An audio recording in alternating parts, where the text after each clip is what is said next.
Mic check.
Well, hello, friends. Welcome, welcome. Anne Wahlstrom is our lovely visiting artist. She will be with us. I think today is the last day until next week, where she will be with us another 3 days. And actually, you are seeing what she worked on a few days ago. And if your tush gets a little tired and you want to walk around behind us, that purple piece up there is hers from the last time she came to visit us.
So right now, what they are doing, what just happened, was a transfer.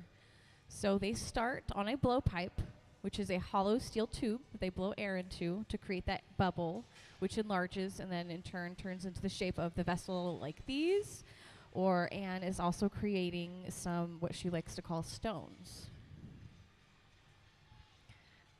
And the reason they just switch that piece onto another pipe is essentially any pipe, a blowpipe or a punty pipe, is just an object to hold that glass while they're working with it.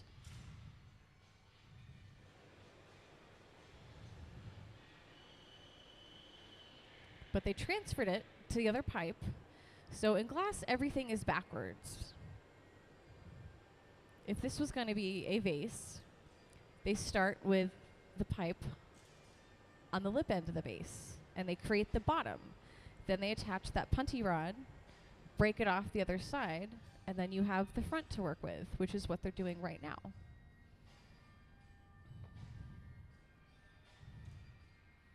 Somebody just can't hold it the whole time they're working on it, and they put it back in and out. We've got to use specialized tools to do this.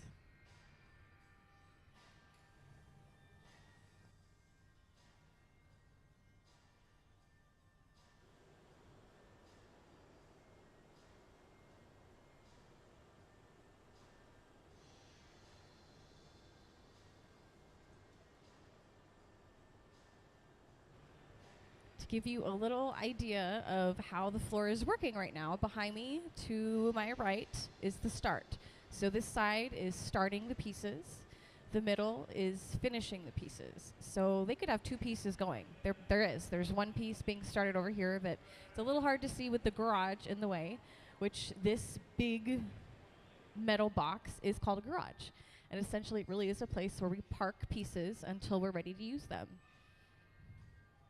Like they will stick color bar in there. A lot of Anne's work uses what's called Marini or cane, which is how she gets those lovely patterns and how she creates all these and all those lovely lines. But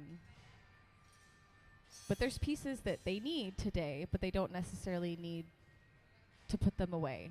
So to keep them warm and available for use, they just park them in the garage for a little bit, and then when they pop them out, it's ready to go.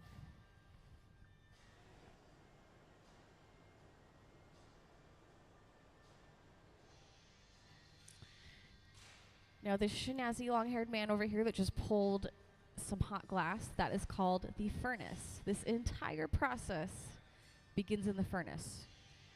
Now, the furnace holds 1,000 pounds of glass, and all the glass we start with here is clear. We add color later.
Now right now, Ben is the one with those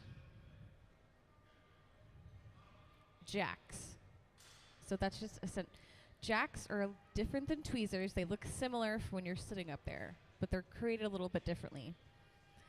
But now that the piece has been switched, that glass on the end is a lot thicker than the glass they were already working with. So they're going to stretch a little bit out, pull some of those tweezers. And if you watch, they are actually going to just cut that extra off.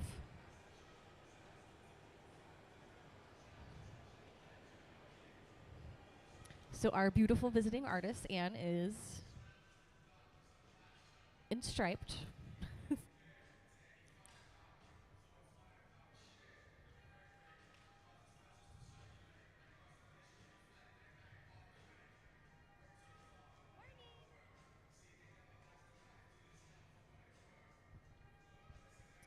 Now, a little bit of what's going to happen for the next few minutes is a lot of reshaping, put it back into the glory hole, which is where it's in right now.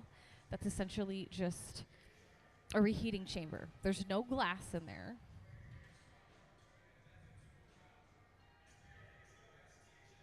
And they have to keep reheating this every so often, because if they don't, what's going to happen is this piece will suffer from thermal shock. It will shatter and just fall off.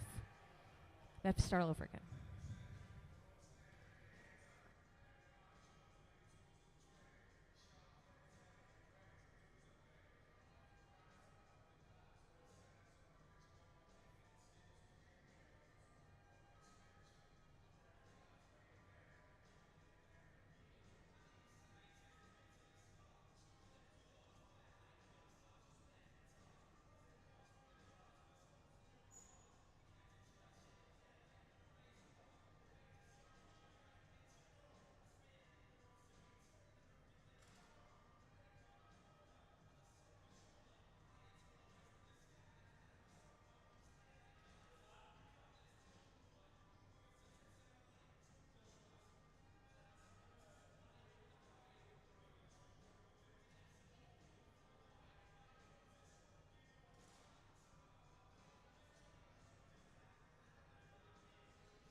So my lovely new faces, Anne Wahlstrom is our visiting artist. I believe this is her last day with us this week, but she will be with us 3 more days next week,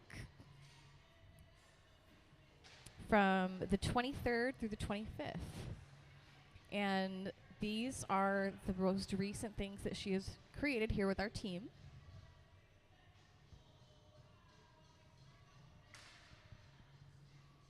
And these are some of her ideas of what we are doing and working on today. Now, to give you a little quick scope of how the floor is flowing right now, to my right is the beginning, the starting of all these pieces. And then behind me is where they're finishing them. So there's one piece being made over here while they're finishing another over here. So by the time this one is done, they pop it over and they start all over again.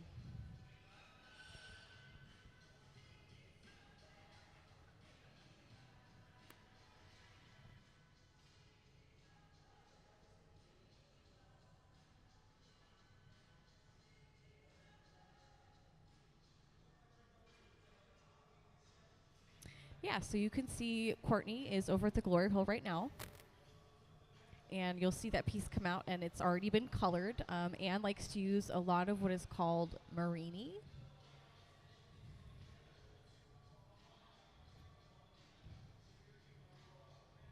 Which are these.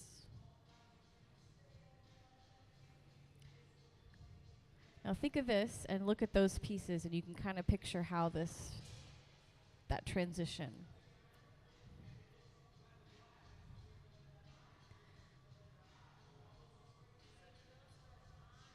They do. There are a couple slides I'll pull up, but we'll give my AV a little time to pull some of those up. Now, how she colors these. So this is a ceramic plate, and she will line up those pieces of Marini on here, how she wants the design to be. And whoever is starting her piece will come over, and they will roll it on. And the first time, it'll look like pieces of candy have been stuck to that glob. And they will reheat it and bring it out, and slowly it starts to melt in and become a nice soft shape again. And as the piece expands, it's creating those wonderful patterns that she's thought of.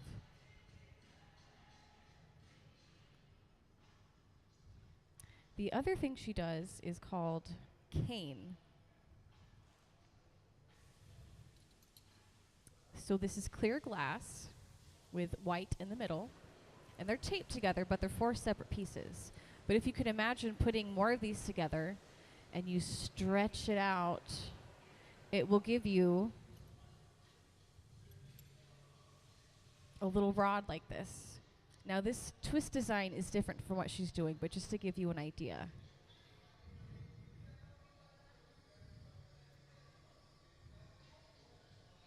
So these. And that's how she get those wonderful, lovely little, that line work we see.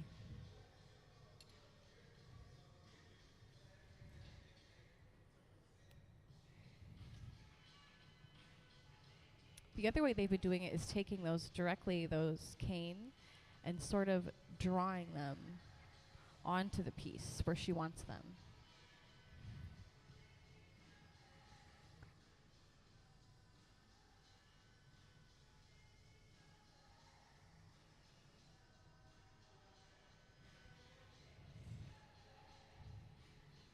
So Ben is sitting at the bench, and you have Gabe helping him. And all Ben is using right now to help shape that glass is folded up pieces of newspaper that they have wetted down.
So just a quick tap with some water on that connection point, and it just bonks right off the... Let's give Anne and the team a hand.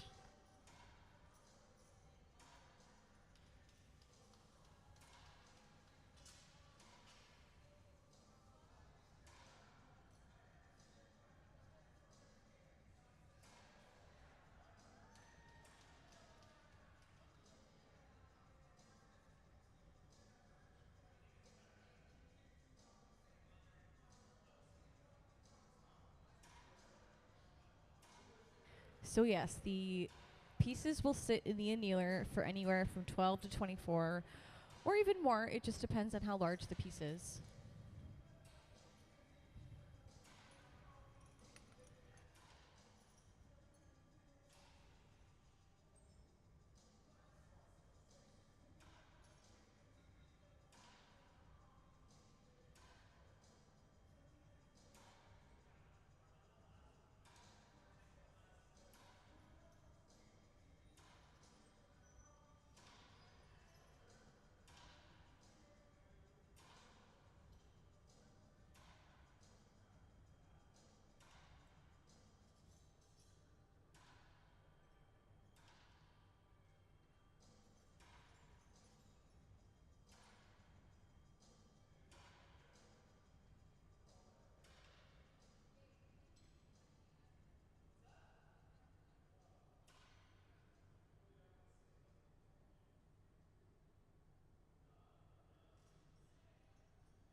So the next piece is slowly coming to life over here.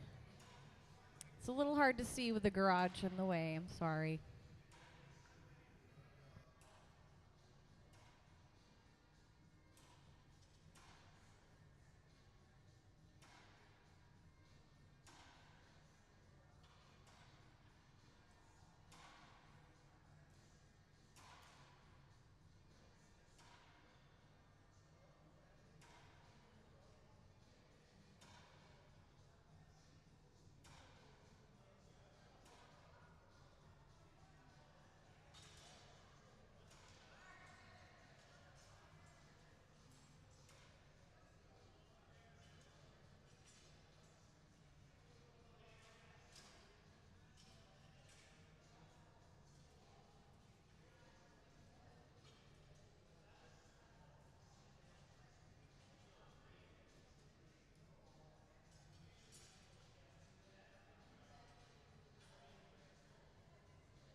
So the piece looks a little bit like a brain right now because they just did the overlay of that cane. And you saw those little spots. Those are the Marini. So you can kind of picture how it starts like that and it becomes this. It is a little hard to imagine in the beginning stages that glob is going to become something as large and decorative as that, but it takes a little time.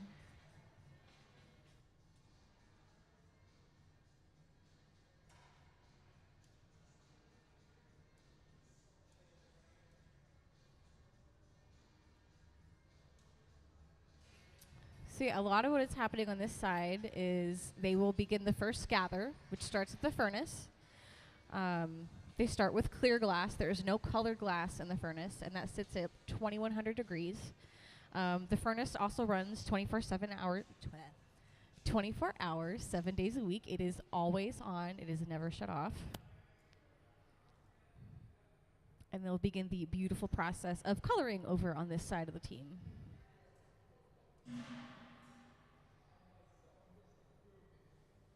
And then once it's ready for the breath of life, they transfer it over to the middle. It's very much a teamwork process. Could you imagine just one person trying to do all this by themselves, or even just two people?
And now that it is over at the bench, begins the process of the breath of life. It starts to grow.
Well, hello, my new faces.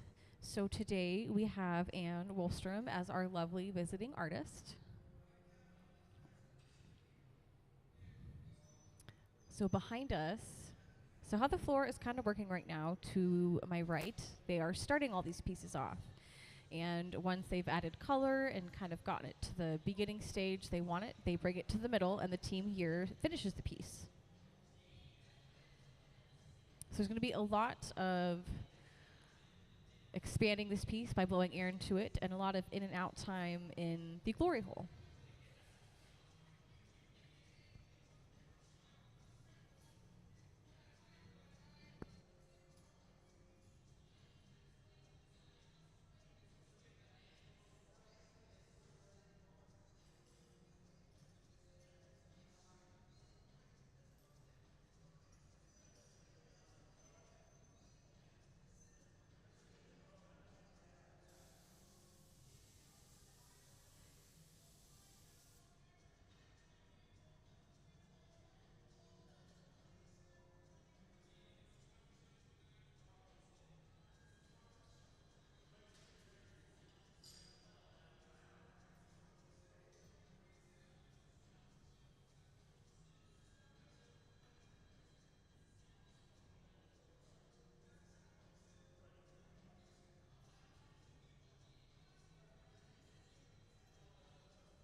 Why and when did the resident artists choose glass? The only thing I can give any information on that is I know that 2 of the artists went to school for it, and one of them was apprenticed. But none of the artists are from here. They are both East and West Coast transplants. And I don't know. I don't know if that was their first choice or not. A lot of what I've gathered through meeting the new people here so far is glass usually wasn't the first choice. It was a secondary that just happened later on.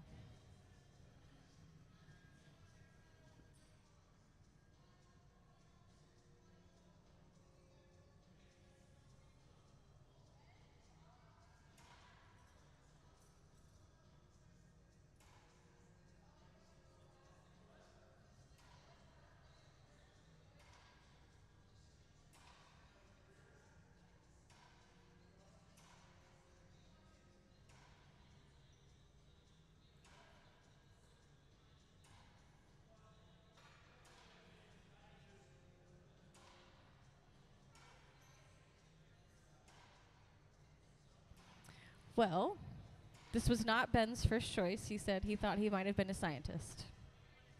He thought he might have been a scientist.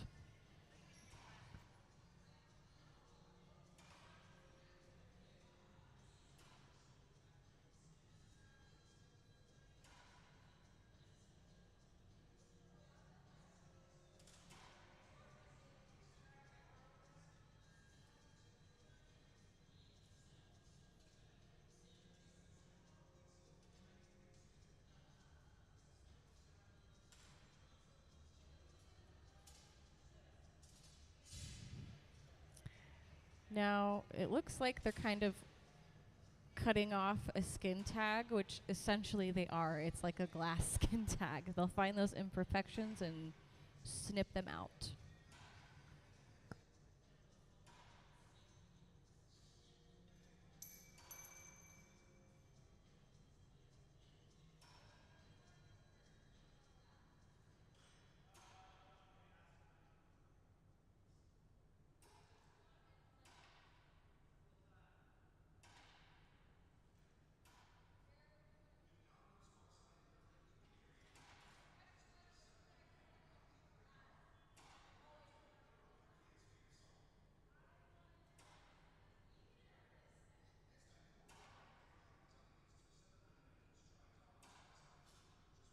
So Sarah wanted to go into animation.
So the question was, as far as Anne's initial drawings go, how often does the vision change? Well, I just heard a little bit about that from her this morning, asking if these are the end of the road for the pieces that they're making. Each piece doesn't necessarily have to look identical to what she has in mind. She says they can even have 3 become 1. It's more of like a guideline to her vision than a rigid idea.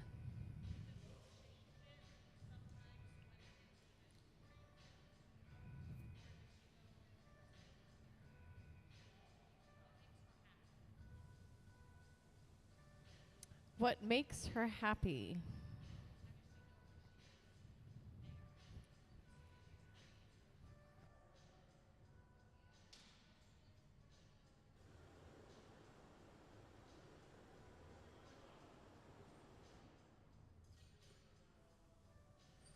She feels it. She just.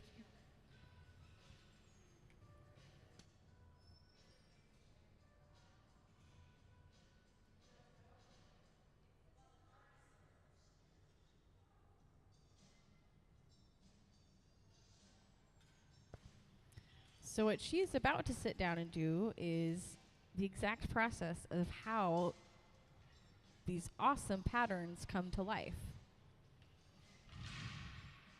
And like I had said, we have new faces, but that little board is actually a ceramic slab.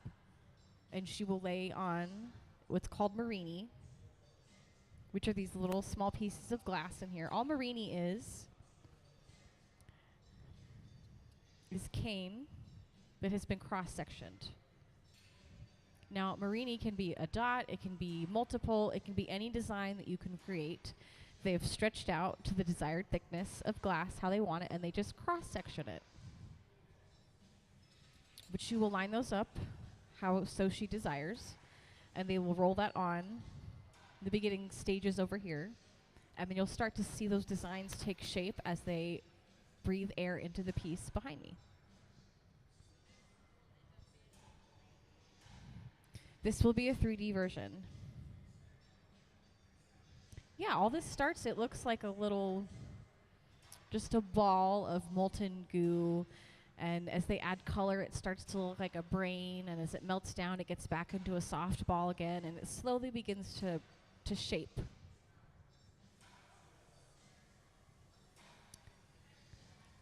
So they are using centrifugal force to help pull that piece out in the way they would like.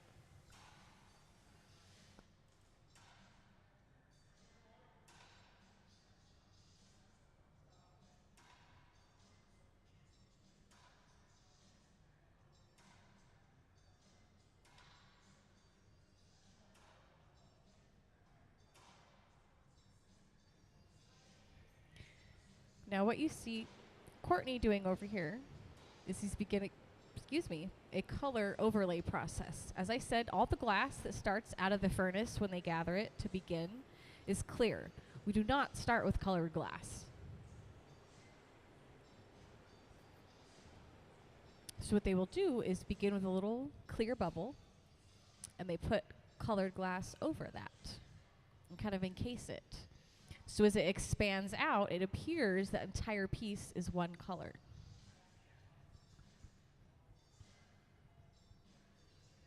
And see, he's added another clear layer over top of that. So this team, Sarah and Courtney, are starting all these pieces out. So you're going to see them usually gathering the glass. I believe Sarah is working on some cane right now. I don't know what she's doing with it, but they are the whole beginning process. So once it goes behind me, that is when it starts to grow, to expand, to shape this vessel.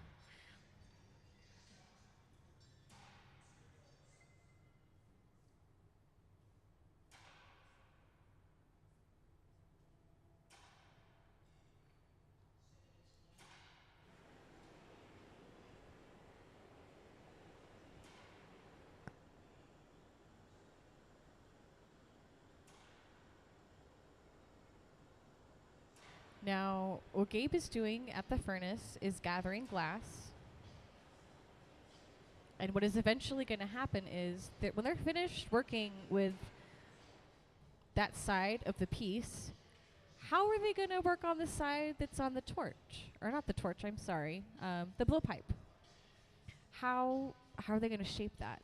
It's going to be really difficult to shape it while it's still attached to the blowpipe. So what they do is they transfer that with a punty rod. Gabe is going to prepare that, stick it on the other end of this piece, and they're going to transfer, pretty much flip. And once that piece is to the unpiped end, it will have switched sides. They can begin to work and open up that other end. So glass is backwards. You always start with the base of something. So if this was a vase, they shape the bottom and then put a punty pipe on it, break it off the other end, and begin working with the lip of the vase. And they need the pipes to do this because somebody can't just hold the piece the whole time while they're working on it. That would not work. That would be very painful. See? So they're just making sure that that connection is secure. This is a very important, critical part.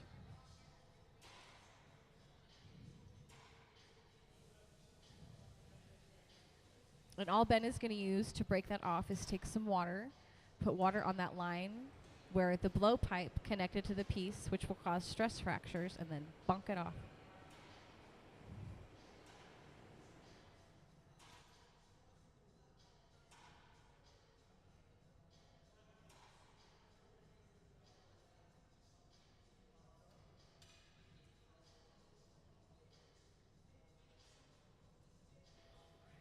See, if they don't transfer it, there's no way for them to begin working with the other side of the piece. And when they're finished, they'll simply do the same thing they did in the beginning, just bonk that pipe off. And then later they will cold work that stuff off. Or put some heat on it, melt it back in, give a little...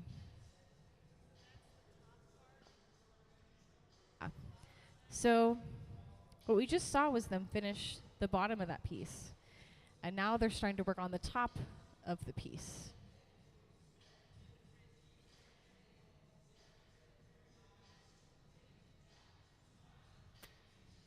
Now, that glass around the lip is quite thick. So they're beginning to thin it out and pull that extra glass. And you'll actually watch them take shears and just snip it off.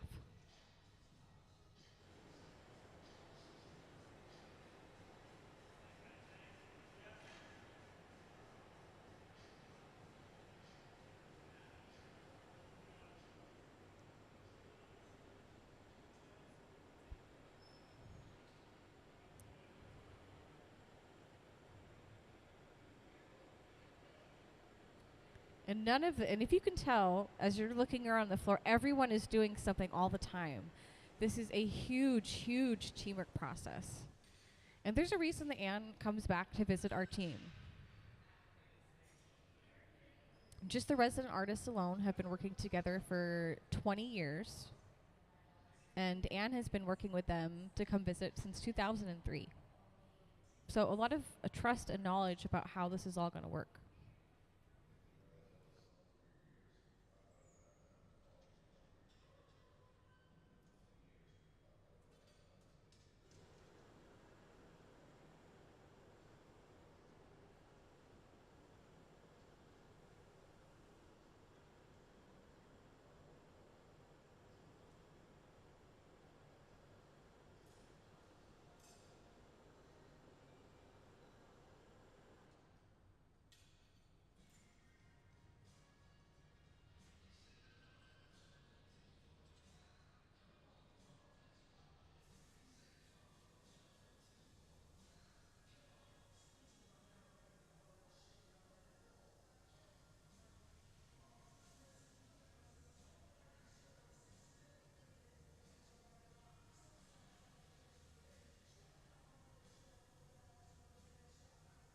When you have a huge team like this, I mean, right now, I can comfortably say there's probably like 80 years of combined glass knowledge behind me.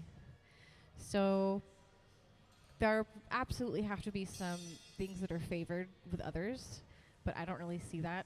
Everyone just flows and works together. It's such a lot of teamwork. Like, I've really never witnessed such flow on something so complicated.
Well, hello, all of my lovely new faces. Thank you for joining us. Today we are watching Anne Wahlstrom. She is our visiting artist from Sweden.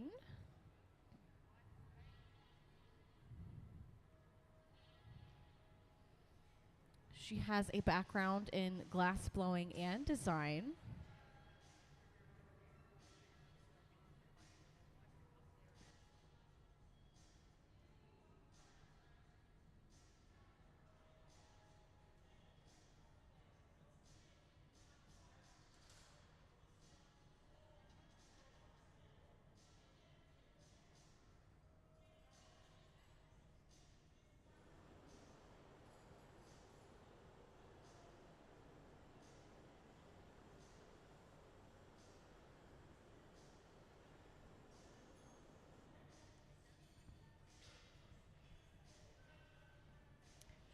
So, my lovely new faces, to catch you up on this beautiful piece they are working on right now, is going back into the glory hole, which is essentially just a reheating chamber to get that piece nice and hot again to work with it.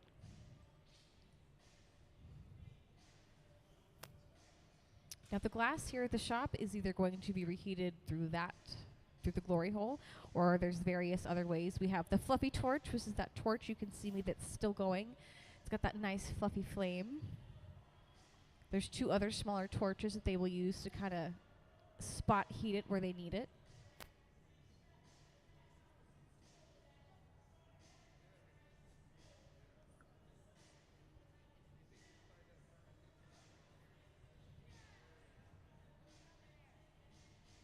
There is no glass in the reheating chamber. It's just a big hot box, pretty much.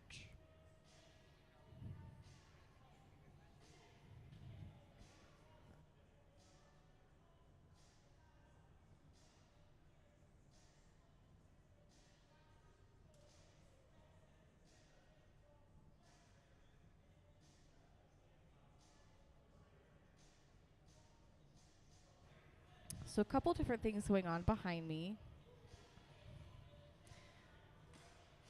What Sarah did essentially looked a little bit like putting a hot pizza in a wood-fired oven. Similar steps, but not a pizza in there.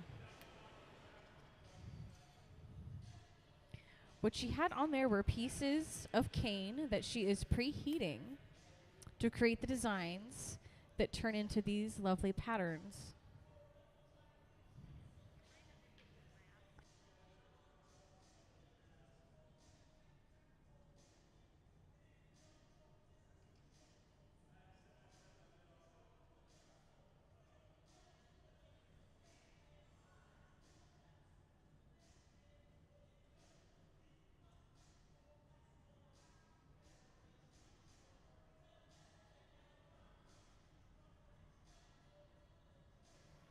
So a lot of action going on around this piece, and what you're seeing, so Ben is sitting at the bench, and Eric has wooden paddles, which those really are wooden paddles. Now, there's a reason Ben is wearing a sleeve to protect himself from the heat of that piece. The paddles are also there to help block that heat for him.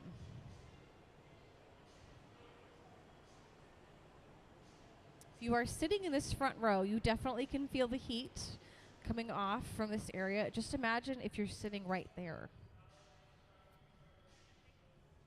You can compare that piece when it gets bright orange to the heating element or your stovetop. Once that heating element in your oven or your stovetop starts to burn that bright orange, it's hot. The pieces they are working with, the exact same thing.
So a couple more new faces. So my new faces. This lovely lady in the light colors and the black glasses, her name is Wahlstrom. And she is our visiting artist from Sweden. Today, I believe, is her last day with us this week. However, she will be back from the 23rd through the 25th. These are what her and the team have made over the past couple days.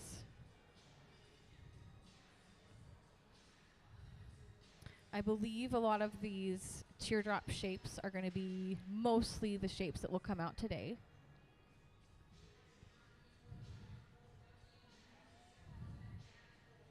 These shapes she has right here are what Anne has been calling stones.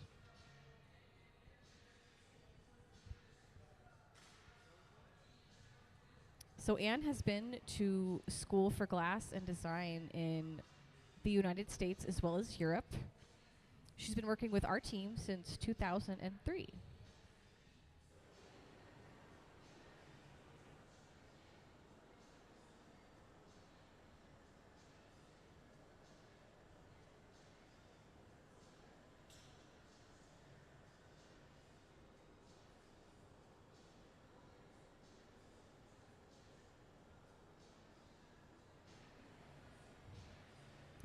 And if we didn't want to sit on our tush and watch this entire thing, when you take a quick little walk around behind, that beautiful purple and clear piece behind me is Anne's from her last visit with us.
So that funny little tool he just used to breathe some extra air into there is called a soffietta.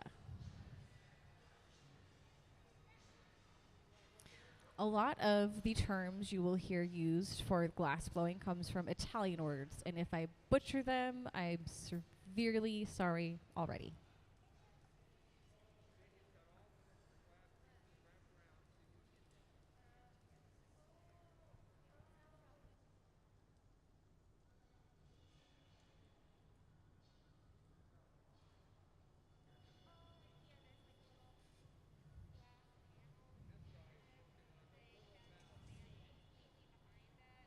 So my new faces to give you an idea of how the floor is flowing right now. Off to my right, you have Courtney in the glory hole. Courtney and Sarah over there are starting all of these pieces. They're adding the color, they're gathering the glass, they are the beginning stage. Behind me is the finishing stage. So the team behind me is putting that breath of life into each piece and shaping it and expanding it.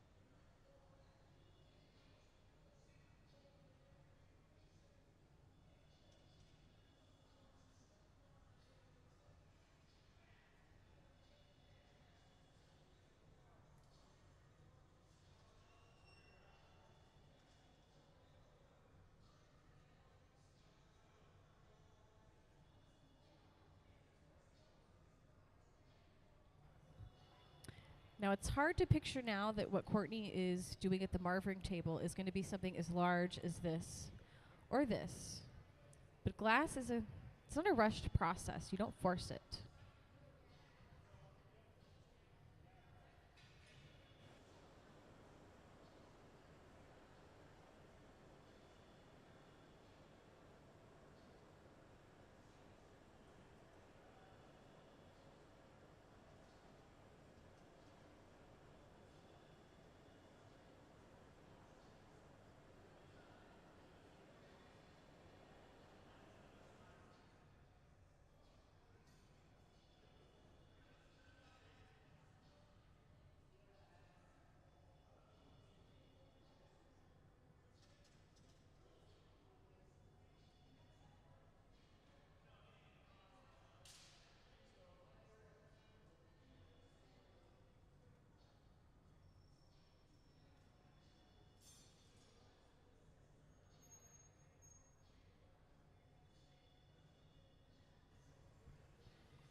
So that was just a little quick info slide about our lovely Anne, who is our visiting artist today.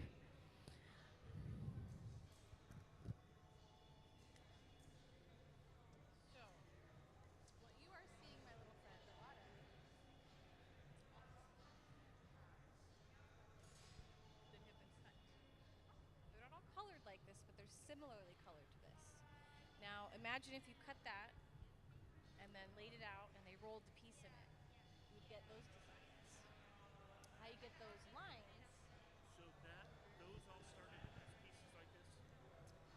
So the circles started like this, but they color it differently. Those squiggle lines were like this, and they stretched it out into a bar that they colored on to the glass.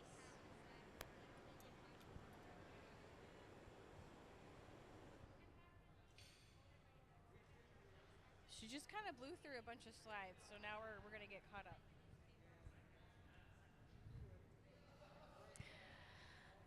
Well, hello, hello, my lovely new faces, and thank you for joining us. Anne Wahlstrom is our lovely visiting artist from Sweden, and if you are not familiar with her work,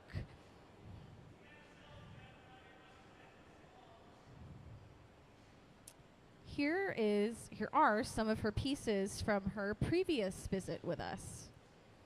And for those of you sitting, if your tush gets a little tired and you want to take a quick walk, this beautiful purple piece behind me is also from her last time with us. So this shape you're seeing, Anne has liked to call her stones. A lot of her work ends up being the stone shape, or teardropped, or cylindrical.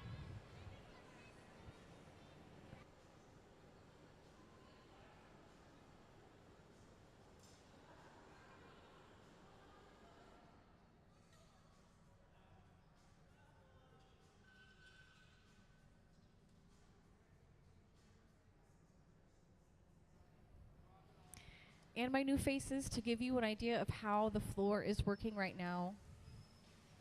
The team over here is beginning all these pieces. They're going to start at the furnace. They're going to gather the glass. They're going to color it. They're going to prepare it for the team behind me to grow and expand that piece into these that you see over here. So these were done Wednesday. And off into the annealer. Let's give the team and Anne a hand.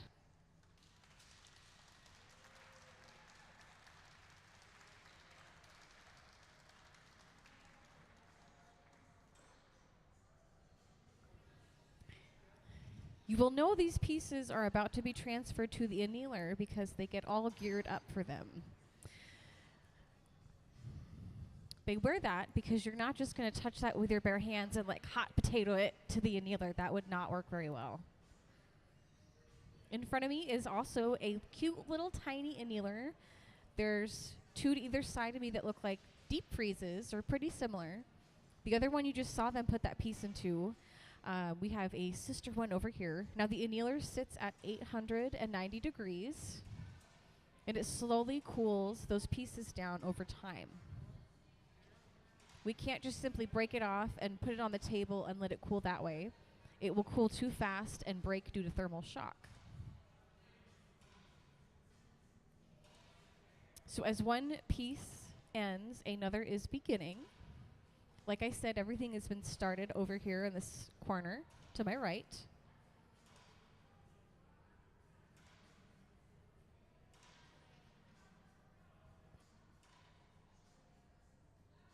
What you're seeing right now on screen is how Anne likes to color her work. You have a question. What is your question for me, my little friend? So these are called Marini. Can we please see the Marini slide?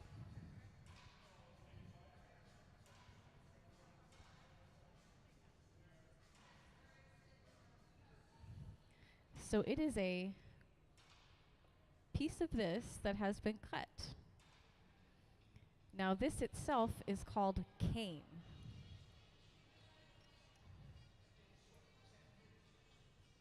Which is multiple pieces of this, just like the picture, that have been stuck together.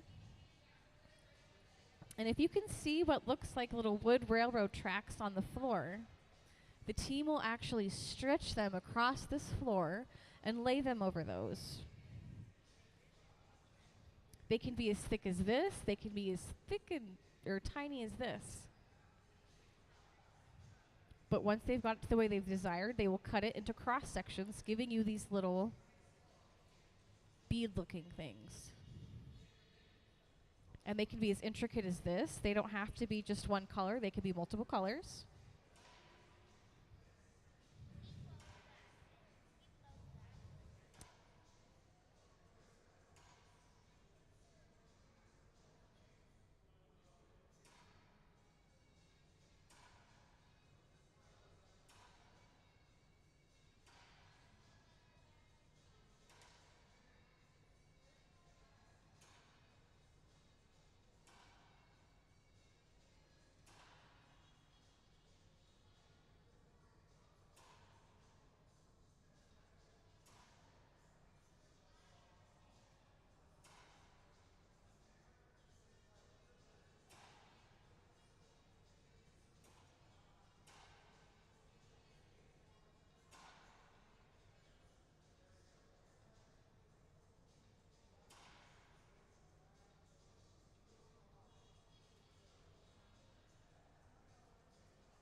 So now that we've begun a whole new shape, if you have wondered where all this begins, it all begins in the furnace. There are two furnaces here on the hot shop floor. One to my left and this over by my right. Now they really do run 24/7. When all the buildings are off in here, that furnace is still hot and going. It holds 1,000 pounds of molten glass, which, by the way, is all clear. We do not start with colored glass. We color that later on. And the most popular ways, or the most common ways you're going to see here that we color glass is through color bar, like this. There is color frit, which a good way to imagine that is if we took this and smashed it on the floor. Color frit looks a lot like little smashed pieces of this. Color powder, kind of going down the rung for that. So this, that is colored powder, one way to make a design with colored powder.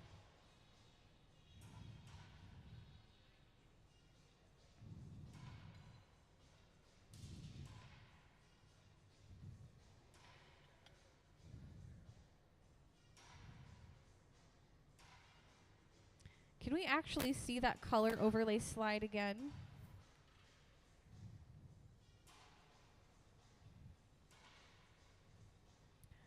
So if you look at both of those pictures, that little circle from the side, which I have down here, This looks orange, but in reality there's just a thin layer of glass on the inside. And that picture is how they do that. They start with that clear glass bubble, they overlay some colored glass on top of it and cover the whole bubble. Then they add another clear layer of glass to give you the appearance that that entire piece is in fact one color.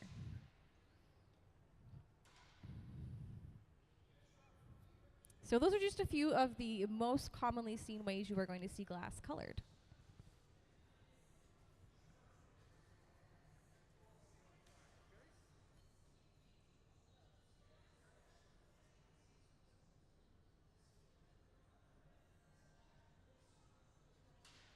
I have some cute little faces down here, so I would like to take a moment to tell you about our awesome program called Kids Design Glass. If you have any little faces in your life, 13 or younger, this is a great opportunity for them. Our very own residents here at the Hot Shop team hand pick the applications and pictures to create them. Can we please see the Kids Design Glass video?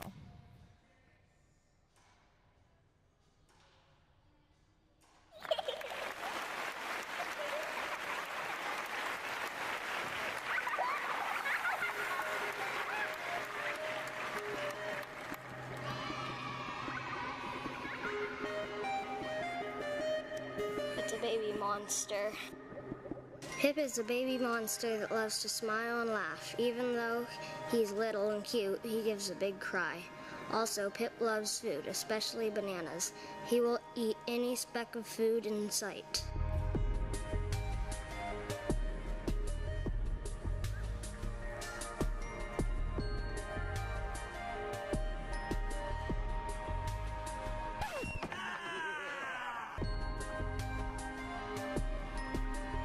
Oh, it's amazing.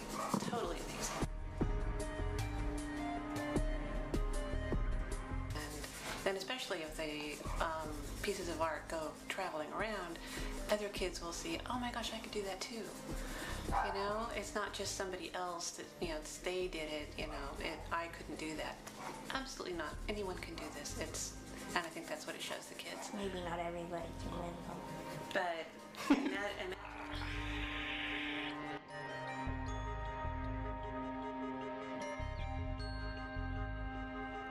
I think it's gonna stand up there with one of the coolest things that a museum has ever done. What is it, a cucumber all dressed up for a night on the town? That's pretty ridiculously funny. The funnest part about this project is how fresh the ideas are coming from the kids who they have no idea of glass blowing techniques. They don't care. Nobody saw this coming. We'd make one piece and it was given to the family. And then we realized, well, wait a second, there's something more here. We started to get more drawings, more interesting drawings, and it really kind of snowballed a little bit. Bacon Boy was special.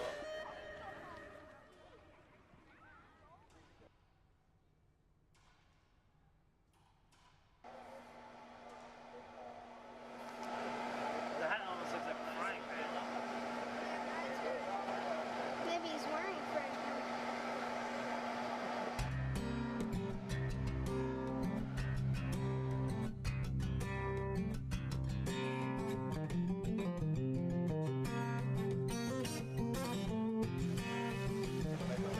I don't really do any work when I'm Christmas. It's great. bacon, baby. It's fine.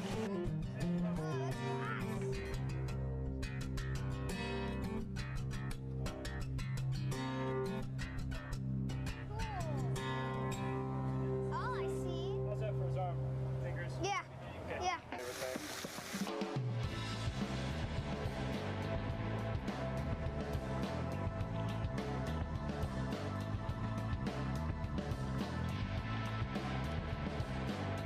I think it really brings it home and really shows that, you know, there's an artist in all of us, I think. So, and it's human nature to be creative. So I think we lose that as we get older sometimes, and it's cool to see this pure creative nature that children possess. So I think it's cool to share that with the rest of the world, hopefully. So.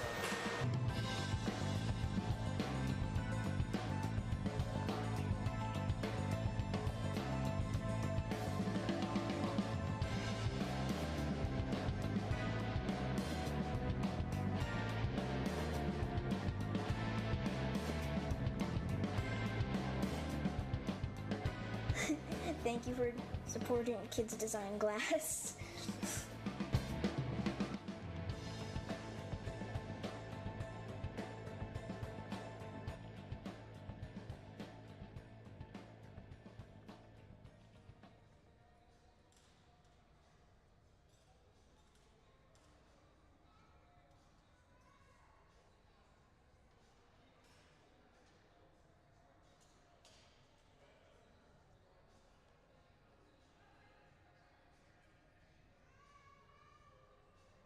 So, my moms and dads and families, if your kids are 13 and under and they want to create their own photo for Kids Design Glass, you ask for that application at the front desk, or you can go do that online. And hello, my lovely family up there. If you are visiting artist, is Anne Wahlstrom, by the way, this lovely lady over here. That beautiful purple and clear piece is from her last visit with us. Yes, Anne is our visiting artist from Sweden. Our little info up on the screen for you. Today, I believe, is her last day with us this week, but she will be back from the 23rd to the 25th. These were created Wednesday. They are super cool. I feel like they look like they're glowing.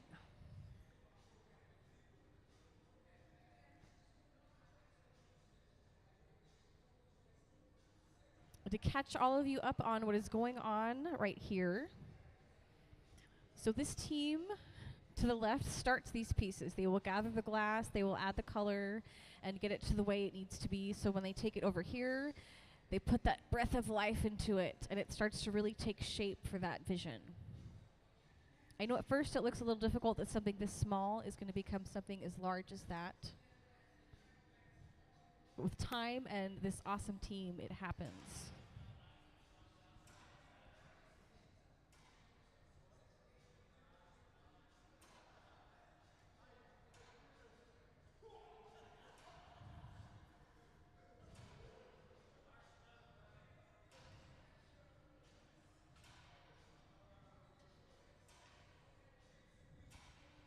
And if you've taken a peek at any of these pieces, you can see those lovely designs.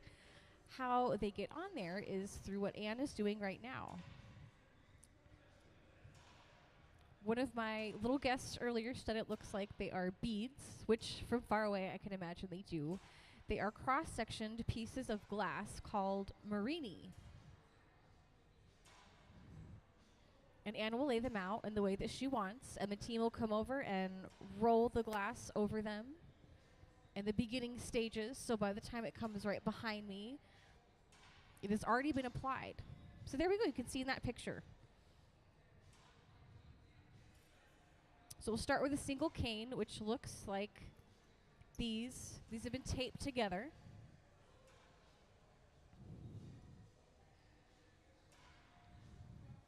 And all the marini is cross-section pieces from cane.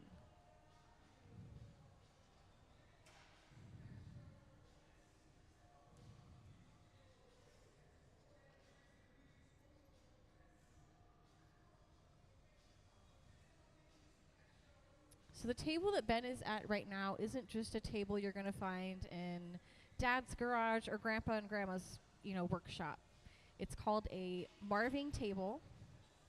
And what he's actually doing is also called marvering.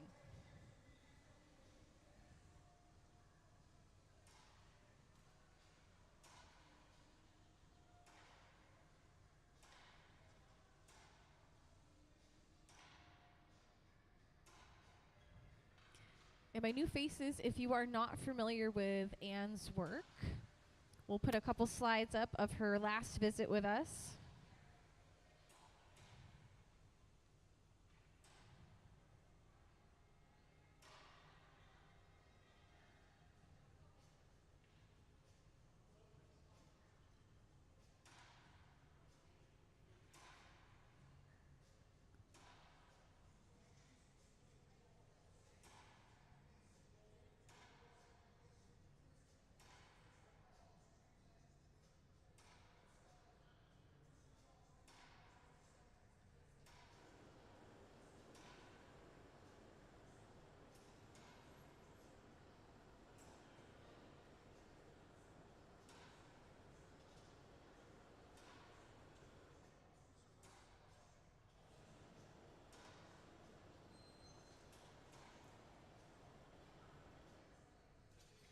So my question was, when they put the flame on the piece, what is it doing? There's a couple different reasons they're going to concentrate heat on one area of the piece. I wasn't looking when they were doing it, but my idea might be that they are reheating the connection point on the rod to that piece. Now, they'll do that to make sure that that piece, that connection point, doesn't drop in temperature so low that it creates little tiny fractures, because then it will just drop off. Another reason, if they are wanting to work on a specific spot, they will direct heat on one place only, just to work with that. But when they want to reheat the whole piece, it will go back into the reheating chamber or the glory hole.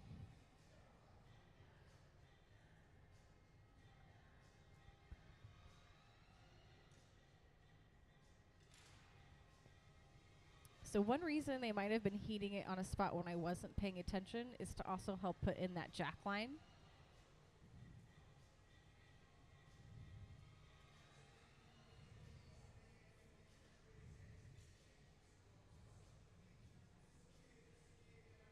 Now, if you're wondering why Gabe has a paddle, it really is a wooden paddle, and that is used to help block heat from that piece.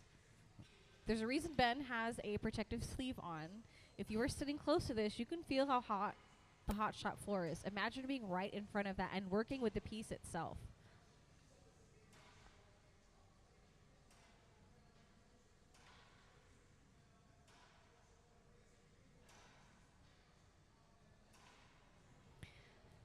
So Anne has placed her Marini the way she wants it, and Sarah is over here kind of looking like she's preparing to put a pizza in an oven.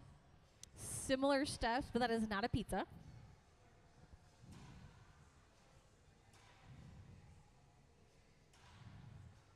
Now, if you see these pieces over here, after you watched Eric swing that pipe and using centrifugal force to help shape it, you can kind of see how that is going to turn into this.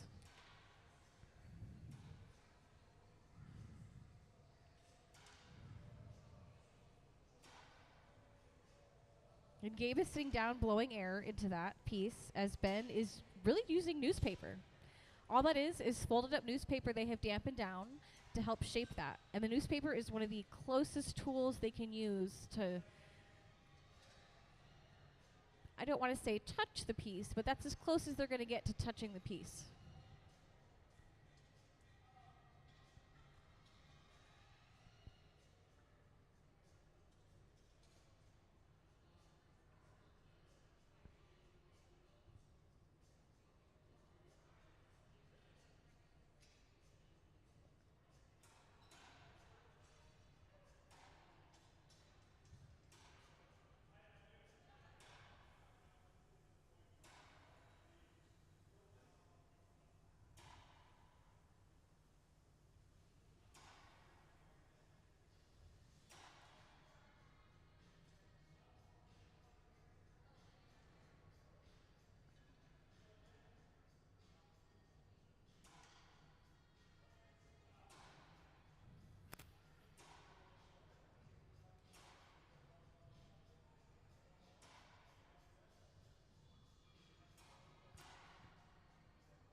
So if you were with us earlier when we were explaining how color gets applied to glass, you just watched Courtney leave the furnace.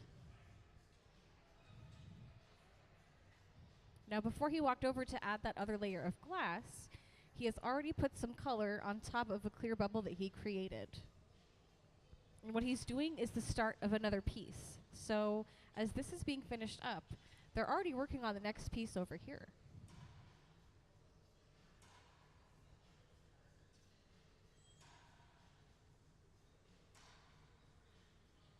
And all this is very much a teamwork effort. Anne has been working with our resident artist here since 2003.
So the next step,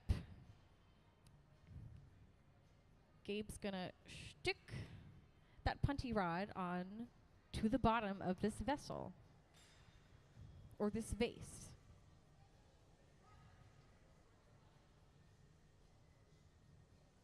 Now the reason they're doing that is it's going to be really hard to shape the lip of this while it's still on the end of the blowpipe.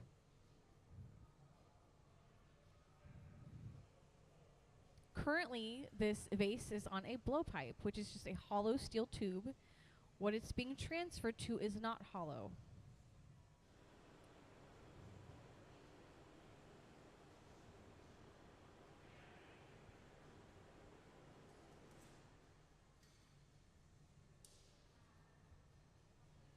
Now all Ben is doing is running some water along that connection point between that blowpipe and the piece, which causes some tiny fractures, and like you saw, they just give it a little bunk. So now that piece has essentially been switched around, what you've been watching this whole time is they have been shaping the bottom. Now, in glass, pieces are created backwards. You create the bottom first, and then you work with the top. So now you're going to see how this beginning, or how this shape is beginning to form.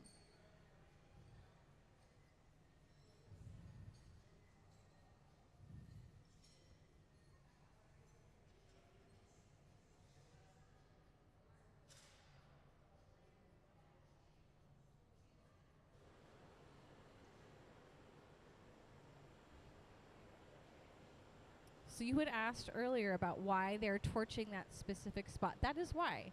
They don't necessarily need to put the entire piece back in the reheating chamber, but they do need some more heat on that lip.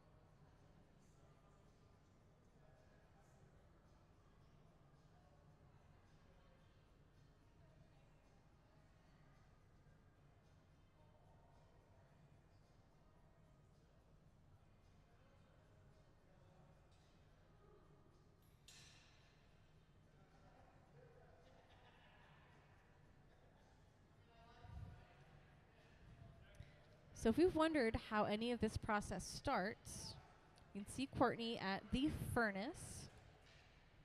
Can we see that glass furnace slide, please?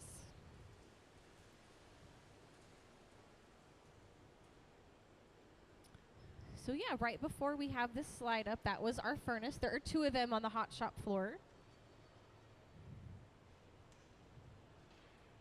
It is powered by natural gas and air.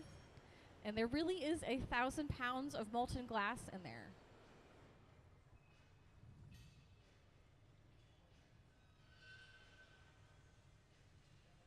Which, by the way, all of the glass that starts in the furnace is colorless. It is all clear. We do not add color until afterwards.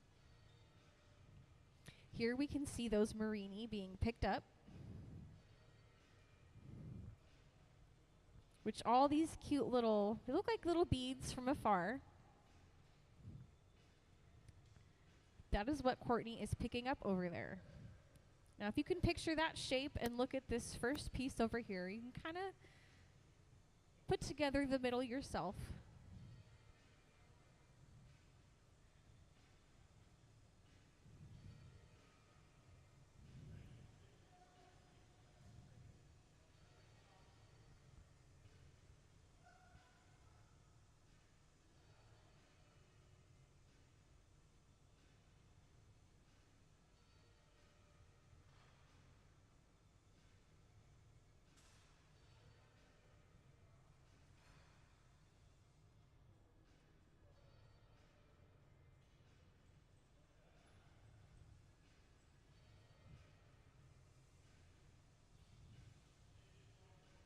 It might be because we're getting close to lunch, but a lot of this process reminds me of watching them make candy.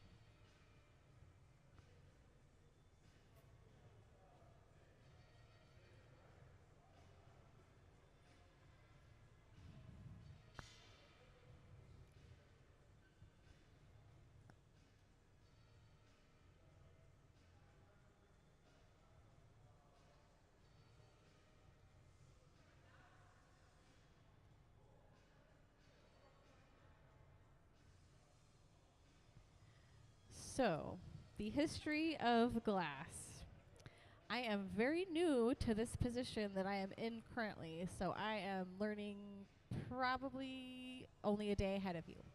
Now, I know we as humans have been working with glass for about 4,000 years, not blowing it, but putting it into jewelry and different shapes. We have been blowing glass for 2,000 years.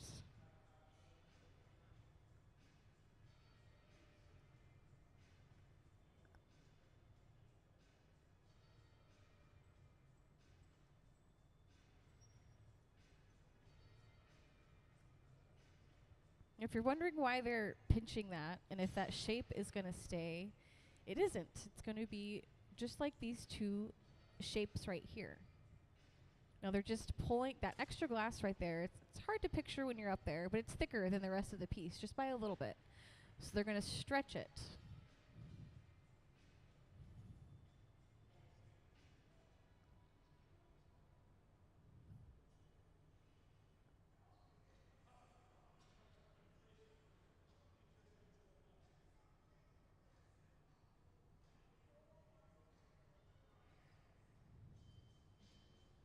As you can see, after they placed the Marini on what they are working on, they're starting over here. It looked a little bit like it was going to stay textured, but it didn't. Now that little wooden tool they are using to help shape that is called a block, and those are made out of fruit wood. A lot of actually all the wood they are using on the floor is made out of fruit wood because it burns at a slower rate.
Now, if you're wondering why they just keep going back and pinching that line, well, now you can see as Ben is about to snip that extra piece off.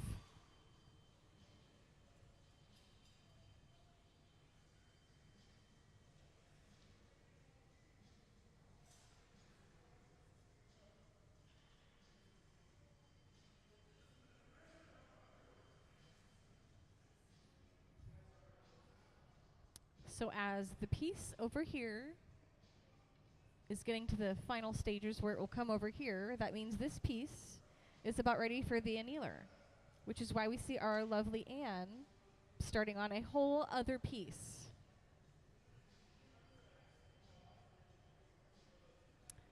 So you can see the dots on the screen on that bubble. You can also see what Anne is placing on that ceramic tile. Those little pieces that look like beads are called Marini.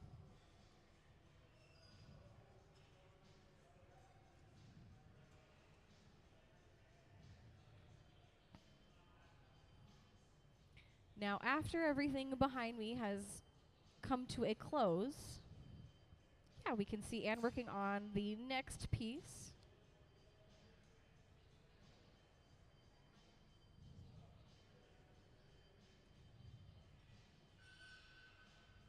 Don't they kind of remind you of those little licorice pieces that your grandma would have in the container?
So the next stage of that piece, in front of me, this cute little boxy thing is called an annealer.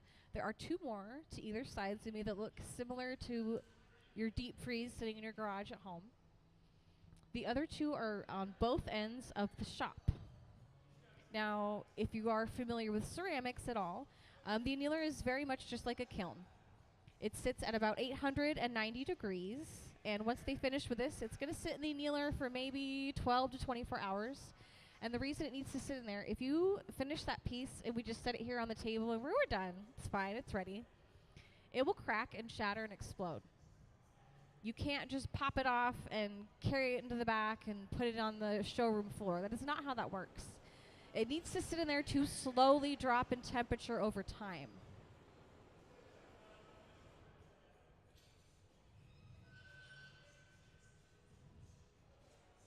That is also the reason why they are continually reheating this piece. Not only so that it's malleable enough to work with it, but because if it drops in temperature too much, it will crack and fall right off.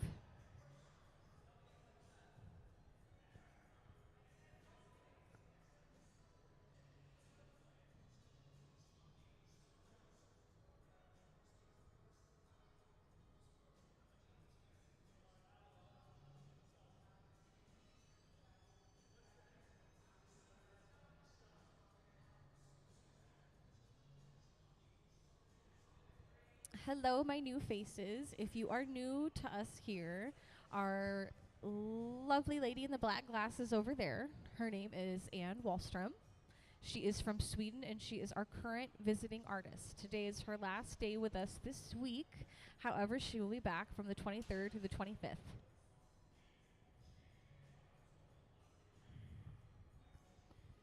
If your tuchus gets a little tired, there is a beautiful purple and clear piece behind me that you can see from her last visit with us.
Now, how you know this piece is coming to the final stage is somebody goes to this corner to prepare for war.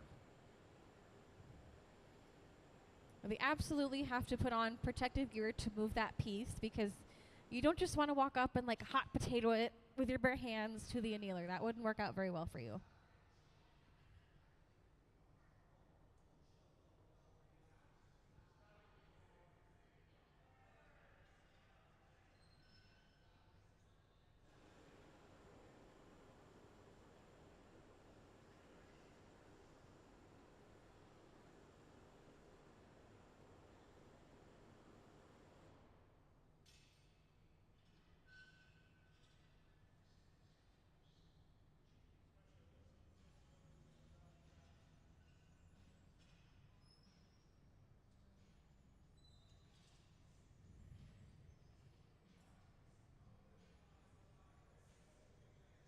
So there's just, all that is some water along that connection point between the piece and the pipe, and a quick bunk.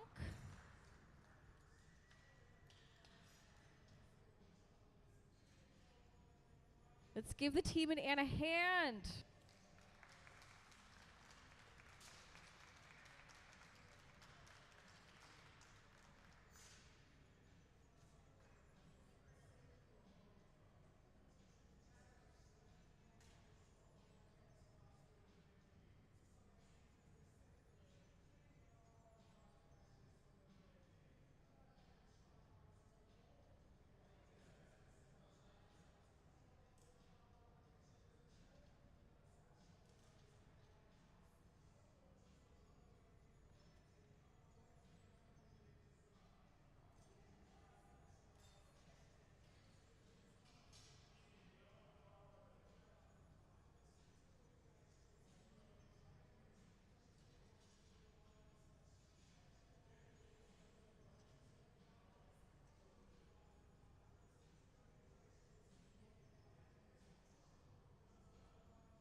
So if you're watching the beginning process over there, that piece looks kind of like a brain right now.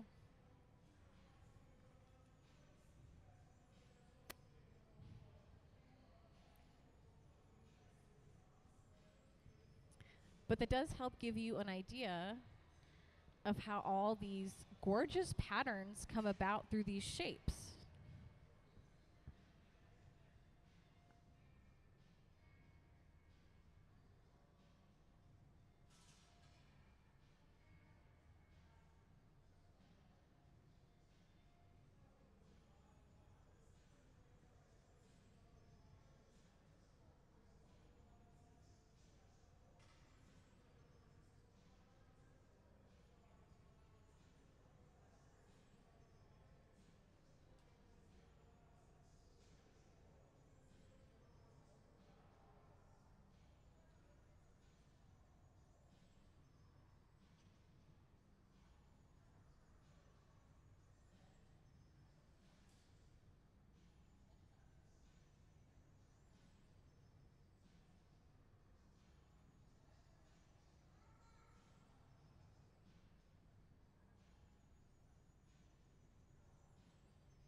So while they are preparing the next piece, I see some cute little new faces here.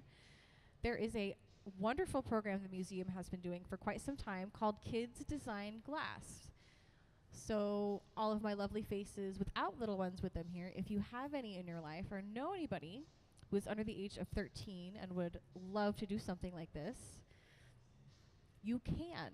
You can get the application at the front desk or go on to the Museum of Glass online and apply for that. Can we please see the kids design glass video?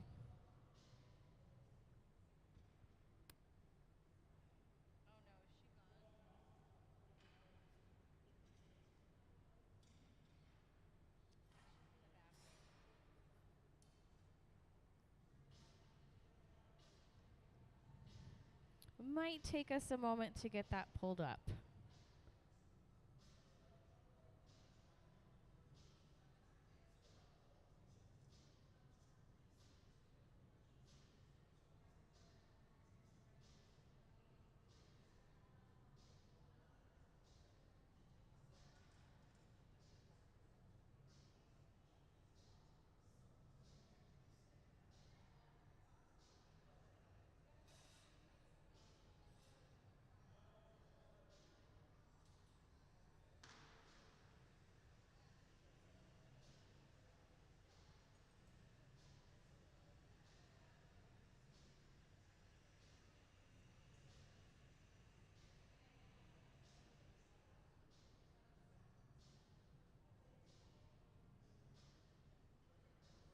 So the question was, is this tube hollow? Yes. A good reference point to know whether they're using the blowpipe or not is, see the end of that pipe, it's got that pointed tip. That's how you know it's the blowpipe, which is, it's just a hollow steel tube. When they transfer one piece from one pipe to another, 9 times out of 10, that secondary pipe is a punty rod, which is a non-hollowed pipe. I shouldn't say pipe. Non-hollowed tool.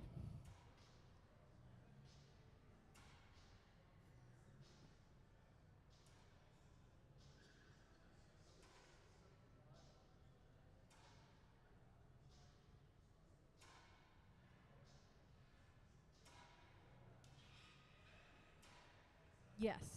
The reason it is glass blowing is because they really do, in fact, blow air into those pieces. So that piece is going to go from that to that.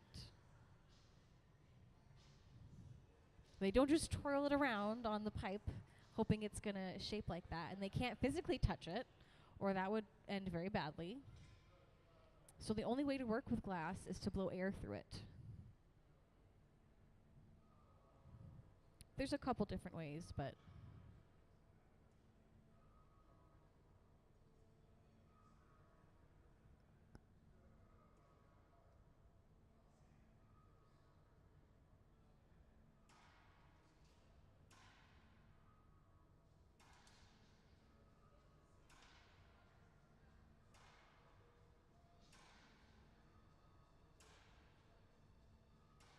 so we'll have to give me a moment to pull up some lovely videos and slides as per usual.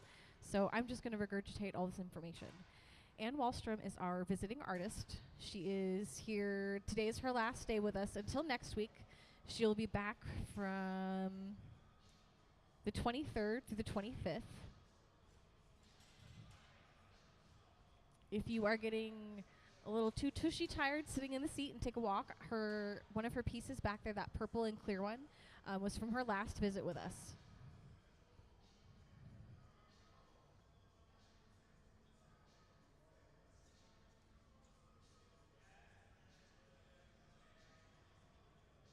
My question was, there are several glasses floating around the floor. Those are drinking glasses, and they have all been made right here in the shop.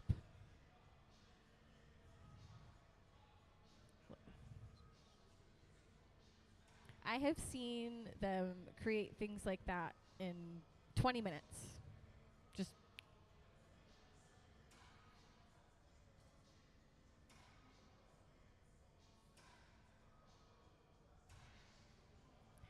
so, my lovely new faces, if you are not familiar with Anne's work, here are some of Anne's photos from her last visit with us.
So right now there's going to be a lot of shaping and going back and forth through the glory hole, and this piece will expand. And while they're doing that, I have some little faces in the audience, and I want to take a moment to tell you about the Kids Design Glass program. It has been going on at the museum for quite some time. Love what it is about. If you are under the age of 13, you can design your own picture that gets hand chosen by our team that could possibly be created. Can we please see the Kids Design Glass video?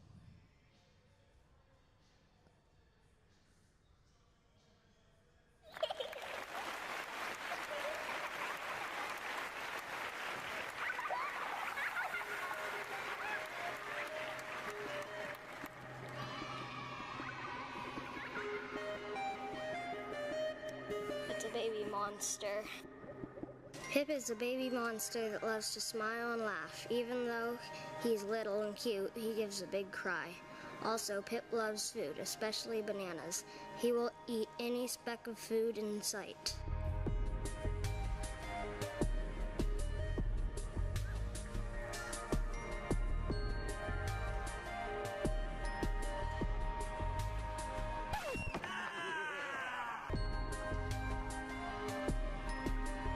Oh, it's amazing.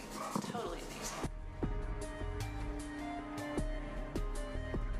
And then especially if the pieces of art go traveling around, other kids will see, oh my gosh, I could do that too. You know, it's not just somebody else that, you know, they did it, you know, I couldn't do that. Absolutely not. Anyone can do this. And I think that's what it shows the kids. Maybe not everybody can win from it. But, and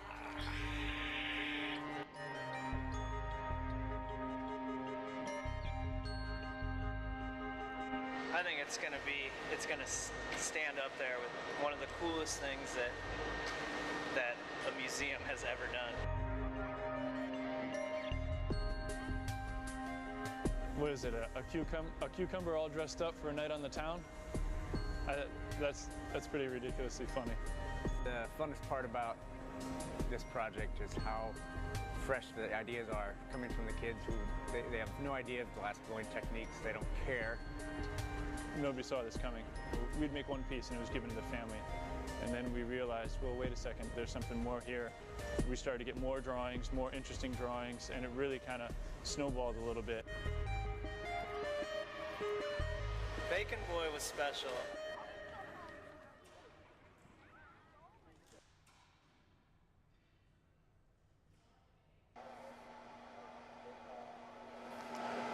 That almost looks like a frying pan. Maybe he's wearing a frying pan.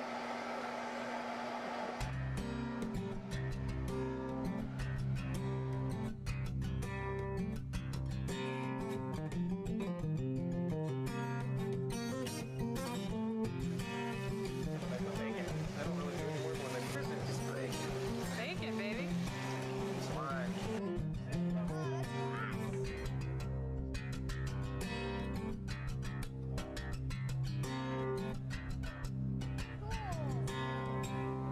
All I see. How's that for his arm? Fingers? Yeah. Okay. Yeah.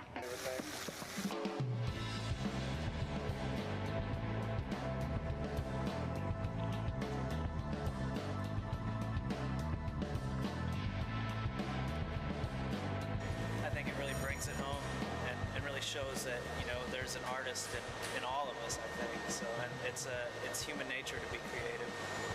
So I think we lose that as we get older sometimes, and it's cool to see this pure creative nature that children possess. So I think it's cool to share that with the rest of the world, hopefully. So.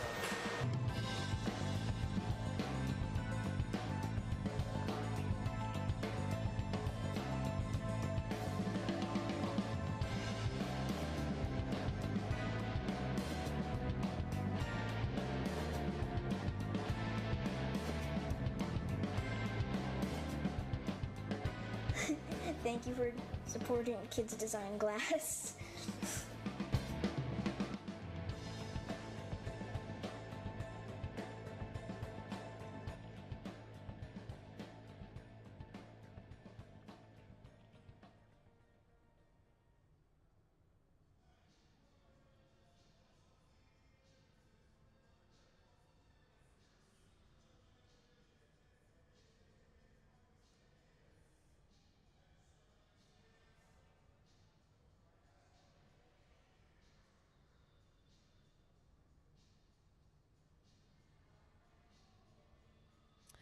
Well, hello, my new faces. Thank you for joining us. We have our lovely Anne Wahlstrom visiting from Sweden this week and next. Today is her last day this week, but she will be back with us from the 23rd through the 25th.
And I see some more lovely new faces. Hello, new friends.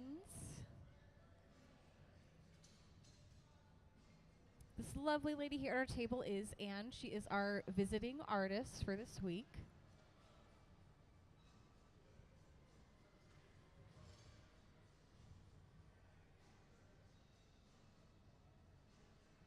So today is her last day with us this week, but she will be back next week.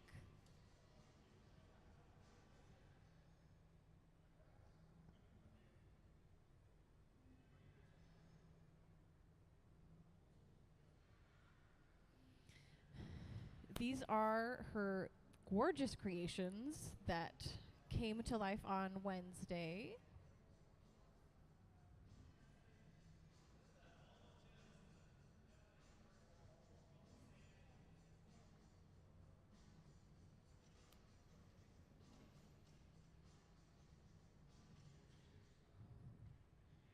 And if you are not familiar with her work or kind of wondering the scope of what she does, here are some pictures of her work from her last visit with us.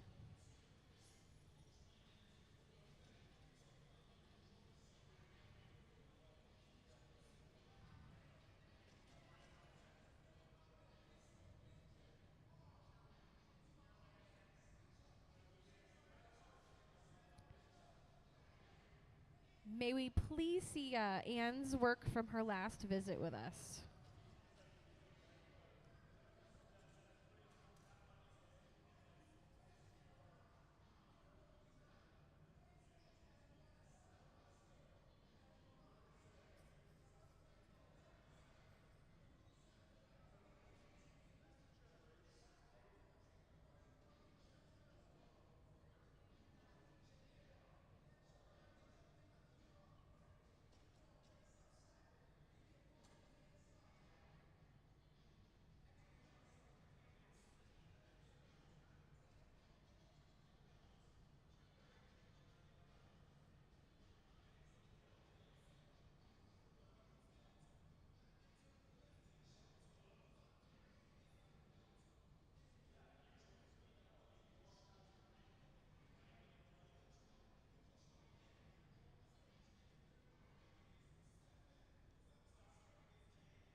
Now, depending on where your eyes are wandering, if you're looking over to my right at this bench, Courtney is starting on another piece.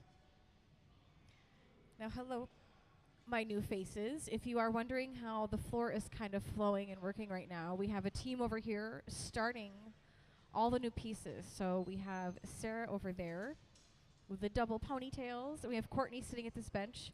Now they are both gathering the glass, they are putting some color on, they're doing all the beginning processes. And once this piece or the piece needs to have the breath of life brought into it, is brought to our middle team.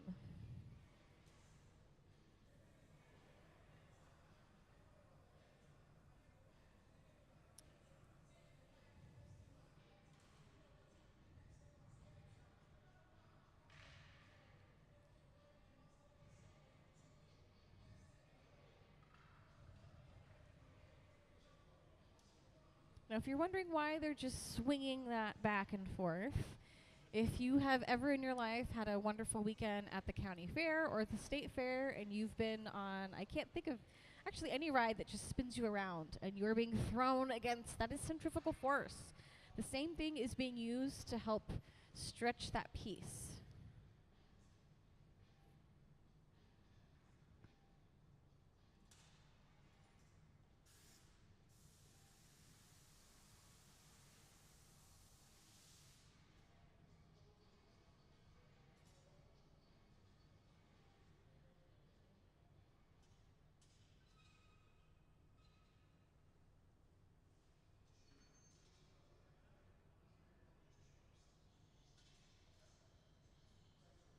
Does the glass belong to the artist? Well, in this situation, yes. This is Anne's glass, and she's taking these with her. These pieces, to my knowledge, are going to a gallery in Seattle.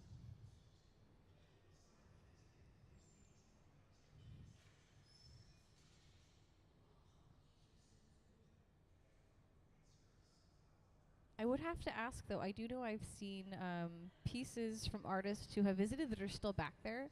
So we might just keep some pieces until it needs to transfer. I'm not sure, though. I'm going to find out.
Hello, my new faces. If you are just joining us, we are watching our wonderful visiting artist, Anne, and our team at work right now.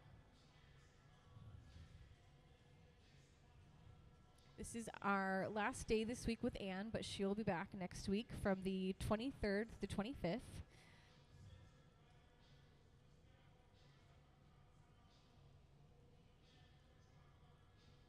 This is some of her work from Wednesday. We have another piece that she gifted to us behind me, that purple and clear design.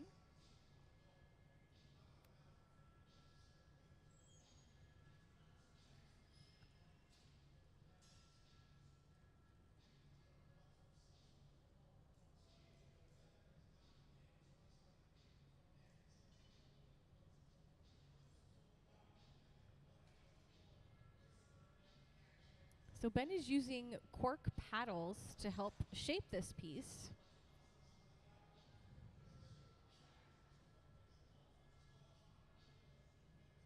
They're definitely not going to use their bare hands. That wouldn't end very well.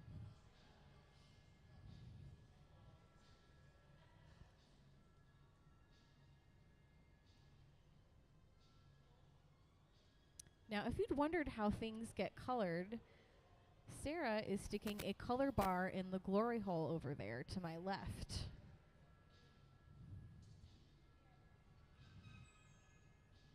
So there's a few really common ways that you color glass, and color bar is one of them. The other way is through color frit, which if you imagine taking this bar, you smashed it on the ground and all those little bits and pieces. That is frit, essentially. Just like that.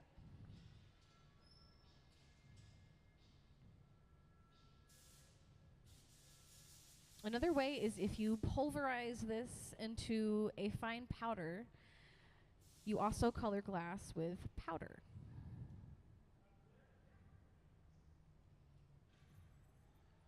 However, what Sarah is over there doing is heating a color bar for a color overlay.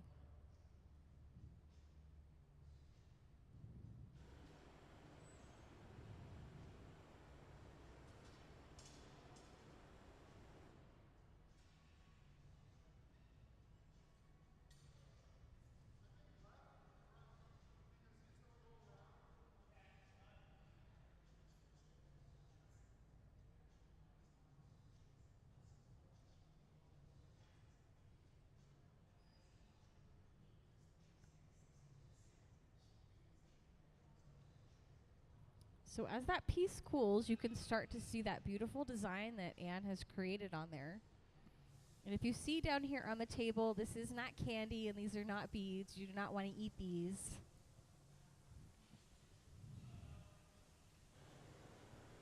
What she's done is laid out these pieces called Marini in a pattern.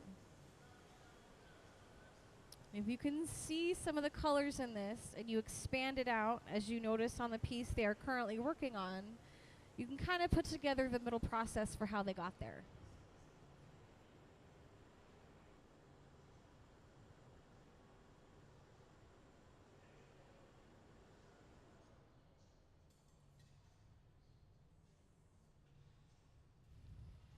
Now you know we're getting ready to put the piece in the annealer. I have one in front of me. There's both on either sides of me, those big black square boxes. Now the annealer sits at about 890 degrees. If you know anything about ceramics, it's very similar to the concept of a kiln. But the annealer slowly drops in temperature to let that piece cool. If we just set it right down here in front of me off that rod, it would shatter very quickly. And it will sit in the annealer for about 12 to 24 hours. The time depends on how big the piece is. I have heard telescope lenses taking over a year to anneal.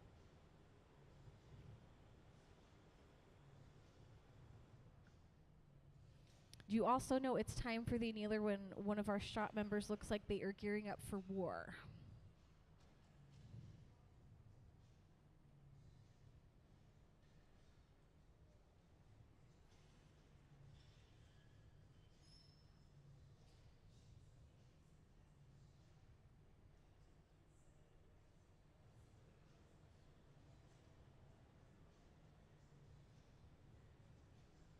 Those are Kevlar gloves. They're not just going to touch that piece with their bare hands and hot potato it all the way to the annealer.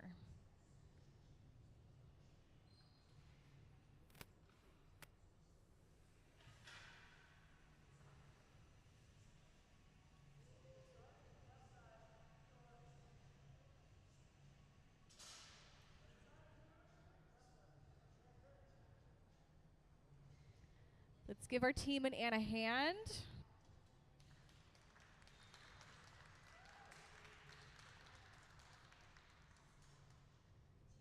And the process begins all over again. Now, if you see Sarah leaving the furnace, everything starts in the furnace. And we have 2 of them on the hot shop floor. They both run 24/7. They hold 1,000 pounds of molten glass, which is clear, by the way. We do not start with colored glass.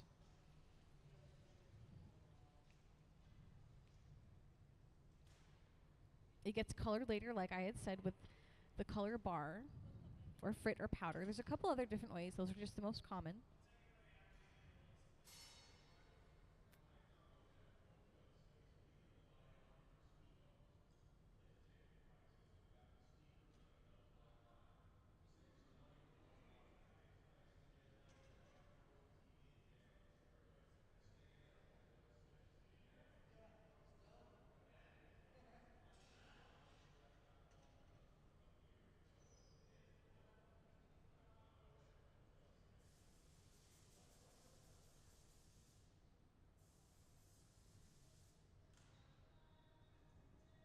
So some lovely new faces if we are not familiar with our visiting artist.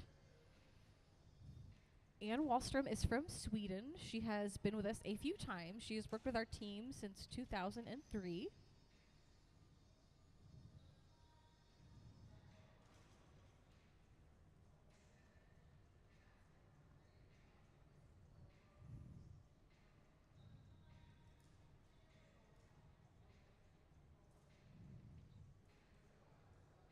She has done quite a bit with her career in glass. She went to school for design. She also blows glass.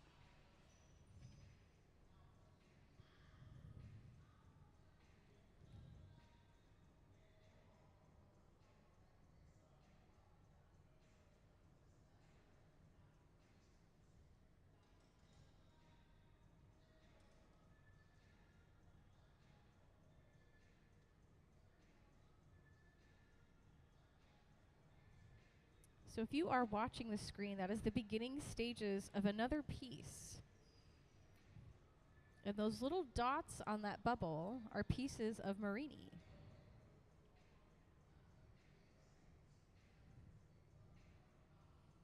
Could we please see the Marini slide?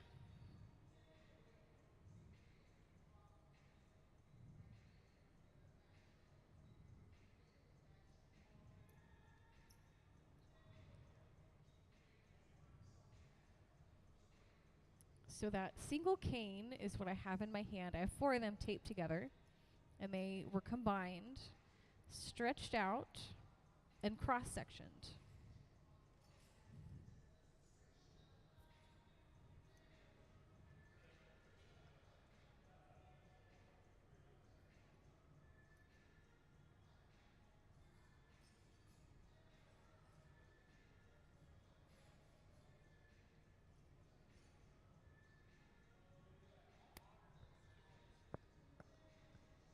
How hot are the kilns? So behind me there are glory holes and furnaces. The closest thing to a kiln is going to be the annealer, but there are 2 super hot things going at almost all times behind me. The furnaces are those big gray tanks. The 2 fiery hole oven looking things, those are the reheating chambers or the glory holes. Now the glory hole sits at about 2,300. The furnace sits at 21.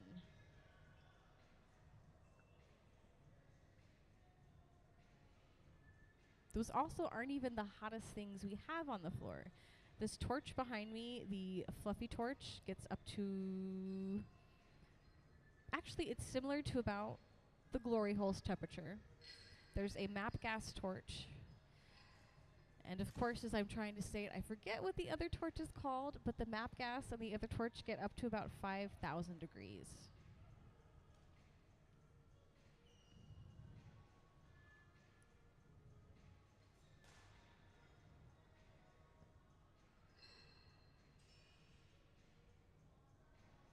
So now this piece is ready to become expanded.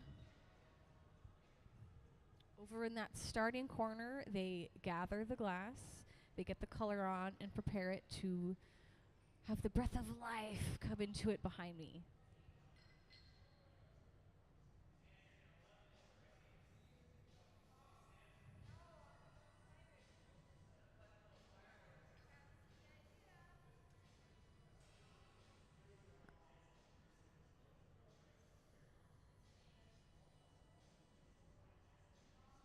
Do we sell this?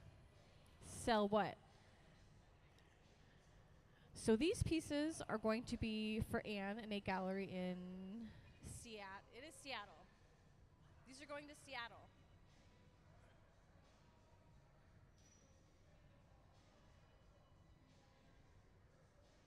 So these pieces are going to the Traver Gallery in Seattle. The question was, where does this art go when it is finished? It depends. Some of it can be donated to us. Some of it goes back with artists. Some of it could travel around the world. On a more sad note, it could sit in the back behind us forever.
Well, hello, all my new little friendly faces. If you are just joining us, the current piece they are working on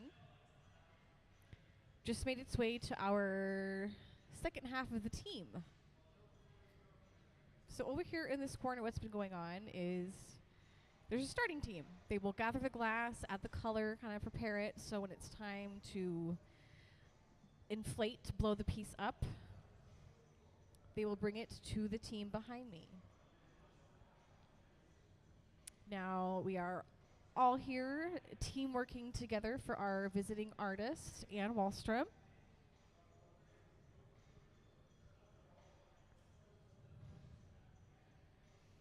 So today is her last day with us this week. However, she will be back next week from the 23rd to the 25th. We have some of the pieces that were finished Wednesday. That piece actually in the picture is sitting right back there on the top.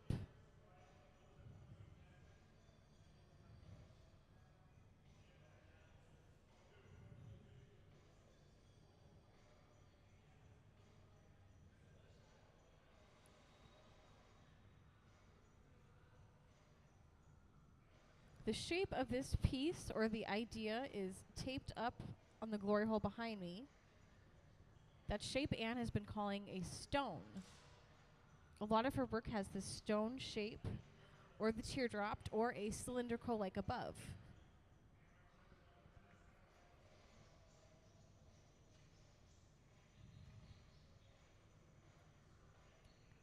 Now right now what they are doing is shaping that bubble with a block.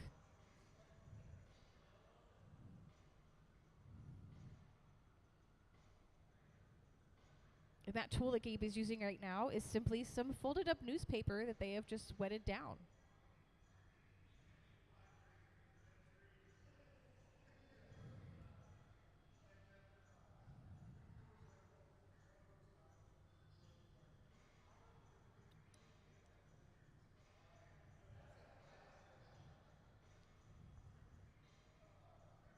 So I am not a glass artist myself, though I get to stand up here and talk to you about it all day. Something I've learned on this journey being here is if you see that white on that piece, something I've learned is that not all glass heats the same. It all heats up, but different colors like to move differently than other colors. I've heard sometimes it's difficult to work with two colors because one wants to be a lot stiffer than the other.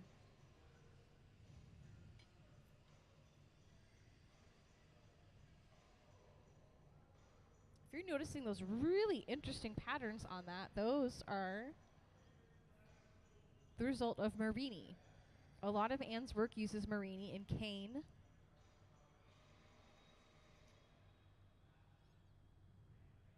Which this is cane. You can see that single cane above. And all Marini is cross-sectioned pieces of cut cane.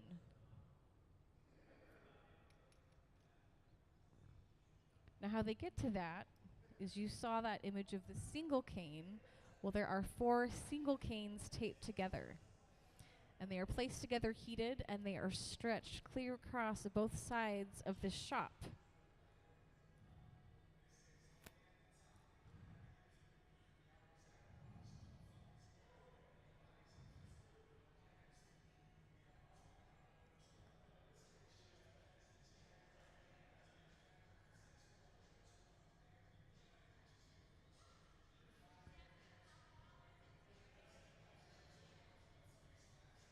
So my question from my little friend is, how long does it take to make one of these pieces? So if this wasn't a well-oiled, excellent team working system, it would take a really long time. But Anne has worked with this team, our resident artist team, since 2003. And because how this is set up, you have the beginning of this. So as this piece comes to an end, they're already halfway through this piece they've started over there. Now, I would say maybe less than an hour for one piece. Less than an hour?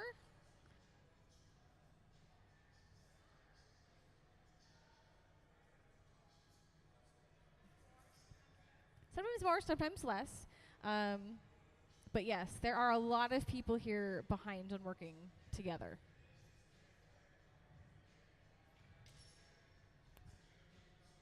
I know, though, personally, I have firsthand seen our resident artist team pump out cups and goblets in like 20 minutes.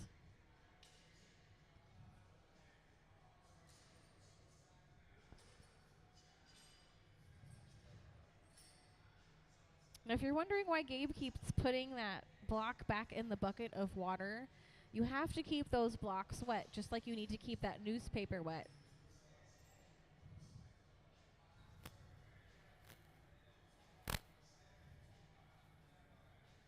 If they just put the dry block up to that glass, it would start on fire, which sometimes does happen a little bit. It's more common with the wood paddles, which you will see them block heat with. They also do shape the glass with the wood paddles.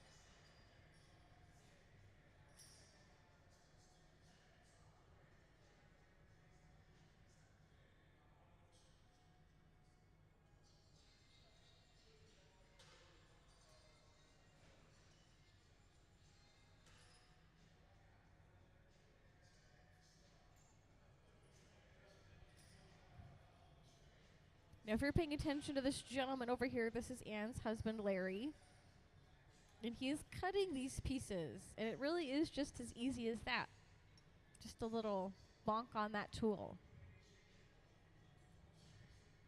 Now, all these were created ahead of time.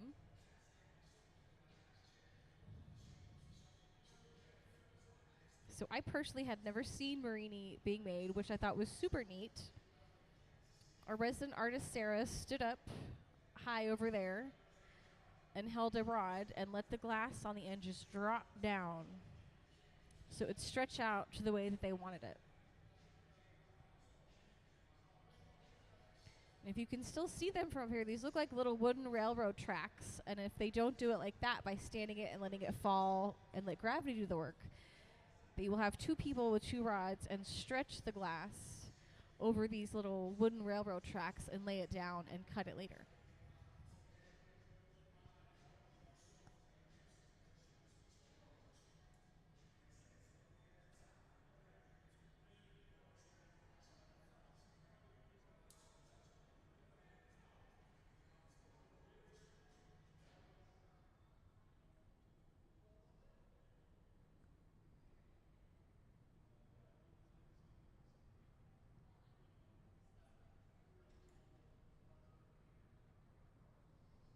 I also know it's a little hard to imagine this piece being about this big now, but over the next few minutes, it's going to grow and expand to about this big.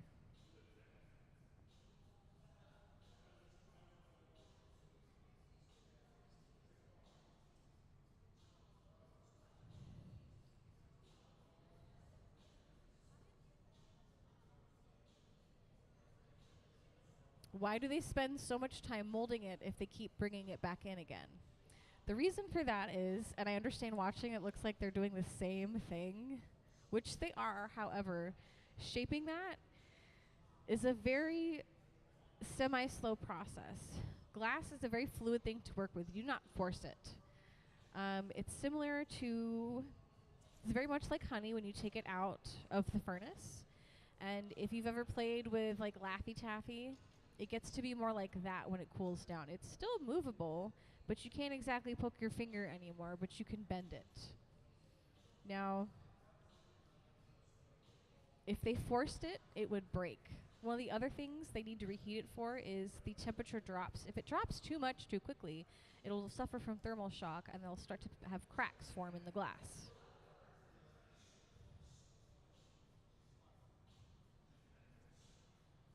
If you notice right now, though, it's pretty orange. So very comparable to your heating element in your stove or on your stovetop. As it gets hotter, it starts to glow orange. The same with the glass. The brighter it's glowing, the hotter it is. So as it cools, you can physically see that, but it needs to be reheated again.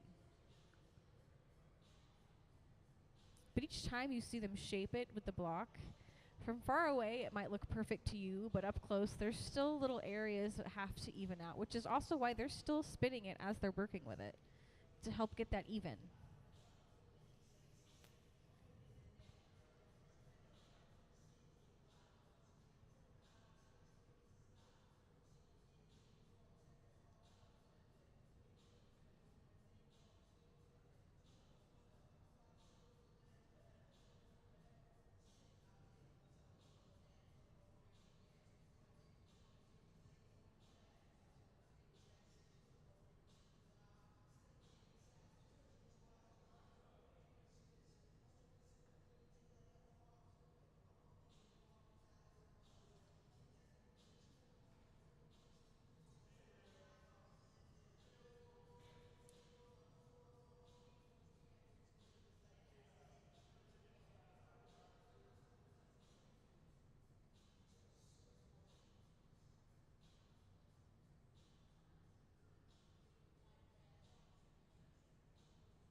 Well, if you have taken a peek at any of these beautiful pieces, you might wonder how any of this design got on there.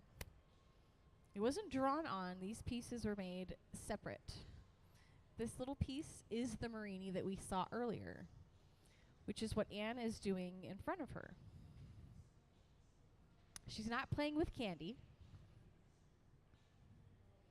So she will align those pieces the way she wants them. And our awesome starter team will come over and either roll those on or hand place them on that starter piece of glass. So that is what that team does, because once it gets behind us, you can picture those little pieces she's placing and look at the piece they're working with. You can kind of put together that whole middle process.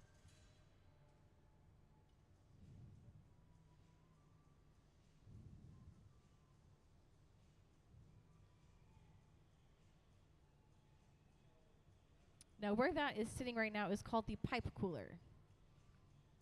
Steel does a pretty good job of not transferring that heat too far down to where they're touching it, but after coming back and forth out of the reheating chamber a couple times, it's going to get a little hot.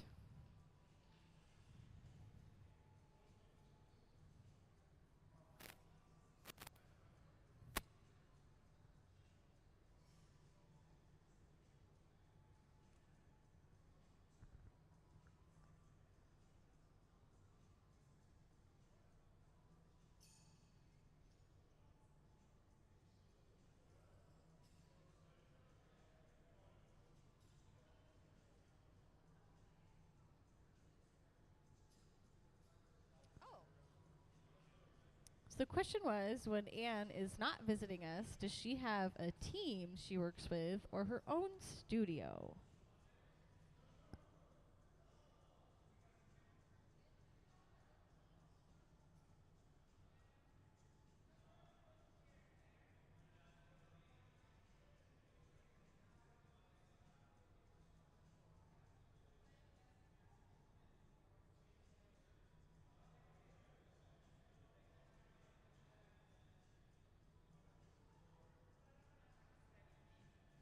She gets to go kind of wherever she wants to work, really, I think.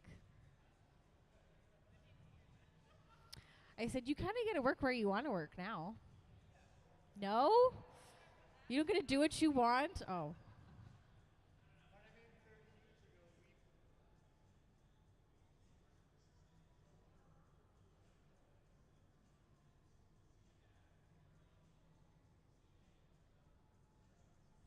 Yeah, Anne was with Costa Boda for 20 years. 20 years. So she was a designer and she is also a glass artist. So she did the whole shebang. Not only has she gone to school in Europe, but she went to school in the United States for glass as well.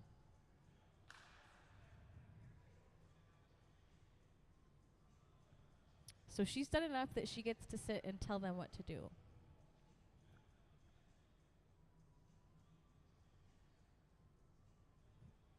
And speaking of our lovely visiting artist, here are some pictures of her last visit with us, if you're not familiar with her work.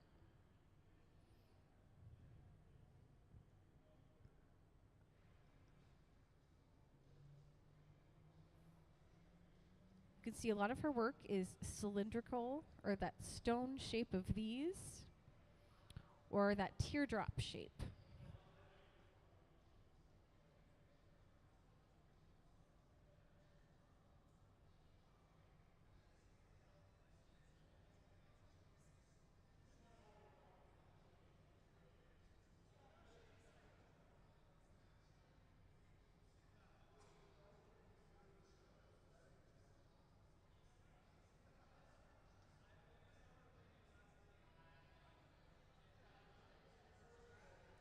So if you're wondering why they're just rolling this piece of glass back and forth, it looks very boring, but there is intent behind it.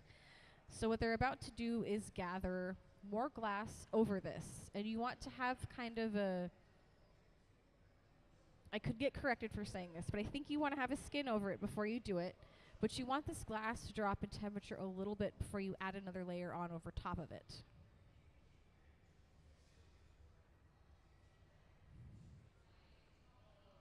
And also hello to my lovely new faces, and thank you for joining us. It's a good segue to let you all know everything starts where all the gentlemen are right now. That is the furnace. That is clear glass in there. It runs 24 hours a day, 7 days a week. That is the God's honest truth. If you were to show up here in the middle of the night, there are no lights on, but that furnace is still running.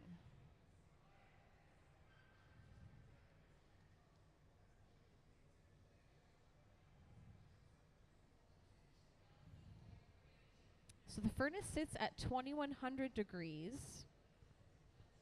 That blazing hot looking hole that you see them put the piece back in and out of is the glory hole.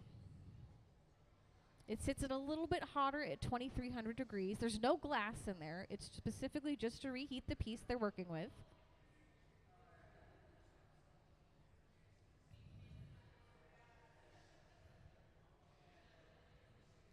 There's only a few other things on this floor that are hotter than those. It is the torches you see behind me. That fluffy flame is indeed called the fluffy torch.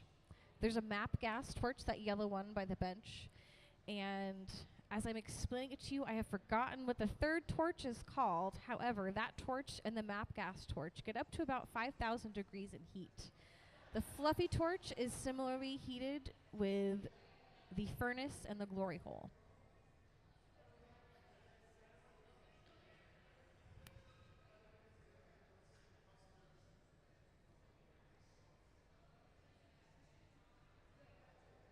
So the next step for this, it's kind of hard to imagine that big glob is going to be something as large and as beautiful as that, but it's going to happen.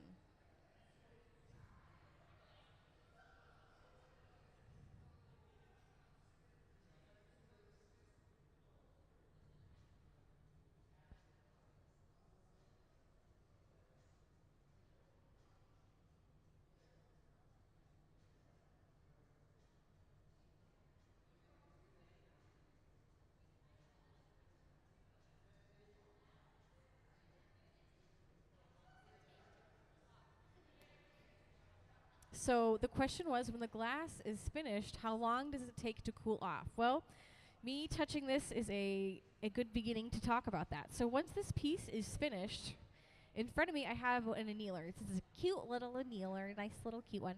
Now, these two big boxy things that kind of are reminiscent of a deep freeze are annealers as well. However, the one that this is going to when it's finished is the one to my left.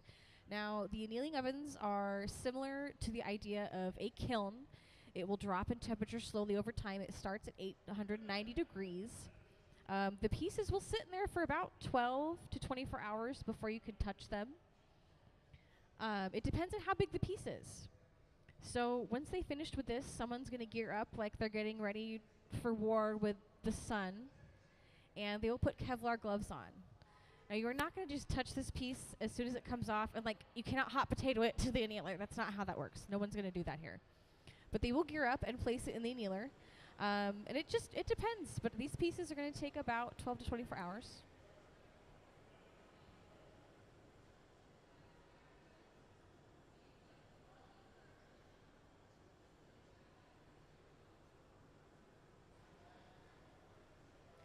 Now, not only are they reheating that piece at that spot, so that connection point between the blowpipe and the vessel, or this vase in this case, they're reheating that because if that contact point drops below a certain temperature, it will cause tiny little cracks and it will fall off, which nobody wants that. Another reason they will reheat certain areas is they're only going to want to work with certain areas, and they only want specific areas to move. As that glass cools, it's kind of like taffy. You can still bend it, but you can't poke at it.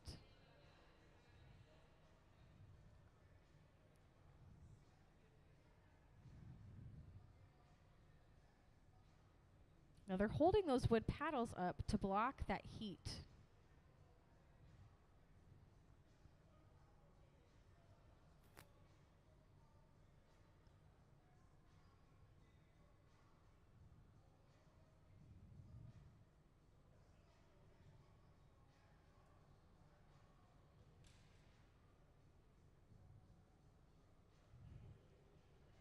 So this is the carnival ride time for the piece.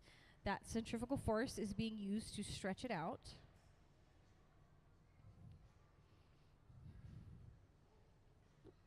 Now glass is created backwards. What you're watching them do is make this part of the piece right now. And they're stretching it out to give this shape. When you create something, you don't make this top part first. You need to make the bottom. And what's essentially going to happen is they're going to transfer this onto another pipe shortly and begin to work with the top of it.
Now from here it might kind of look like that's like a rag that Ben is using to shape that. That is just folded up newspaper that they have wetted down.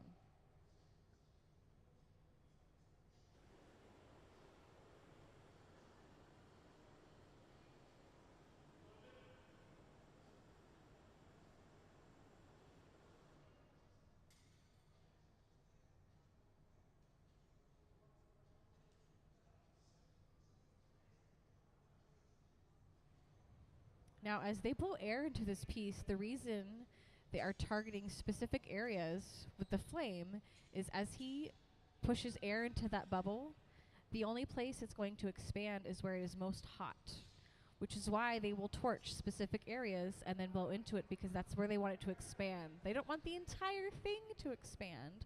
They only want certain areas.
So as Ben is reshaping that, you can start to understand why they are specifically heating that one area.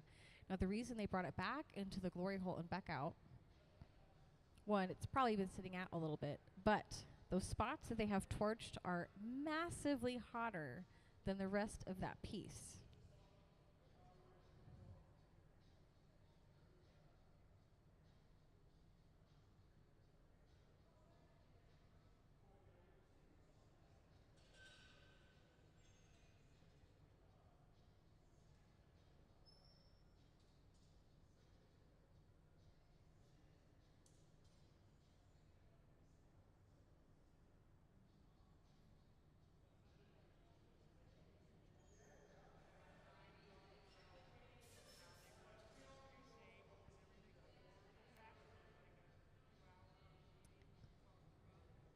So the question was, how much time was spent talking about how they were going to make these pieces?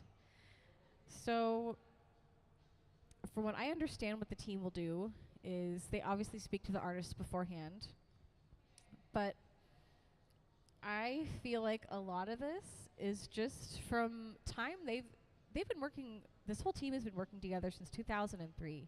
There's a reason that Anne comes regularly from Sweden to this team to work with them. When I'd asked her earlier about if these are the last pieces she's going to make, she said maybe. None of these are a rigid idea that has to be identical to this. It's more of a general. And someone earlier had asked, how does she know when the piece is done? And her response was, but there's a lot of trust, I think, that's going on in the floor right now. As you can see, Anne is well-knowledged in glass blowing. I know she has the capabilities to do this, but she trusts this team enough to be there and to guide them through it just by being present.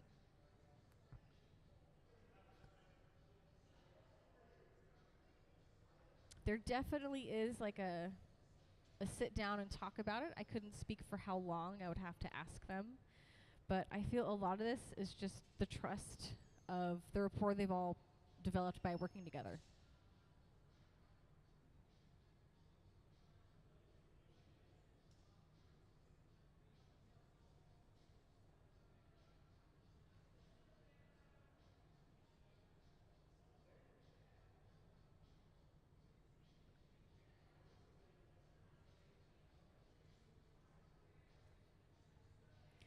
So any other questions, my friends? This will be the last piece before lunch.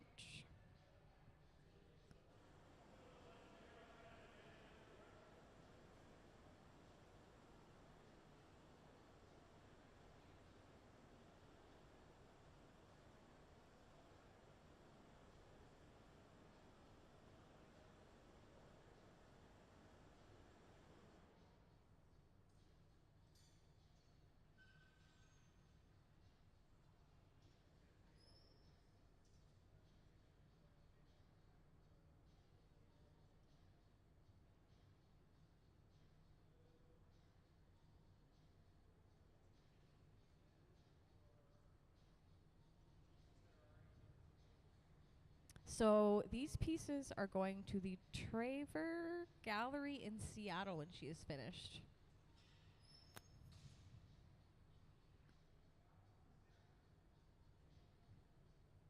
I can't speak for Anne, but one piece might possibly be gifted to us here at the museum, though.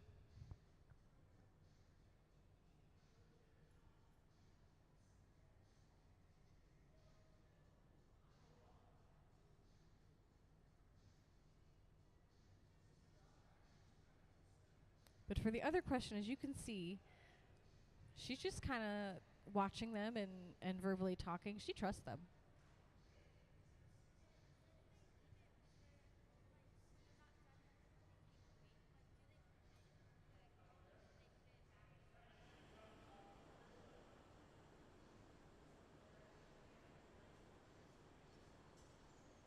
So where do they take a break with these pieces when they're not done with them?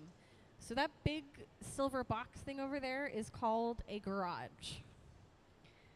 Now, an idea or how to think about the garage is, let's say they're making an octopus.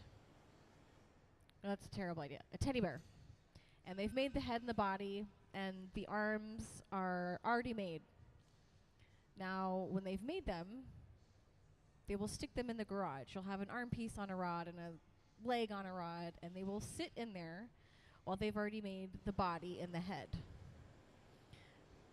I can't speak for the exact temperature of the garage right off the top of my head, but it's kind of a similar idea to the glory hole, where it will maintain that heat, so that way when they take it out, they're not worried about thermal shock happening.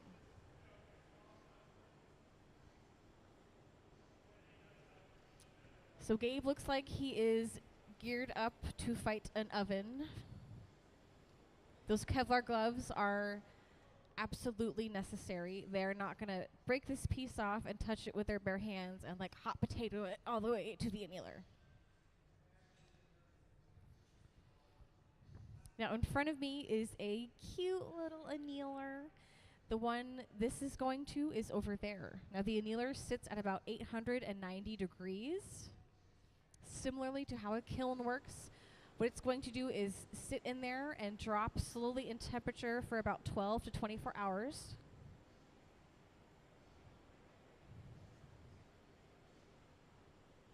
If we just broke the piece off and set it down in front of me, it would eventually crack. It has to slowly be brought down in temperature.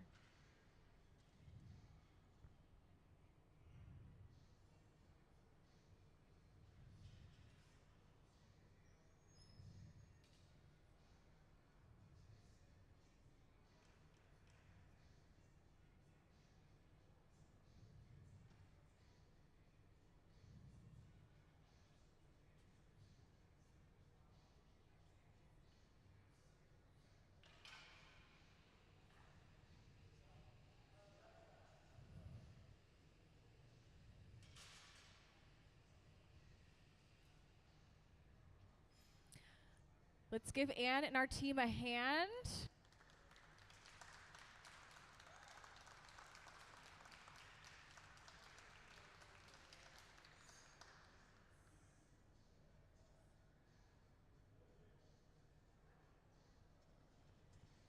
Well, thank you, my lovely friends and new faces. It is lunchtime for us here at the Hot Shop.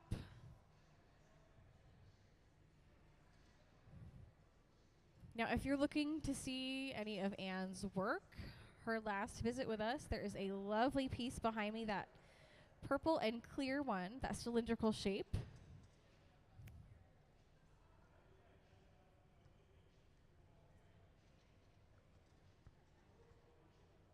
If we are starvin' Marvin's in Calmo is delicious out the door to the right.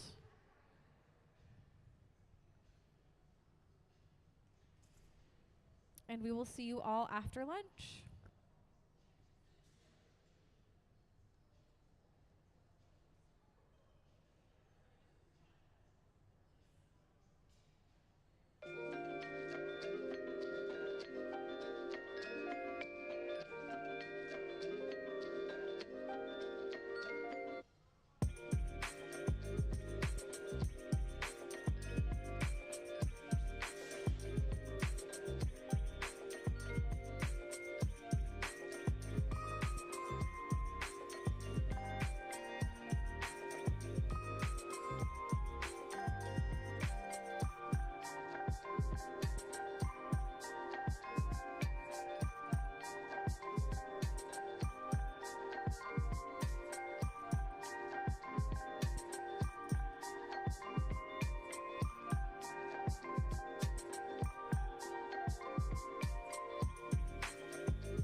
I'm Magdalene Odundo. I come from Kenya, but I lived in Britain, work in Britain, studied in Britain for the last many years. My work is about vessels and forms influenced by movement and the void and the solid within space. As an artist, I work in clay. That's my main art form, my main material. I've always worked in other materials. I think basically because I've always thought that an artist's life encompasses so many other ways of working. I come from East Africa, from the Lake Victoria area where the source of the Nile is.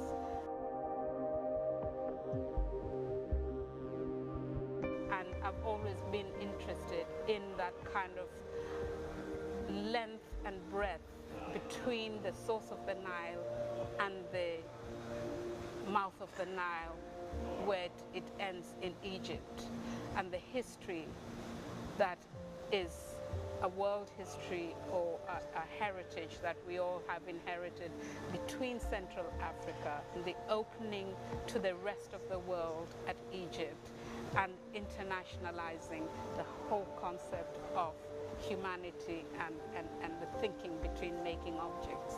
So along that is dotted a whole lot of art and a whole lot of inspiration that is a human condition as well, that is understood by the world over.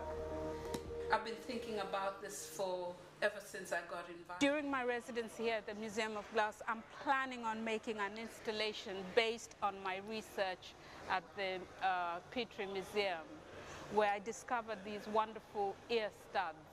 These early Egyptian ones are made in glass, and they seemed so contemporary. They have an element of glass, they have an element, I'm told by Ben, an element of clay and dung and that mixture. And then they would heat up glass and they would wrap glass around it. And then it would be cooled and they would dig out the core. And what I've done is I've tried to interpret these, and I'm trying to interpret this into an installation that is based on the senses, the sense of hearing, the sense of sort of translucency, transparency, the sense of being sort of transported through this clarity in glass that you don't really get in clay. Well, at the moment we're just working on the beginnings, and we're trying out some shapes and forms right through the next 2 or 3 days, and eventually we'll develop them in size as well as shades of white. And that's my intention, to have a very transparent piece of sculpture as opposed to a sculpture with too many colors.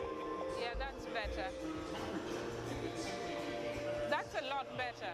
I've had recommendations from the world over that this is the best team to work with. So I'm looking forward to actually seeing what will come out of it.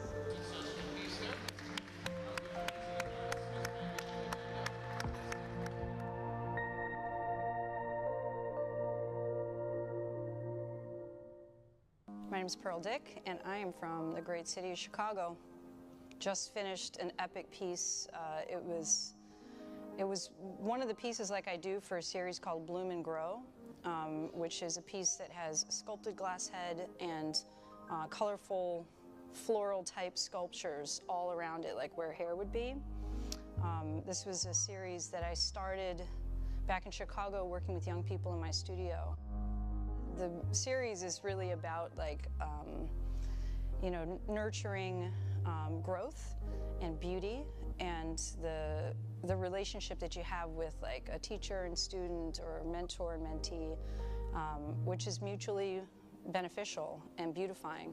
So, like the flowers, is a symbol of like growth and beauty in a garden that you cultivate. When I was a painter, primarily before I got into glass, I always also painted heads and drew human faces. I really purposely keep them somewhat androgynous so that they represent humanity and not like a particular person. People have always been what interested me. Like when I go out into, the world, I notice people. I notice everything, but people in our relationships with each other is what I choose to depict in this artwork. So when I sculpt glass heads, like that head shape, to me embodies like our soul, our like consciousness.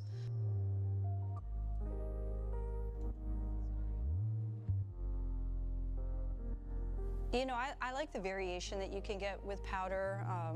Glass tends to look, a lot of glass can be like really glossy.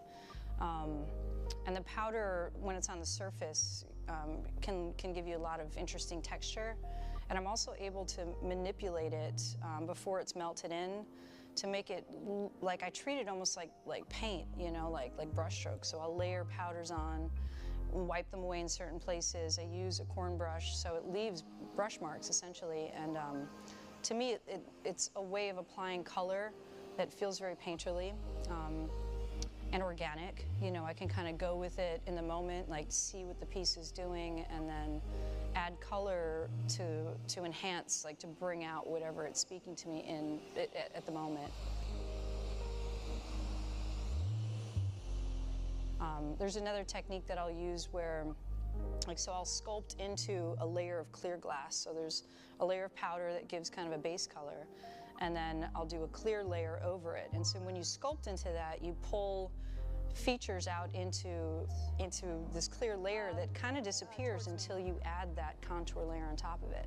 So when I add sifted powder onto that sculpted layer and brush it away, and it tends to stick into the cracks, and it really brings out the features. It almost makes it look like a drawn or a painted line.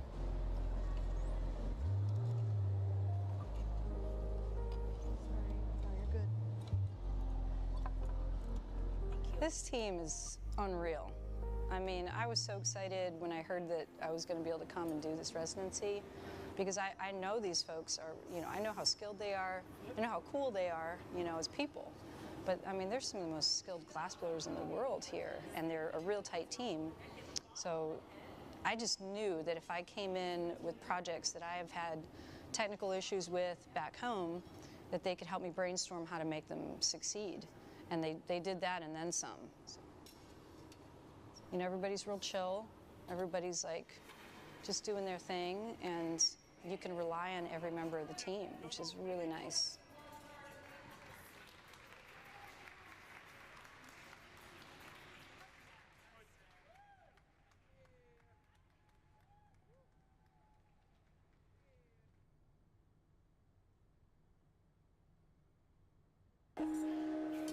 This has got to straighten out. My name is Ann Gardner. Well, I think as you work in different materials and as you work through your own process of making work, that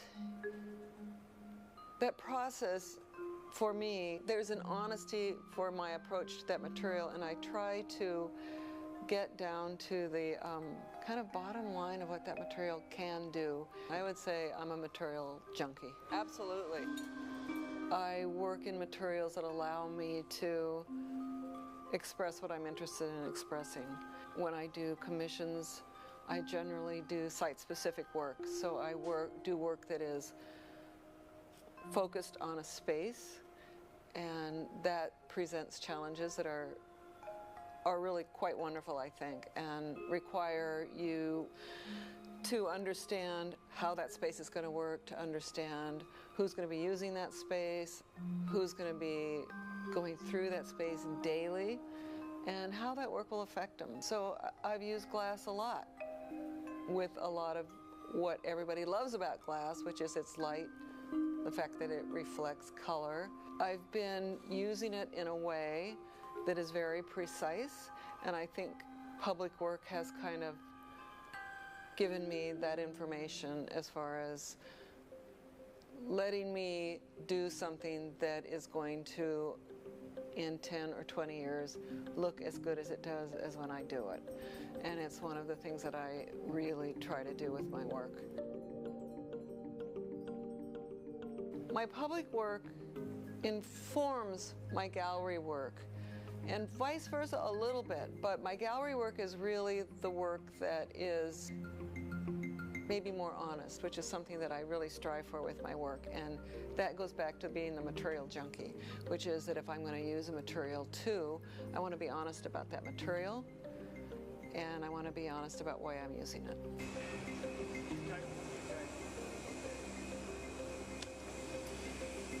I came here 13 years ago. I was very structured in what I did. I did some beautiful pieces, and some of the same crew is here working with me on this one.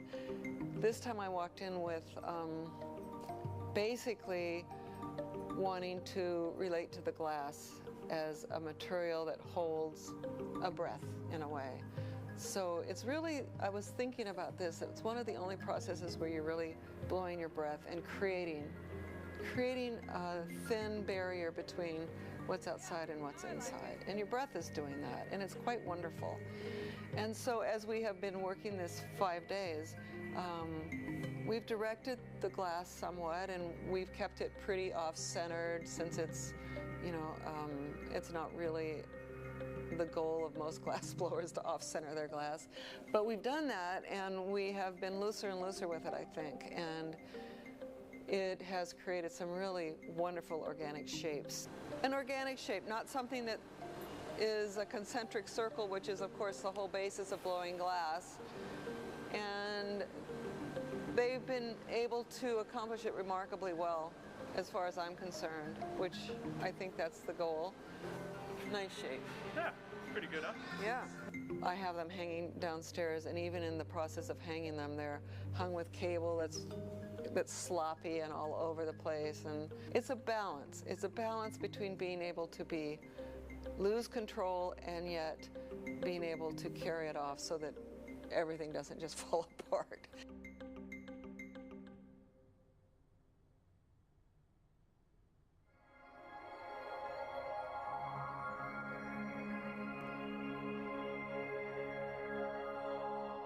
My name's April Surgeon, and I grew up in the Northwest, so I was born in Missoula, but I grew up in Seattle.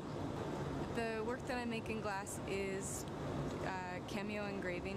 I'm using a technique that has a really long tradition in glass, and it's usually kind of put in the decorative arts kind of category of glass making, but together with Jerzy Hartsoba, we're trying to make glass engraving a little bit more contemporary, and so I've started to look at my local environments and use that as an inspiration and engrave that onto glass. I work from photographs mainly, so I'll walk around my city or when I'm traveling or whatever and take photographs. I work out what I'm going to engrave on paper before I actually start the glass process, so I have a good idea of composition and what's going to happen there. Once I have the composition laid out, then I fuse the glass and then I start engraving.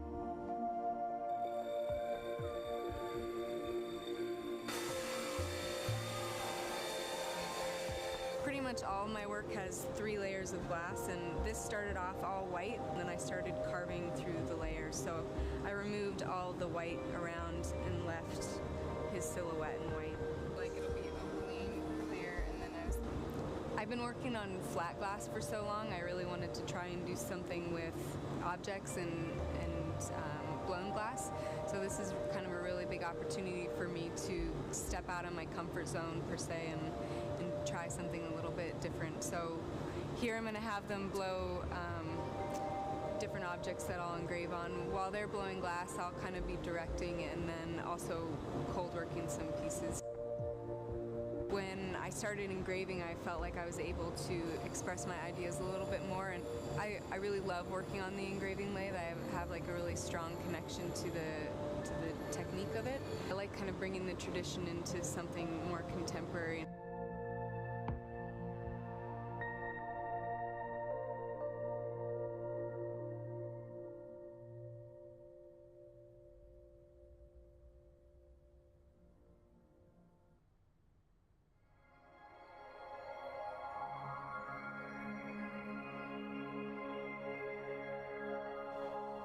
Deborah Cheresco, and I'm from New York. I've been working in glass for at least 20 years, and a lot of that time I spent fabricating work for other people and doing custom couture lighting. But all along I've been having fine art inclinations which I haven't hatched yet, and what I'm doing here at the museum is beginning a dialogue in basically me as a fine artist, which I consider almost my third incarnation as a glassmaker. Since I spent so much time focusing on getting technique, I realized that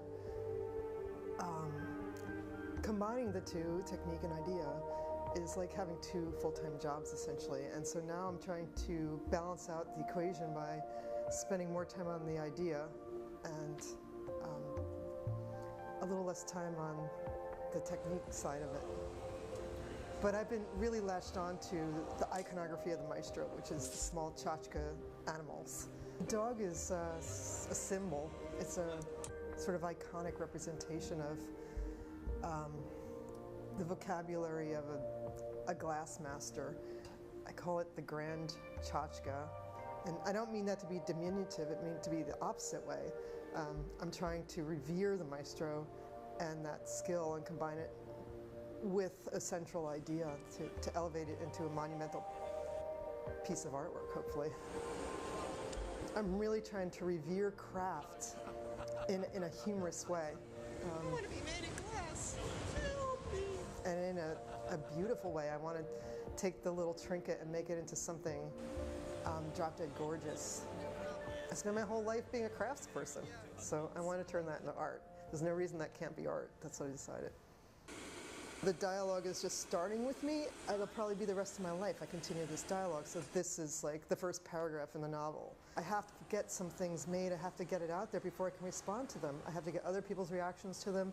I have to see what the reality is of what I'm putting out in the world before I can go on. I don't want to just keep repeating the same thing without getting feedback from myself and my artistic colleagues.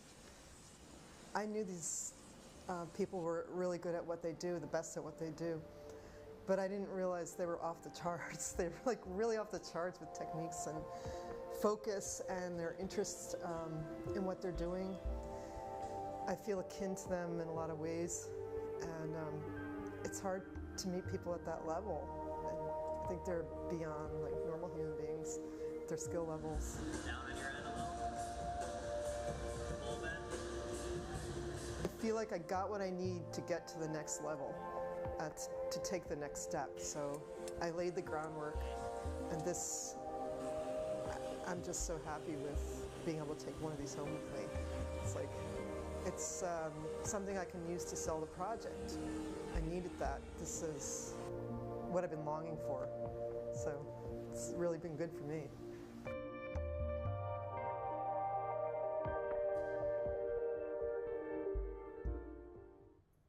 The following is a presentation of Kbtc Profiles.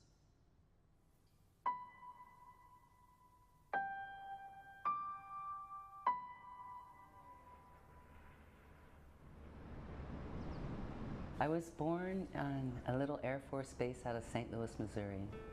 As a child, I always had worked with ceramics, and I've always taken workshops pertaining to art. As far as my education goes with glass, I started at Pratt Fine Arts Center, and then I traveled the world to different museums, and I worked for different artists in places like Italy, Abate Zanetti, Nijima Glass School, which gave me an opportunity to see things from a different perspective and to see how other people made things. Well, my husband is a wonderful person, a wonderful artist. He truly is a historian of the studio glass movement and Italian glass making and the history of it. And he gave me an opportunity to travel around in the beginning years with him, and I've learned so much from him.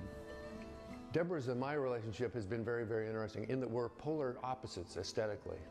My work is very clean and almost geometric. It's very clean, organized, symmetrical work. Whereas Deborah, being a botanical sculptor. She's kind of at the opposite end of the spectrum, which I think is a very positive thing in regards to our relationship. You want water in here? Yes, please. Her approach to glass is very, very, very special to me, and how she approaches the material is very incredible, with this remarkable tenacity and fearless as far as how she approaches working hot glass. As an assistant, you kind of have to adapt to the style of the person. I show up to work and I mean, it's just different every day. Okay, Sabrina, I'm going to have you take the pipe, and then I'm going to come over with a bubble, and I'm just going to go across it with a blown bubble. Okay? Oh, nice. When you work with such a wonderful assistant, you don't really have to tell them. You just, I say I want a bit, and she brings the bit. It can be very peaceful, but it also can be very exciting and fast-paced when we're really going at it. Working for Deb, I've never worked for anyone who works in the style that she works. She's really kind of created her own methods for doing things. That's what gives me lots of texture. I'm a visual person, and it's really nice for me to work with my hands, but also to take things in visually from what I'm seeing around the world. Most of my work pertains to plants, plant structure. I've worked with orchids for probably the last 18 years of my career. Right now I'm working with freestanding sculpture, tree forms. My latest show is called Arborea, which is a Latin term for tree forms. It's currently at the Tacoma Art Museum. When we were thinking about the opening of the new Rebecca and Jack Benaroya wing, we wanted to work with an artist who wasn't represented in the Benaroya collection, but we wanted to have included in the opening. So we reached out to Deborah to ask her what would be the next big thing in her career and how could we help. And she came back to us with the proposal for Arborea.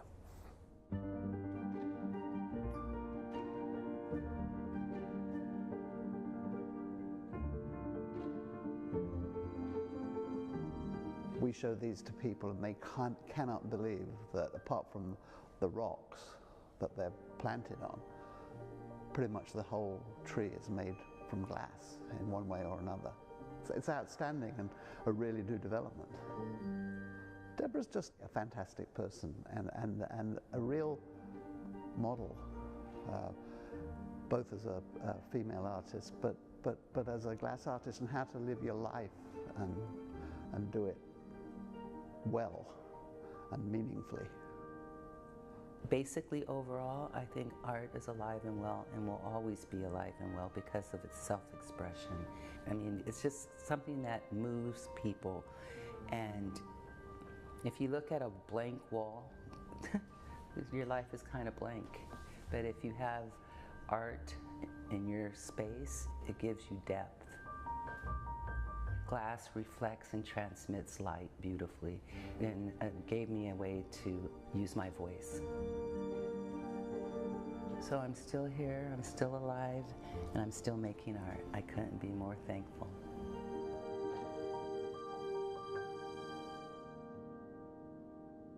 KBTC profiles are available at kbtc.org.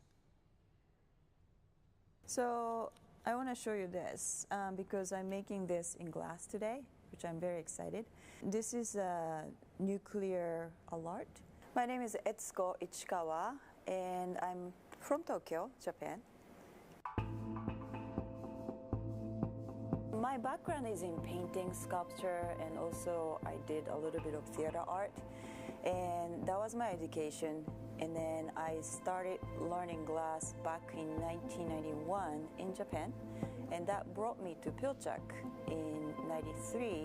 And soon after that, I moved to Seattle.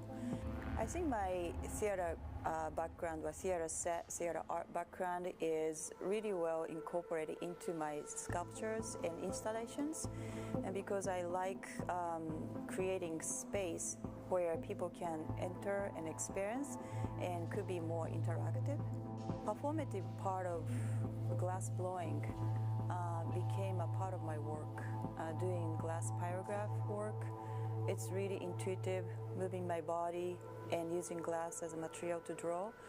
And that gave me opportunity to be a performer.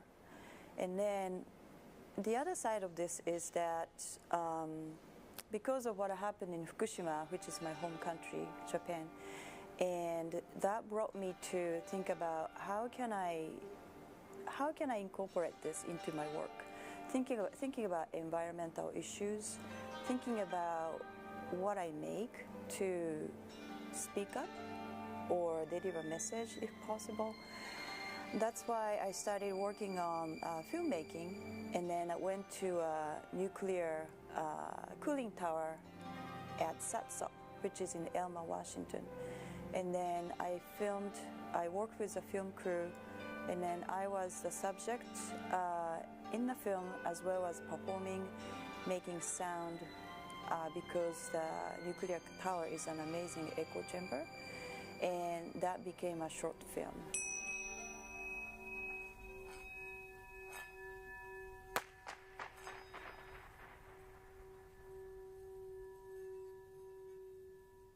I think that my residency is just the perfect opportunity for me to explore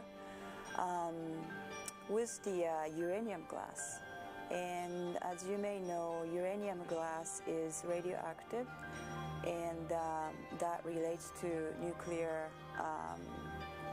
power or nuclear plants or even nuclear weapon.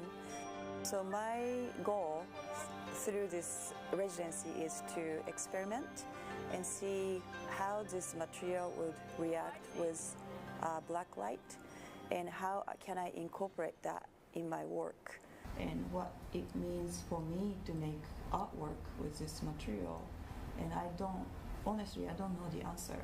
I actually don't know where this is going, which is probably the most exciting part of this residency.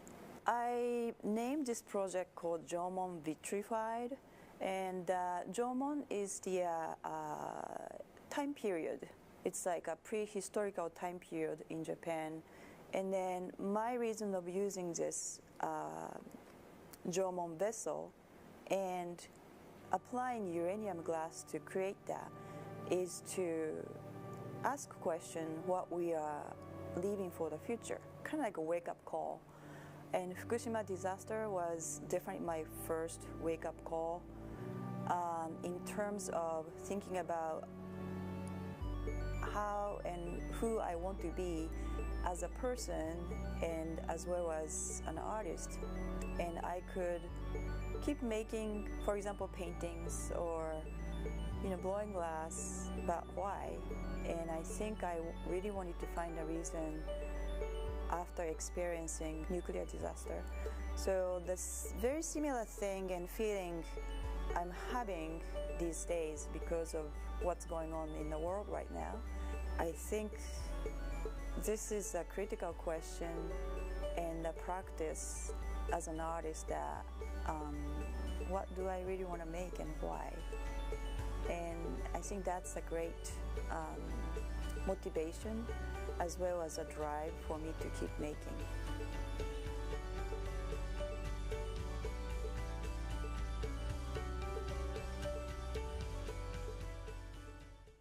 Is art something that you have to do? I mean, absolutely. I have no, that's not even a question of choice. It's, do you choose to breathe today?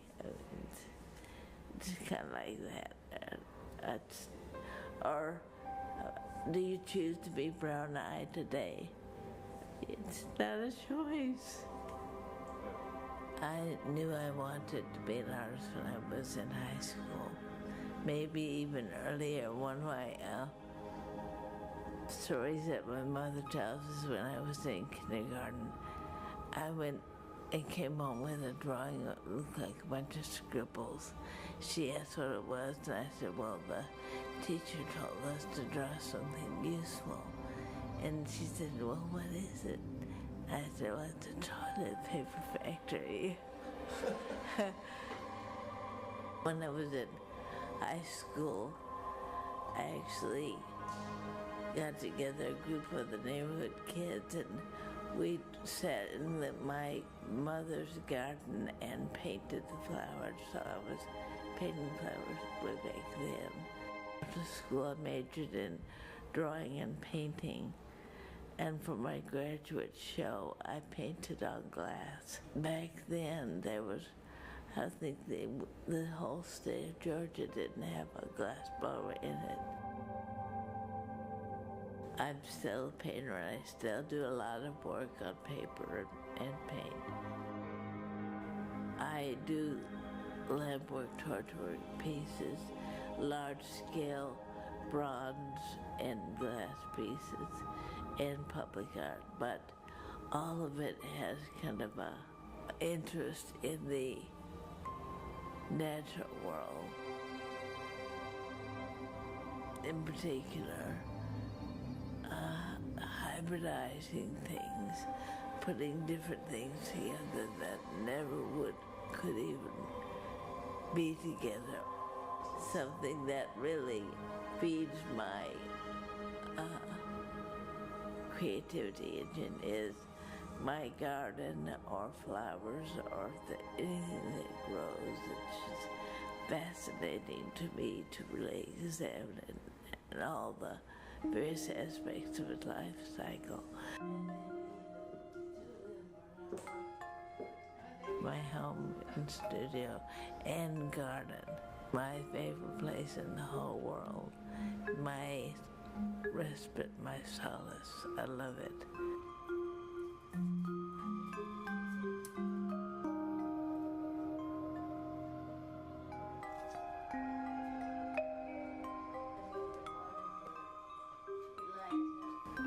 Makes me, or helps my creativity because it's so beautiful. I think that when you surround yourself with beauty,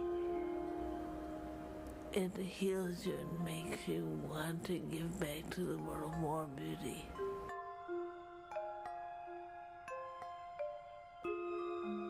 Yeah, I really want it to be incognito because I like to have people over, but only when I invite them. I don't want the general public dropping by.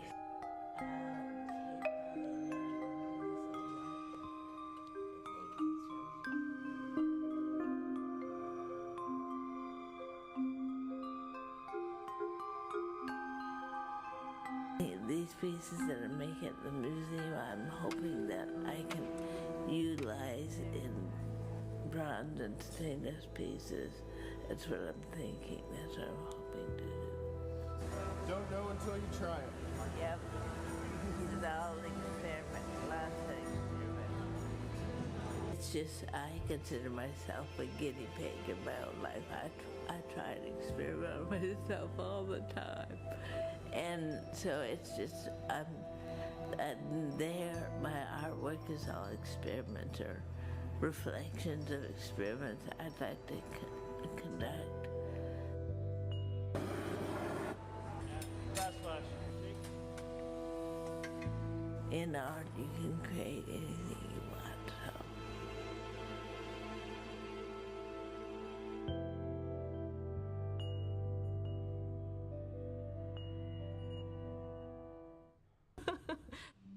I think there's something soothing and comforting in that weaving, and it's also very much a sit-beside art, so you're always learning from someone by sitting with them and learning the skill. As a kid, I didn't really have a choice. We were always gathering, we were always prepping materials, and we were always weaving. So my younger years, I don't know if I appreciated it as much as I do now. I think for me, owning my basketry was when I became a master weaver. I did some apprenticeships with some different teachers to really find out what my specialized skill was. My dad always says that you are born with your skill already in place, and it's the community's responsibility to help the youth find what their skill is. A lot of my best memories are sitting around with my aunts and my whole family and my extended family just weaving. Weaving really brings the community together. Glass is also kind of, I feel like it's a very community-based art as well, so that's very similar to what we would, how basketry is too. There's still holes in it, Sarah. Let me melt it. Oh, there's a hole in it. A lot of my patterns are just like shapes and counting and stair steps and designs. I'm really into the color, the color contrast and the counting. One of my favorite baskets to make as a kid was, we called them rainbow baskets, and they were just like any of the scrap colors left over. It's gonna be a little I think the biggest challenge for me was just figuring out what glass does. The first time we went in, I was like, can I braid it? Like, can we braid the glass? And I think that adding my designs works pretty well on these types of basket because it is just the geometric stacking and stair stepping and counting. Every time I feel like I kind of know what glass can do, someone shows me something totally new that can happen. I like the cane roll-ups because it is something I can control, and I also like the copper baskets, so I was actually able to weave a basket and then they blew a hole into it. I feel like I'm still in the experimenting stage, so I still love every part of glass. Every time they show me something new, I'm like, let's do it. And then if things go wrong and something explodes or it doesn't look great, I'm still like, yes, this is the coolest thing ever. There are people who have an idea of what their design is going to be beforehand, and they sketch it out, they calculate it out, and they have all their colors they want to put together. That's not me. I just love putting everything on there, not quite knowing what's going to happen, and then seeing them roll it up, and then finding out what it looks like.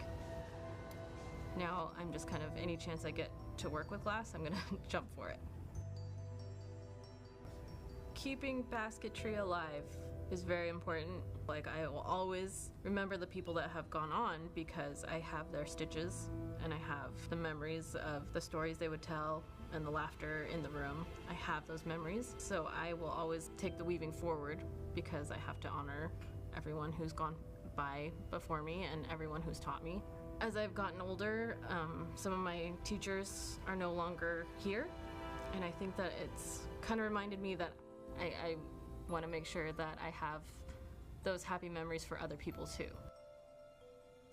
This residency is not something I would have applied for on my own, I think, because glass and basketry don't seem like they connect or work well together. But then when I actually got to work in the hot shop and learn all the different things and play with all the glass and do all the different techniques, I think that glass can really communicate and incorporate many different art forms. So I think that if anybody has the opportunity to apply for this, they should, because it's inspiring. Even if you never do glass again, I think it really changed how I looked at my own art.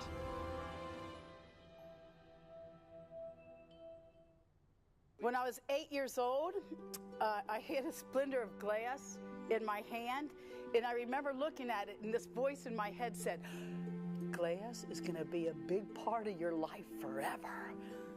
Is that amazing? I still remember that.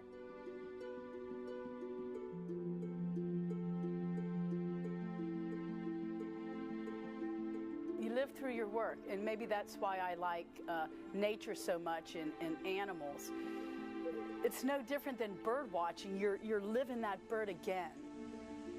I'm deeply passionate on any natural environment, all animals. I focus on birds a lot because birds are easy to see in the field. I love mammals just as much.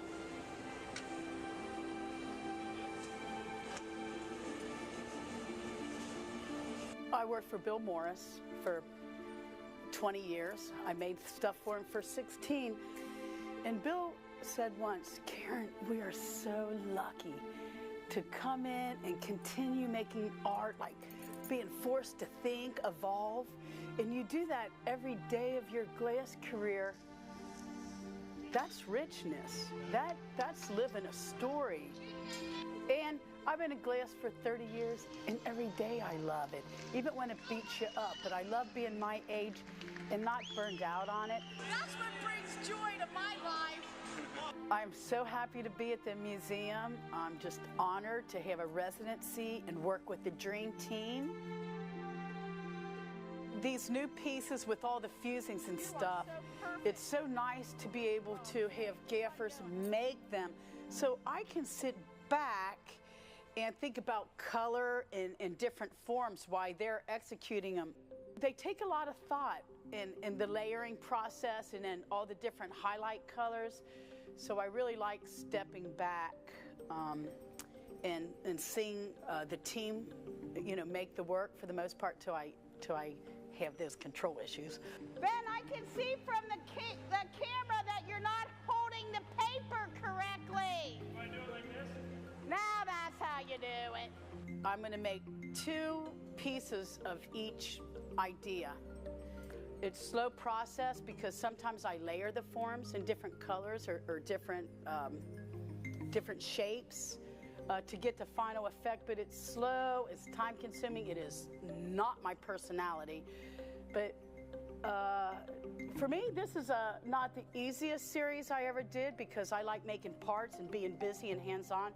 And this is a lot more thinking and slower work, so it's actually taking patience. It's true, I have a short attention span, but I'm always curious. I lay in bed at night and think, wow, wouldn't that be interesting to make this or how to make this? I can't even sleep at night till I get things figured out.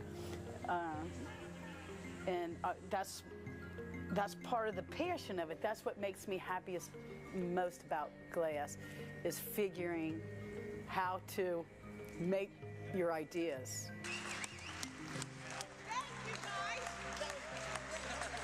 I am the luckiest human in the whole world. Jason, I gotta tell you, I love it. Jason is the most easygoing person, and if I can think it up that needs to be made, he'll make it. His honey-do list just never ends. And everybody says to me, Karen, you are so lucky to have Jason. And I say, I know, he is the best. And we have the most beautiful marriage because it's all love and he's easygoing. And I was raised, the louder you say it, the more you mean it. And he just doesn't even react, so. Let me work on the head, and then you can do what you want. If you live your passion, then you live full, that is wealth. So if you live for your soul, your spirit, your passion, then you'll be young forever. I love life.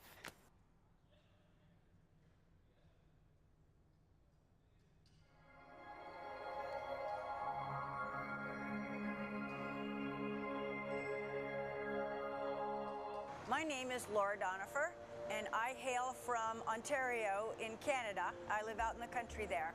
What I do as a glass blower is mainly work with vessels and a lot of different colors.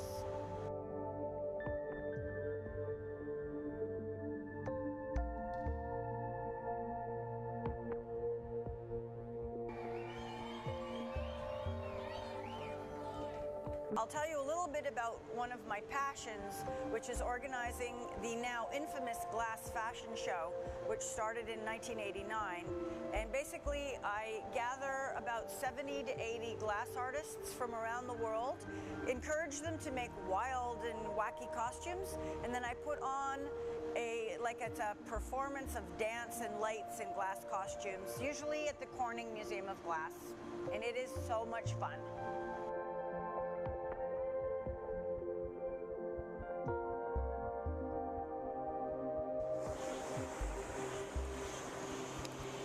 What I'm planning on focusing on this time at the Museum of Glass is experimenting with different color applications for my pieces.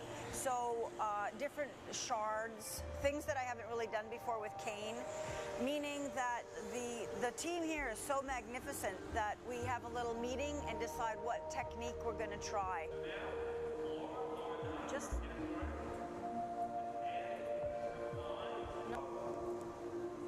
nice right through the red line. We'll just do it on the bottom. There we go. All right. Beautiful, Nico. So precise. I'm adding some jade green. Just gonna be so beautiful. And down? So, Yeah, yeah. take it over. The moil. Yep. See? the pattern? That's really cool. I wasn't expecting that. I was expecting just to see red, but I love that. I've come here to the Museum of Glass precisely to make things just like this piece that I've never made before, patterns I've never used before. So we talked about experimenting this morning, and this is the result, and it looks totally amazing. I'm really happy. That's beautiful. Different, completely different series. I can see what it's going to be. This is my second glorious time here, and I guess it was 2005. And the work I did there, we did experimental pieces that were almost 4 feet tall, and they went into a large installation I did called Shields to Ward Off Madness. And I could not have done the work without the boys here. Last time I was here, we started doing something that glass blowers do, which is when the molten glass comes out of the furnace, you smack it with your bare naked hand to leave a handprint. And we coined the term slapping the rabbit. So it was like, let's slap the rabbit means let's hit the molten glass with our bare naked hand and leave a handprint. All the hands who want to see us slap the rabbit again, we're gonna slap it. Slap the rabbit. It is an amazing privilege to be an artist invited to come down here. And when you get the call, you like jump up and down for days. And the team here are the most excellent glass blowers, the most patient people, the most loving and kind guys on the planet. And I am eternally grateful for this amazing opportunity. Thank you so much.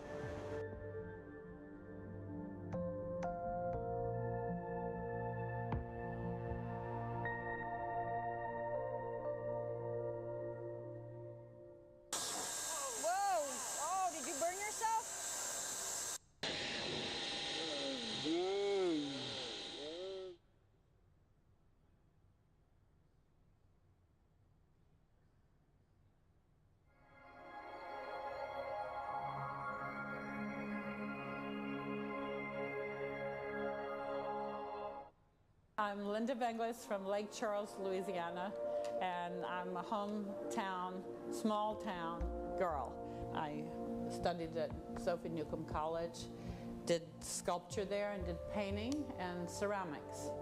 And I graduated with distinction in both painting and ceramics, and then I went to New York and I began to meet all these wonderful famous artists, and I got a job in a gallery, and pretty soon I realized that the art world was all about this creativity and the people that were interested in this creativity and backing it and showing it.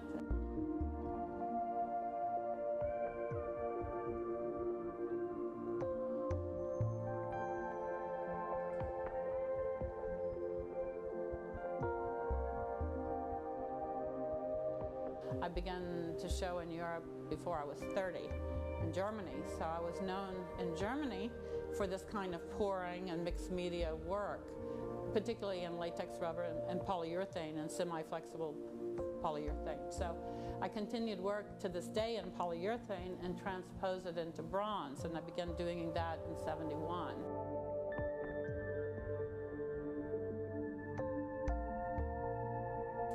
I think anything that you want to do is about the energy, the positive energy to do it. With that attitude, and with also my interest in exploring other materials, I began to cast glass.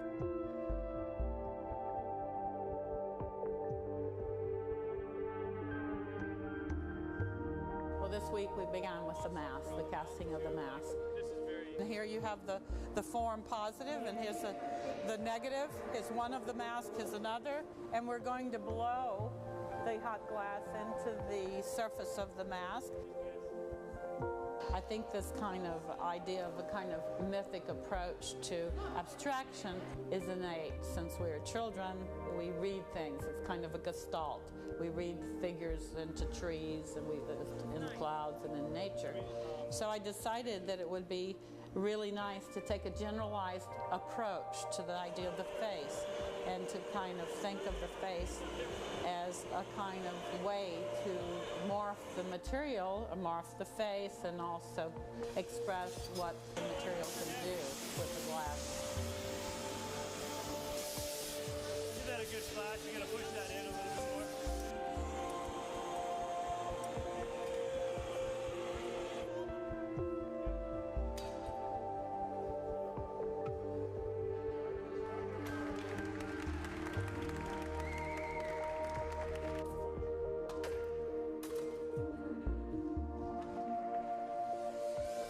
At the end of the week, we're going to do the concave convex pieces and the molds, which were quite complicated to do, and we're going to see how those function. These are forms that I developed some 12 to 14 years ago. I'm excited about using this technique because I've cast like thousands of pieces, and I've never done it this way. This is like a one-shot deal. If we don't get the glass to flow in, then we don't have a piece. So it's kind of a little more dramatic, and they should be when we're pouring them, be very dramatic. This facility is really incredible. I think there's a kind of wonderful camaraderie here, and I think there's an understanding that we're after the same thing. These are all artists I'm working with, so they're really understand if I say a certain kind of curve, or, certain play of light, we're speaking the same language, and that's really a thrill.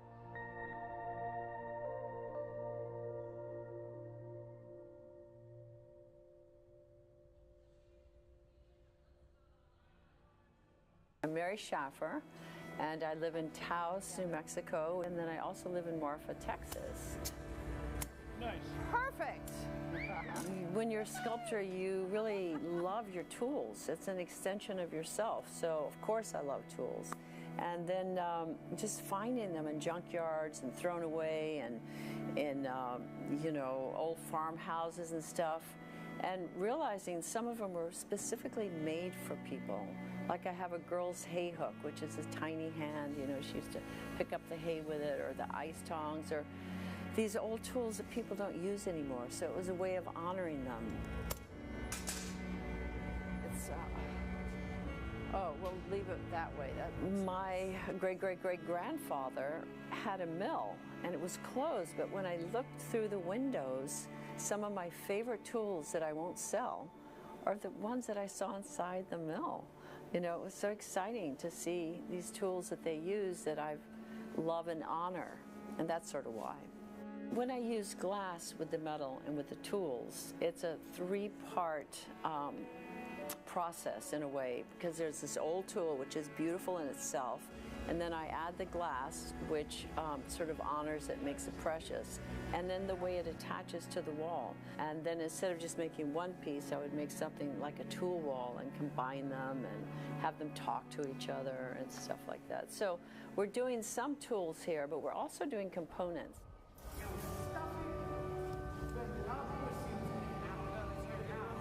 It's so much fun to be here because I am a glass slumper. I take plate glass, and so I don't have a hot shop. I don't use hot glass except for when I'm invited or if I work in somebody's shop. And so it's very exciting to be here because not only am I making things that I've thought of that I want to combine with hot glass, but I get to play.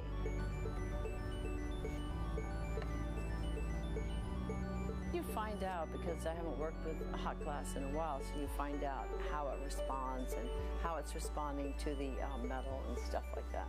So, I mean, it's just completely delightful. And of course, I'm working with these great, great glass blowers.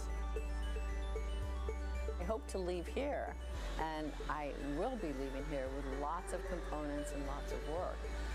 And some of it will be taken back and slumped. That's what I'm going to leave the museum with, just a ton of work. Thank you, thank you. What keeps me going as an artist is not just glass, it's just the ideas and communication. You know, anything can excite me, and I'm the kind of person that needs to be working, you know, because you're just happy working.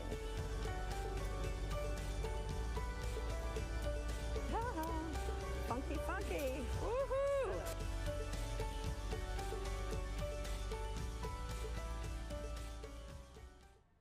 I will sit on the bench Yeah, and you'll next make it. to you, Oh, okay.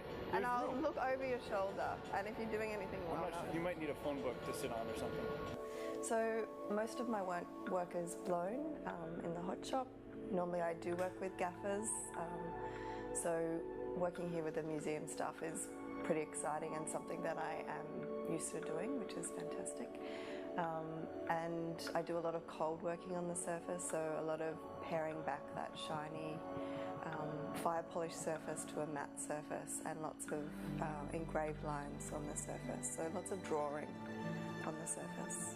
I really like those innate properties of the material, so working with monochrome colours with the engraving means that I'm really just revealing those basic properties of the glass. So it's that dark glass against, or using that engraving process is just actually chipping away at the glass. So you're actually using those basic things about the glass that highlight what the material can do, which I find really exciting. So it's nothing sophisticated, it's quite elemental. And it's a really nice contrast. I really like that kind of black against white. That's like a wash, really thin, light wash. And then that's a little bit denser, and I want the line of colour to go up there. You were right on the spot. I think it's really hard when when you're working with gaffers, you're conscious of time and money and, making work for exhibition. It's really hard to actually just have a time to play and explore. And I really have only scratched the surface with what I can do in the hot shop. I do work with form a lot, and I use a lot of surface cold working to express my ideas. But this is really a chance to actually use colour and line in the hot shop and explore and push my ideas a little bit further. And some of these ideas are things that I've kind of had brewing for quite a long time in my sketchbooks, and just really haven't had the time just to throw it out there and play. And I think having a stretch of 5 days to actually work on something means you can take it day by day, you can take steps, get things out of the hot shop, have a look at them, see what's happening, see what's working, make some observations, and then actually build upon that, which is normally something that you can't do over a long stretch of time. So to have 5 consecutive days means that you can actually really push an idea a really long way, which is exciting. Yeah, we've been playing around with different ways of getting that line precise and trying to keep the gauge of the line quite even. So we've done it in a few different ways, trailing glass around the surface. We've done it joining 2 different cups with a sandwich line of colour in between. So we're really trying to unpack every way that we can actually explore that idea of that tidal line. I guess my goal for the residency would be to come away with a couple of new ways of getting that sense of tension within the work that I can push further within my work. So yeah, and really if I didn't have these 5 days to work, it would probably take me a couple of years to progress as far as I will after this week. So I'm a really slow worker, so it's kind of like being on fast track for this week.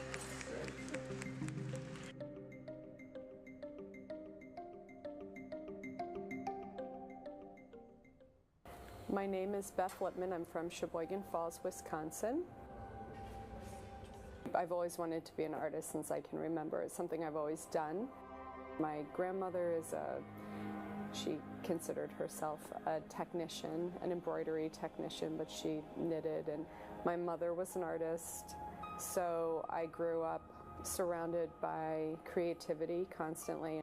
I'm using glass specifically to discuss this kind of ephemerality and the temporality of time. So I think that the material really warrants being used for that kind of discussion because it's constantly, perpetually alive and available, but very elusive at the same time, especially when it's transparent, when you can see through it. Hang on. I gotta get it. All right, get in there. Too thin. We're gonna have to put this one down. Spin.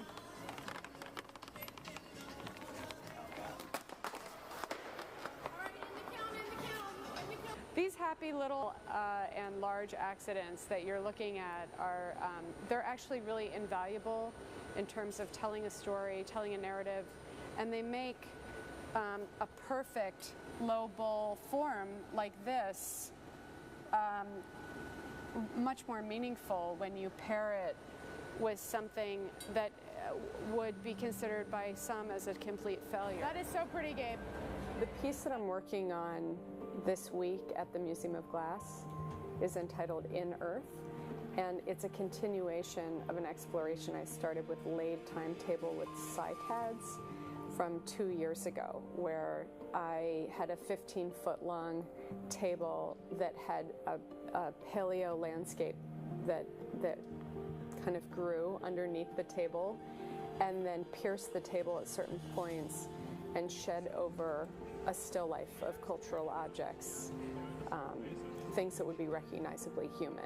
The team is making very recognizable cultural objects here. I really am interested in employing them in what they do best, which is very tight, controlled Venetian style vessels, or an interpretation of Venetian vessels. So bowls, goblets, chalices, vessels with handles, urns. The viewer's most likely going to really only encounter 2, possibly 3 of these corner posts that one would find in a system called a lowering device, which is used for lowering coffins or caskets into the ground. So it'll just be a fragment of those lowering devices, not a full functional device. Just enough to trigger someone else's memory. You ready? Yeah? People will only recognize it if they've had the experience of being at a gravesite. And this year I have had the unfortunate honor of being at a gravesite twice. So it's one of the things that I kind of zeroed in on. The great thing about glass is that it's really a very efficient tool for hooking a discussion with a viewer. It's obviously beautiful, it's spectacular, it draws people in, it's a very visceral experience that a lot of people have to the material. Then you can get beyond that if you so choose, and you can start thinking about the content that's behind what you're looking at.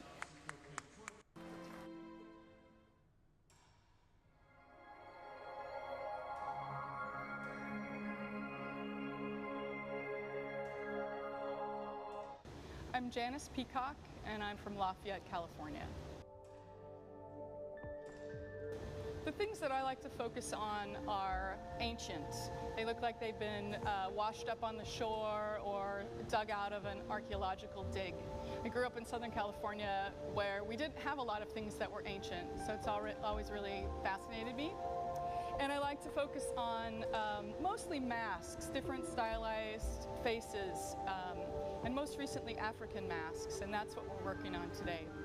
This one, which is like this guy, and this is a buffalo, and this is another group from, ethnic group from the Ivory Coast. Most of these are all sort of on the west coast of Africa. The reason that I like to work with masks is because of their transformational quality. So I love the idea that by putting on a mask, you can become someone else, or you can become a spirit, and that with that comes power and the ability to have others see you as well as a different entity than you are. And so that's the thing I really love in working with glass, is its transformational process, and then working with masks, how those transform people and also how people perceive the wearer of the mask.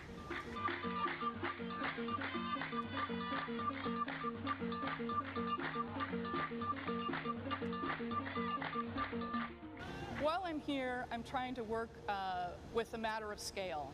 So as a flame worker, I work very small. Most of my things aren't more than a couple of inches high.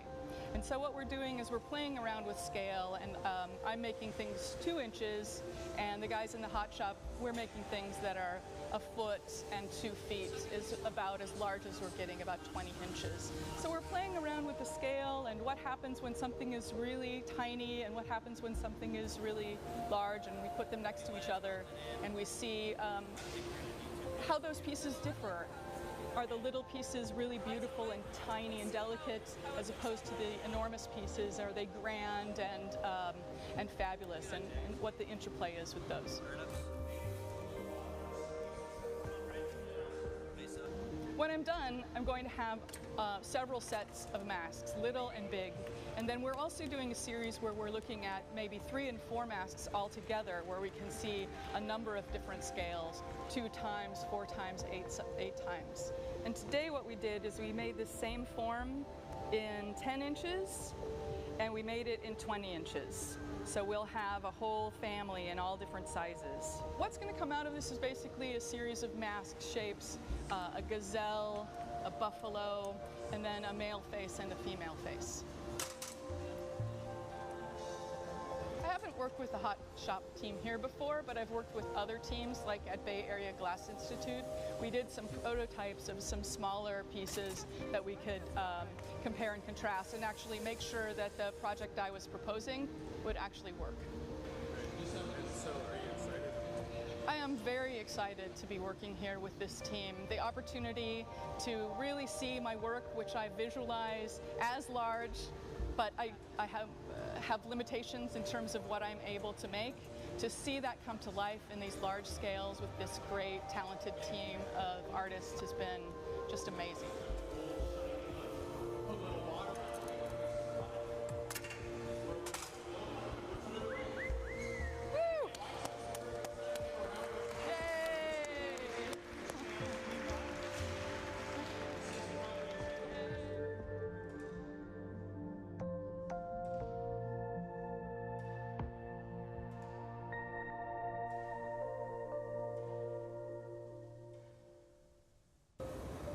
Awesome.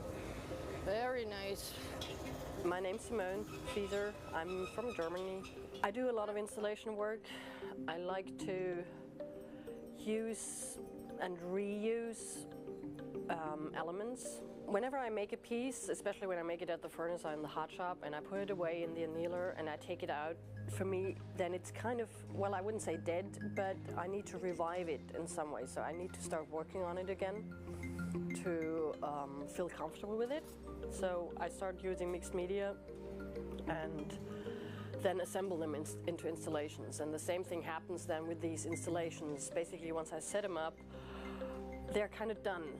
So for me to be able to receive them again, I need to set them up differently somewhere else. And so it's a constantly growing and changing body of work.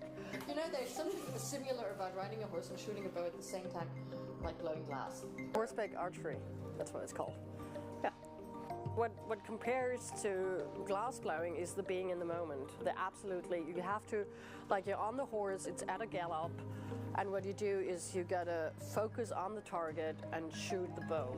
So there is no worrying about where the horse is gonna turn. And so it's the same thing, it's about letting go, it's about just trusting the horse, about just being there where you are. I've started to talk a lot about the fragility of life, and where glass, of course, is an ideal medium to really work with broken parts that I assemble into structures that are really towering high and fragile, and also assembled so that you can see how all of our lives are just made up of, well, experiences, upbringing, influences, and it's all like a patchwork of parts that we kind of install ourselves in. Pick a side. So I'm going to start with the hearts. There was one of these hearts on the drawings. And from I think, I mean, a basic thing is my maybe belief, my experience that all is connected. So there's on the one side, of course, there's the really visible resemblance of inner body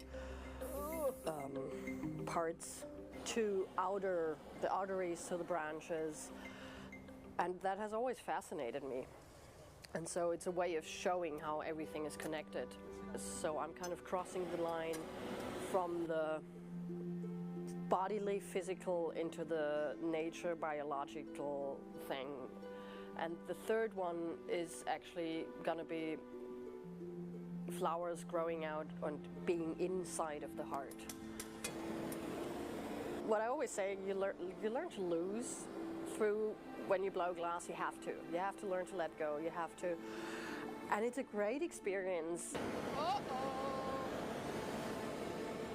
Things don't always work out the way you want them to. I mean, that's something we can use in all aspects of life, and that we definitely need. So it really helps you to realize, well, it broke, and that's it. But I think it's a great thing to learn that, yeah, just to take it the way it is. Well, of course, you always hope that every piece works. You always, because especially, like I said, we have limited amount of time. So I kind of was hoping to get 4. Now I cut down to 3.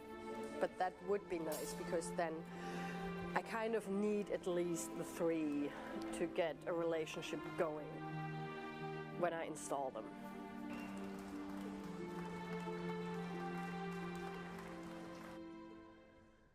Good. Looking good. Yeah. My name is Vivian Beer. My studio's in Manchester, New Hampshire. I make one-of-a-kind pieces of furniture.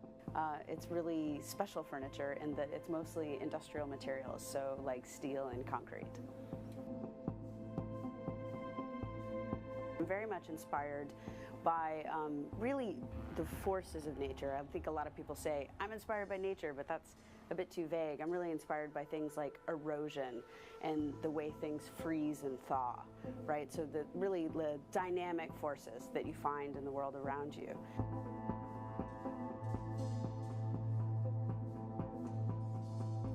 I'm a furniture maker and designer that has really like an artist research sort of way of making. So a lot of the pieces I make have some kind of reference to something in history. And that thing in history, you know, or really currently, has really often been things that we associate with speed or transportation. So cars, bridges, trains. Being on Ellen's Design Challenge was, it was a fairly special experience. I mean, in a way it's kind of like being here, you know, where I have so many resources to realize my ideas. And it was the same there, although it was a pressure cooker trying to make things in such a short period of time where you only have a couple of days to make a piece of furniture. You also had all these people who were getting materials for you, and you know, I got to experiment with so many different materials. You know, primarily I've been making unique pieces out of steel and concrete, and that's it. So doing that and being able to engage with upholstery and wood and work with another person and really be challenged to step outside of this kind of very specific and deep delve that I had in my work has really exploded out my ideas. It's really expanded what I think I can do. So there's a lot of different projects, a lot like pursuing lighting design here at the museum, that has kind of come from this sort of kind of breathe-in, expansive, outward-looking practice. I love how the glass is really so luminescent and really carries light in a very different way. Here at the museum, I am working on lighting parts. A light LED that's projected from, imagine. So we're making different glass shapes that LED lights can project into, and all of the parts that we're making here, I'm going to bring home, interact with metalworking to make different lighting pieces. Before this, I directly came from Pilchuck Glass School, which is about an hour north of Seattle, and I did a residency there too for 2 weeks, and that was the first time I've used glass. So I have this entire month of glass, and probably the dreamiest, most spoiled way you could possibly be introduced to a material. I think one of the most difficult things in being a designer and being a craftsman and running your business, working by yourself, is staying fresh. Having new ideas, getting to engage with things, and not having that narrow path of just one thing that you do so well. And it's like gravity. You keep kind of following this one line. And I've always used travel and residencies to kind of break me out of that. So this is different right here. Specific thing. And so talking directly into it like this awesome is to different be here than this. and be able to delve kind of So deeply tip the mic up. into a It different feels material. uncomfortable, but Tacoma! and then big.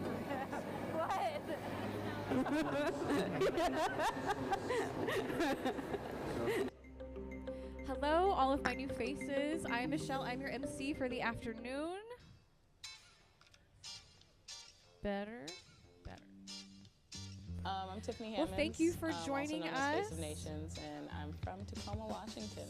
So this project I'll give that a I'm little bit working of time on, for in my lovely collaboration AV with woman the to get Museum back of to her Glass area, and we can show you is some a beautiful statue, slides of our that will lovely be Anne kind of Wahlstrom, like an who is organic visiting us structure, from Sweden. embodying the years that have come along through Hilltop. It's the first faces that are on So the raise bottom of are hands kind if of this like is your first the time.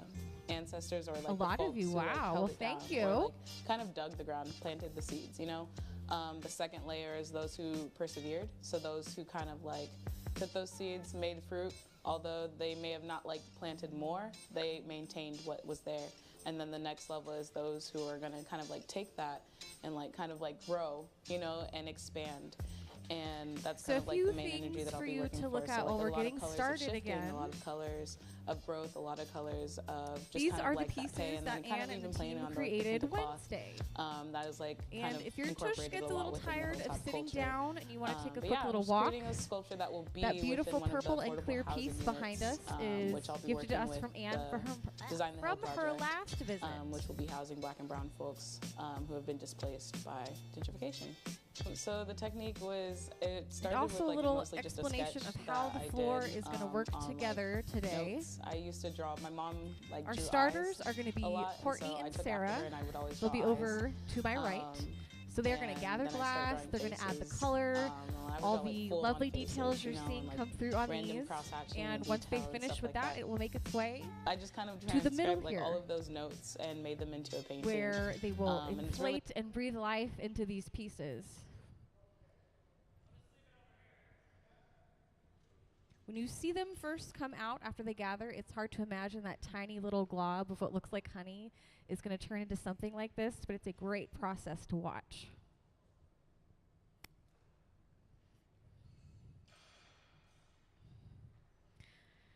And like I said, Anne is our visiting artist from Sweden. This is her last day with us this week, but she will be with us again from the 23rd to the 25th. Wahlstrom. I really hope I'm saying that right.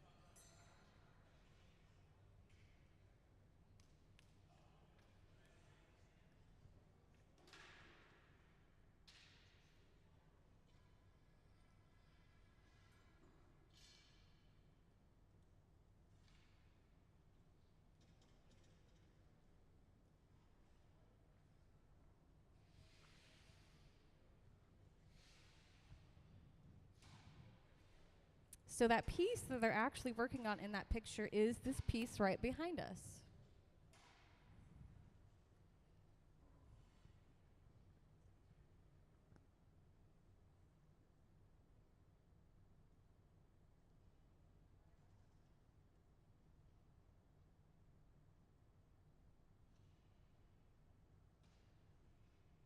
And if you are not familiar with some of her work, can we please see some of Anne's last pieces when she was here?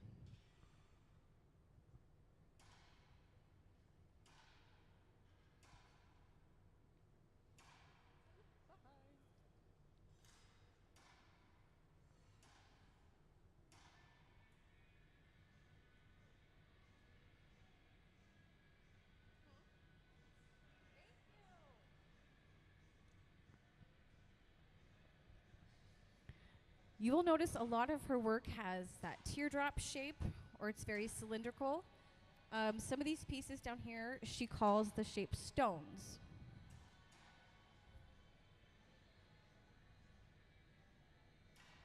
That shape and a lot of the design on her work comes from the places she has walked along the beach and seeing the moss and things like that gather on top of them and the shapes that she's seen on her adventures.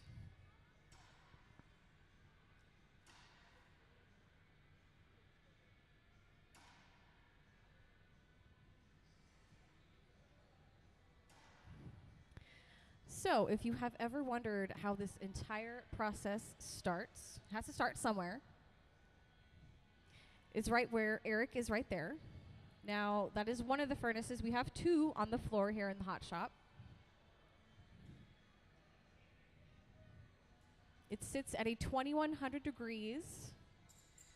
And there is really 1,000 pounds of molten glass in there. Now, the glass that is housed in there is clear. We do not start with colored glass. We do that later.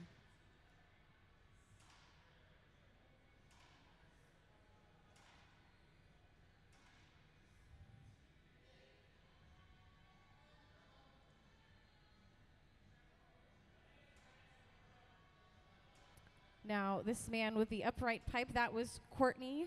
Courtney and Sarah are the ones starting this process.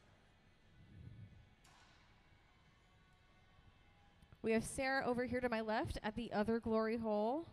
Sarah is one of the resident artists here. Now, if you're looking at that screen, you can see those spots on that piece. Now, we'll get to that a little later, but a lot of Anne's work is created through these little pieces down here. This is not candy. I would not recommend trying to crunch on these. These are called marini.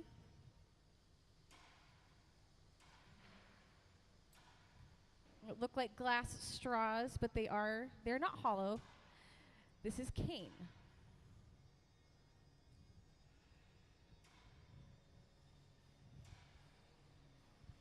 Now, Anne was over here just a minute ago piecing these, or spacing these, I should say, the way she wants them.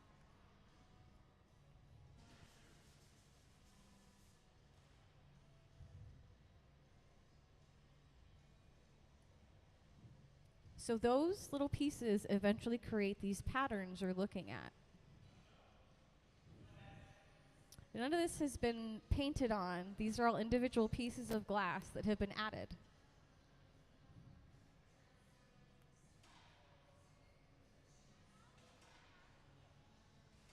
How does the glass get bigger? So, you're about to see that shortly. How it does get bigger, though, there are going to be two different pipes you see, or sticks. Now, when they are blowing that piece up and it gets bigger, that's a blowpipe. It's just a steel tube that's hollow. And you'll know that they have a blowpipe because it has a pointy end on it. Like when you blow a bubble, the same thing.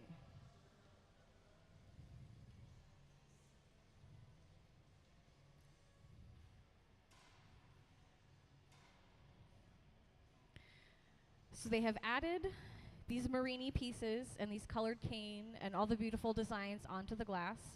And once that's finished, it's going to make its way behind me. And they're going to start to inflate and add air to it.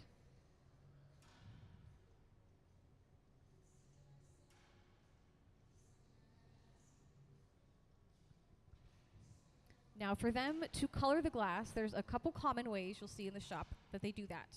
One of the ways we color the glass is with color bar, just like this. These are the colors that Anne has chosen to work with. Now that slide is color overlay. Now you'll take a little clear bubble on the end of a pipe. You would heat this colored glass, which would be the blue in the picture, and it will eventually get pushed over that entire clear piece they started with. Then they will add another clear layer over top. That picture is what I have in my hand. It looks like the entire piece will be orange, but it's just a thin layer of color they have added.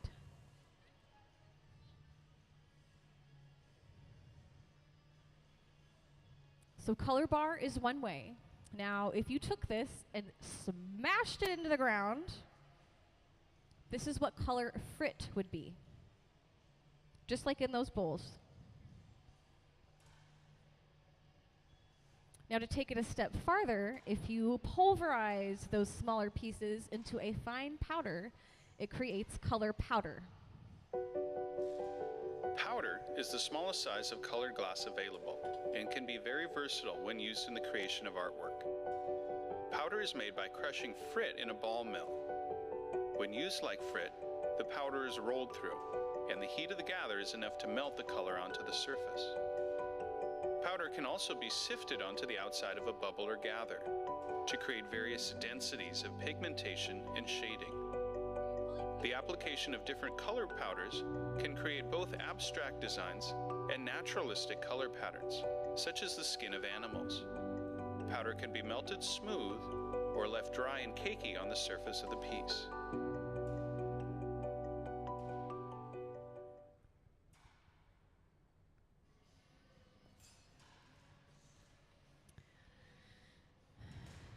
So earlier when I showed you this little piece, this is called cane. And what they're doing right now is called pulling cane.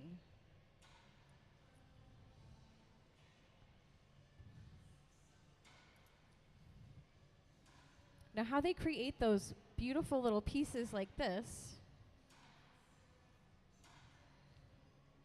is by putting a bunch of these together.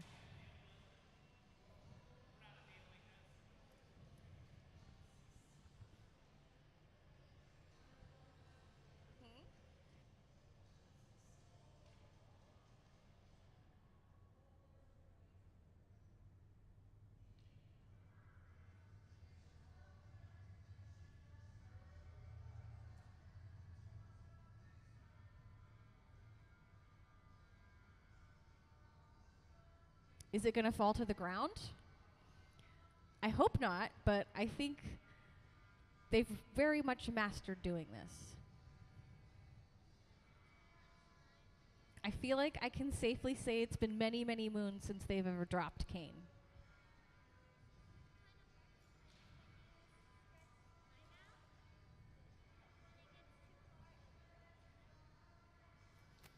But when you pull slime out, it's still gooey. When you're pulling this glass that far out, it starts to get harder and harder. Now the reason they are pulling canes is to make these beautiful Marini pieces. Can we please see some Marini slides? So that single cane you see at the top is what they're doing right now. They just pulled cane. And all Marini is cross sections of cane that have been gathered together. Now these are cane that are taped together, but you can kind of get the idea of once they melt them together, how we get those beautiful designs.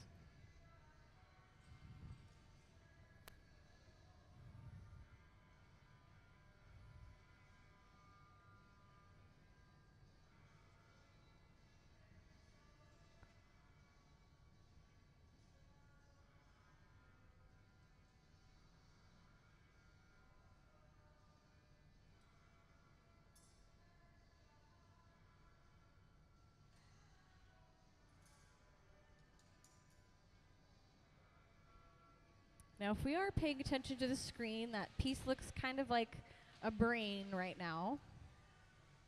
Now, what they have done is they have taken pieces of cane and kind of drawn them on to that bubble, or that mass right now.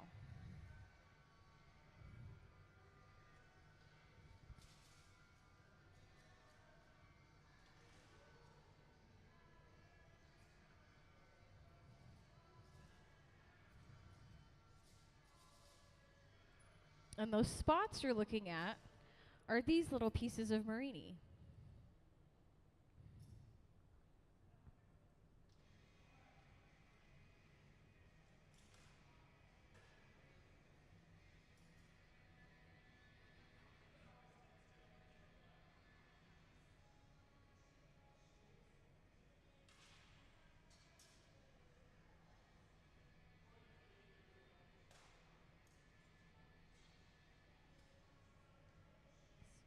So how do we get the glass off of the punty rod and the blowpipe? So the blowpipe is that hollow rod. The other one that isn't, they don't blow into, that's called the punty. Now, how we get the glass off of them, that's going to come a little bit later, but that does happen. So glass is a little bit backwards in the way that you create these pieces. The tip of this is what is actually beginning on the blowpipe. And you shape the bottom first. And there comes a point where you need to start working on this top piece, and that's nearly impossible while it's still attached to the blowpipe. So what they're going to do is take that punty rod and stick it to the other side of this and flip it, sort of. The pipes are just essentially tools to use to work with the glass. So you can't hold it with your bare hands.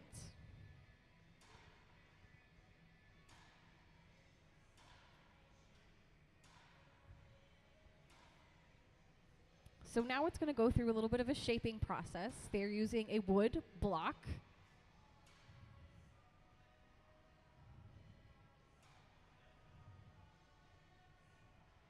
And as you see those sparks fly, that is the reason they keep those in a bucket of water.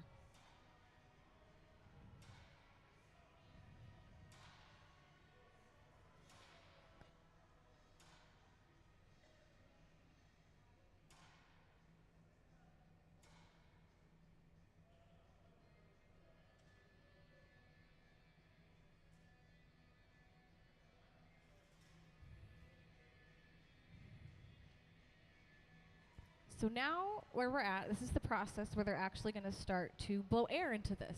The bubble is formed.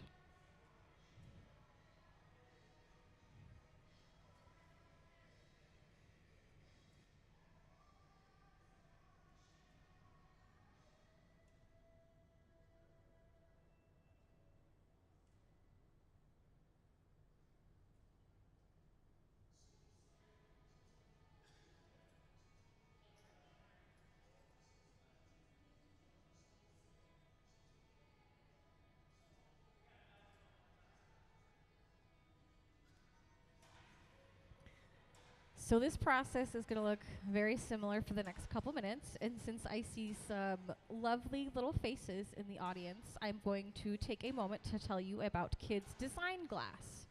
That is a program we've been doing here at the museum for quite some time, and if you are not familiar with it, it is one of the coolest ideas I've heard about a museum doing. Now, if you are 13 and under and you want to create a beautiful drawn masterpiece and send it to our team here, they will hand pick one of those drawings, bring you and your family down here, and make it out of glass. Can we please see the Kids Design Glass slide, or video?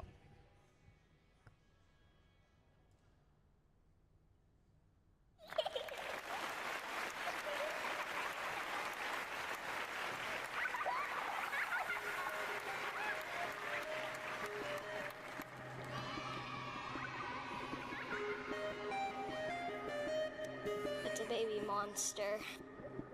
Pip is a baby monster that loves to smile and laugh. Even though he's little and cute, he gives a big cry.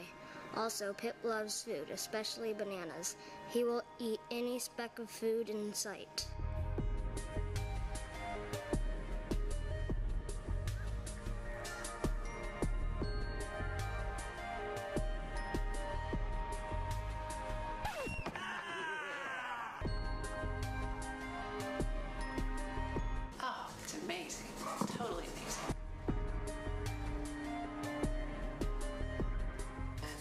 And especially if the pieces of art go traveling around, other kids will see, oh my gosh, I could do that too.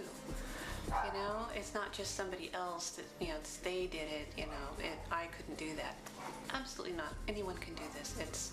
And I think that's what it shows the kids. Maybe not everybody can win though. But, and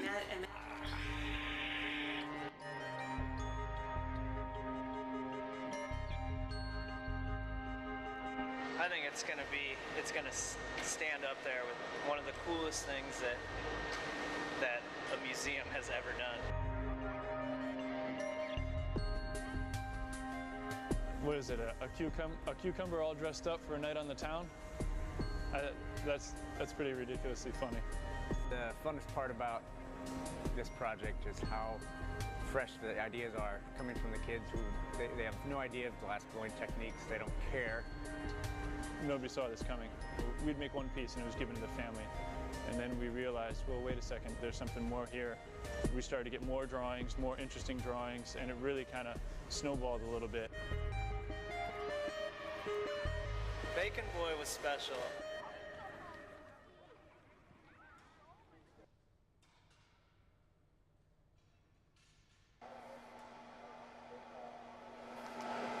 The hat almost looks like a frying pan. Maybe he's wearing a frying pan.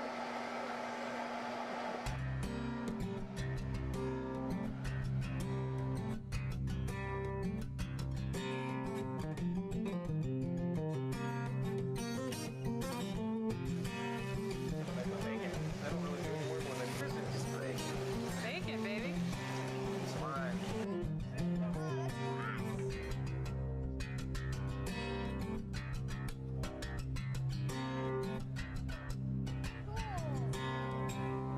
All I see. How's that for his arm? Fingers? Yeah. Okay. Yeah.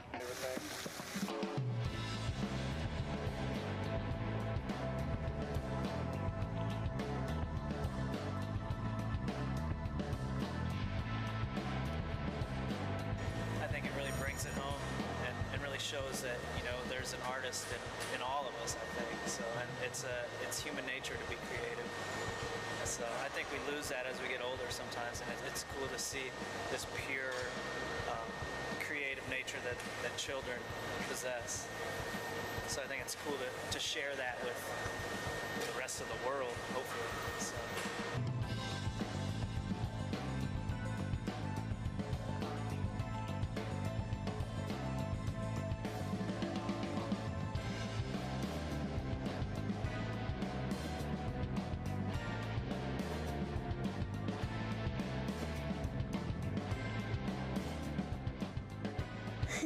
Thank you for supporting Kids Design Glass.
So all the commotion in this corner of the shop, there are two different things going on.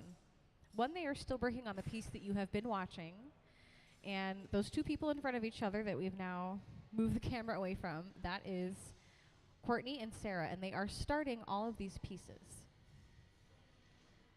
So once this piece behind us gets put into the annealer, they will already be halfway through this piece over here. And that is how this has been working the entire time they have been doing this.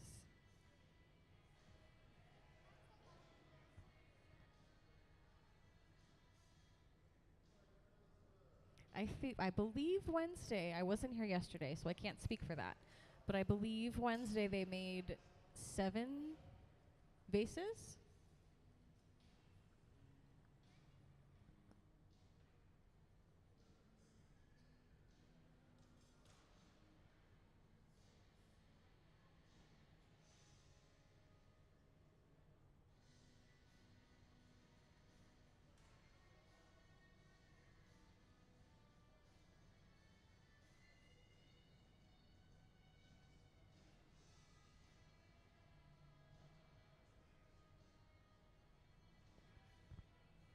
So now begins the process of actually blowing this glass.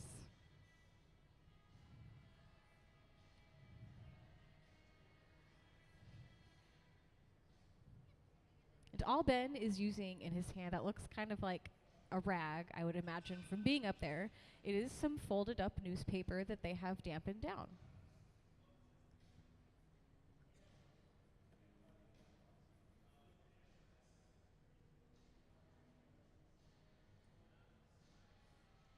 How many days does it take to finish a glass piece? It depends on what they're doing. My good example that I use for a lot of things is you're making a bear. If you're making a glass bear the same size as me, you might make all those pieces and stick them together in one day. Or you might have to make each piece each day, and then you have to stick whatever item you've made into the annealer. We'll have to sit there for about 12 to 24 hours, and then you can begin on other pieces. So it really depends on what you're trying to make.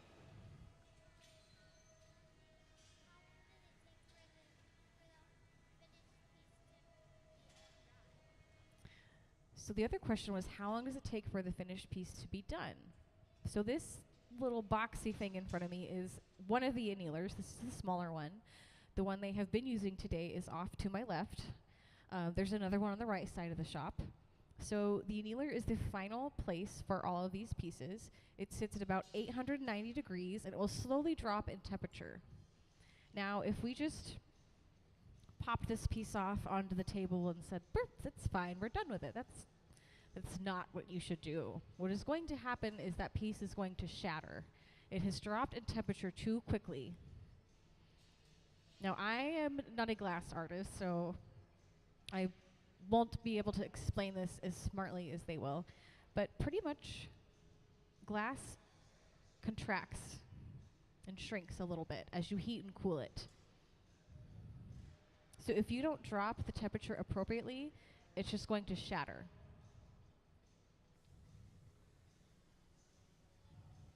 That is also why you will see them every so often heat just the contact point between the vase and the blowpipe.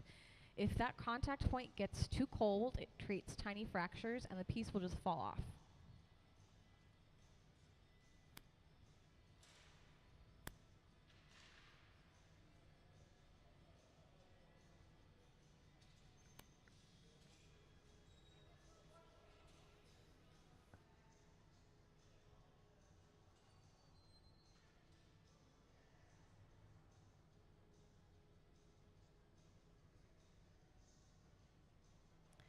So if you were watching that color overlay picture earlier where I was explaining where you take the glass, it ends up kind of creating you, giving you this.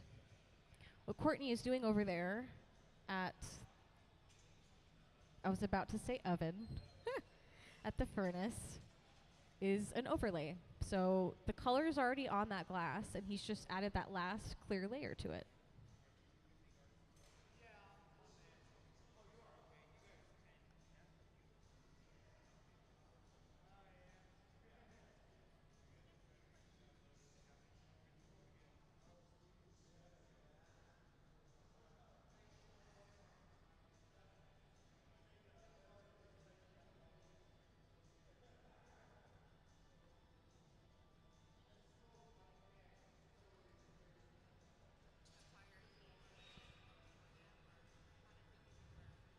So the question was, do artists start out blowing glass by themselves and eventually develop a team? So you can blow glass by yourself in your own shop, but imagine all these different steps that you've already seen, and imagine just doing that alone. You can, but it limits the size of things you're going to make.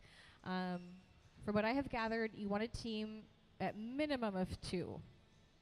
About 3 or 4 is the really good golden number.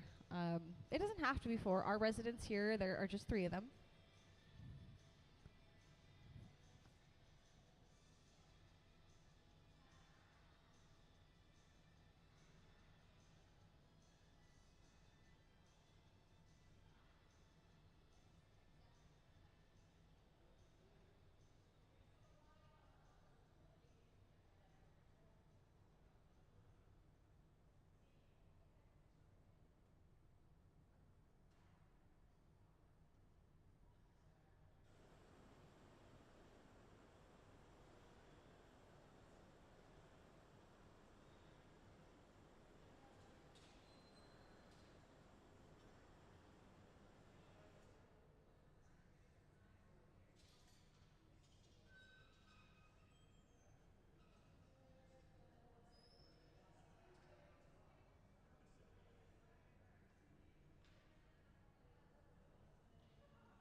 So, my friends, if you notice Gabe looking like he's about to wield a war with an oven in his Kevlar, the reason he's got all that on is this piece is about to be finished.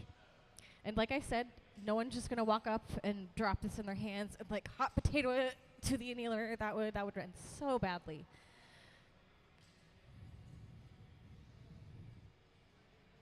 But as soon as this makes its way over there, the piece we have been working on over here is gonna plop right back into their hands, or into their hands, not back.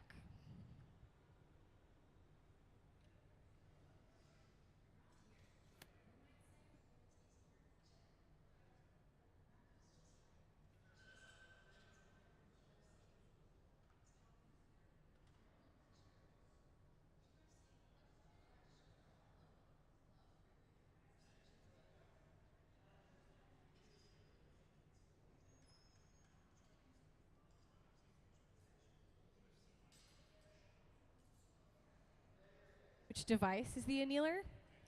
There are 5 of them. So there's one in front of you, these 2 on either side of me. They look similar to a giant deep freeze. The annealers though, that one says off. We're not using that one today. The other one is to my left. We have a cute little baby one right down there.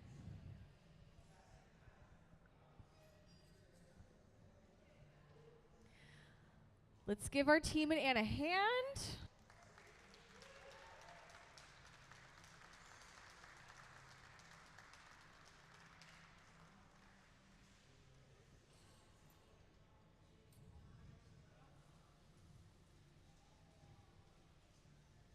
So I can't give you an exact amount of years, but I feel like I can safely say there's a combined knowledge of like 80 years of glass blowing on this floor together right now.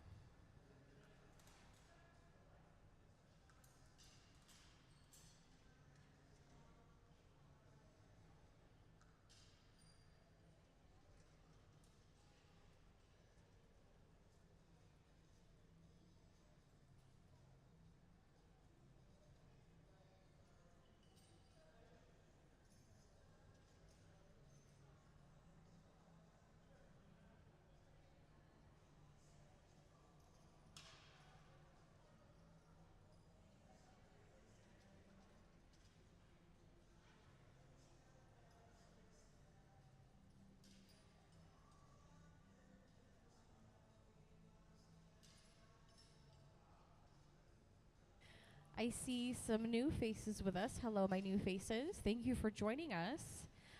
Our visiting artist for today is Anne Wahlstrom. She is visiting from Sweden. She's worked with our team regularly since 2003. So they've been working together quite some time.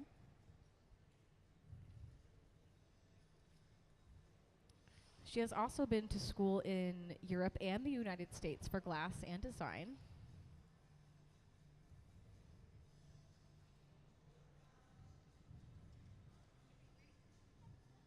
She was also a designer for Costa Boda for 19, 20 years.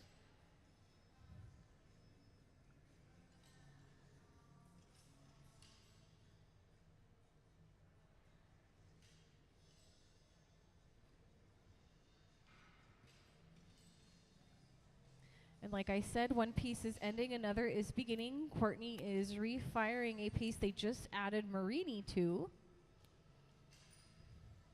Now, if you were here from a little bit earlier, this is not candy or beads. Don't eat these.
So all of my lovely faces on a walk. The beautiful purple and clear striped piece up there is from Anne from her last visit.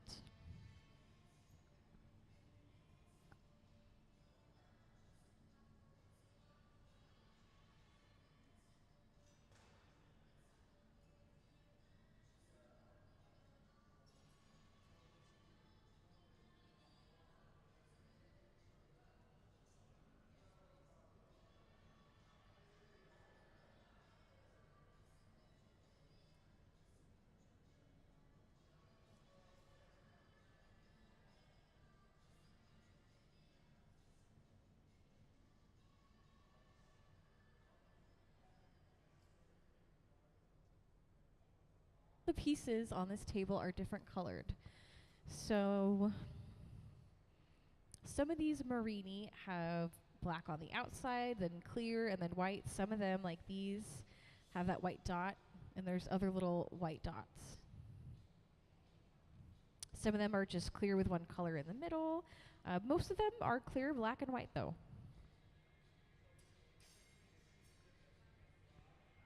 So what's the difference between these little ones and the rods? So these little rods you see created these. Now, it depends. This is cane that has been cut into cross sections, which is now called Morini. This one has a couple different pieces of cane combined together and then cross-section cut for the Morini.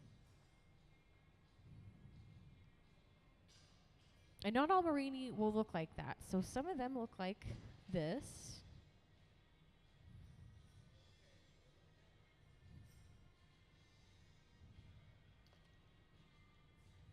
They can be square, they can be round, they can be heart-shaped. There is no limit. The Morini just simply means it is a cross-sectioned cut of cane, which cane can be twisted. So this is Zenfirio. It starts with a Z.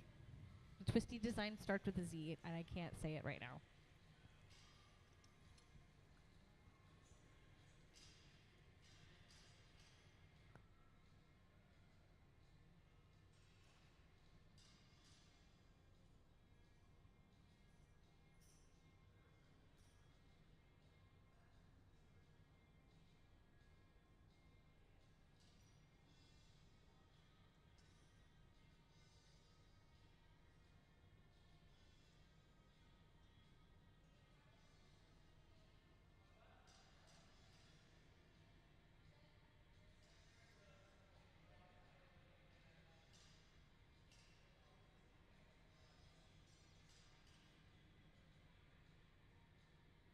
The twisty cane is called Zanfirico.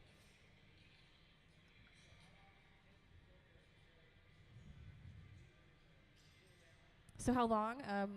They leave things in the annealer anywhere from 12 to 24 hours. So something interesting I learned from Ben was one of the telescopes, like the massive telescopes, like massive size of buildings.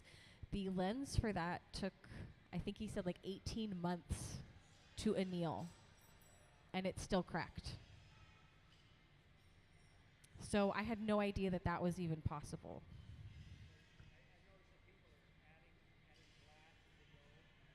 So they're adding glass. Now, the reason for that is this. So this looks orange, but it's not all the way orange. So that has been color overlaid. Believe that's what they're doing over there. Yes. And you can see them doing that right now. So that those solid patterns you're seeing on here, or those striped ones, that is the process they are doing to add that.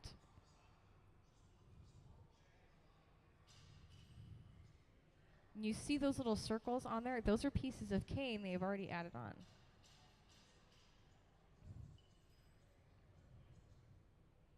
So eventually what's going to happen is they're going to reheat this again, and it's going to start to smooth out again and blend in together. So far, I think before that happens and the color's all over, it looks like a brain.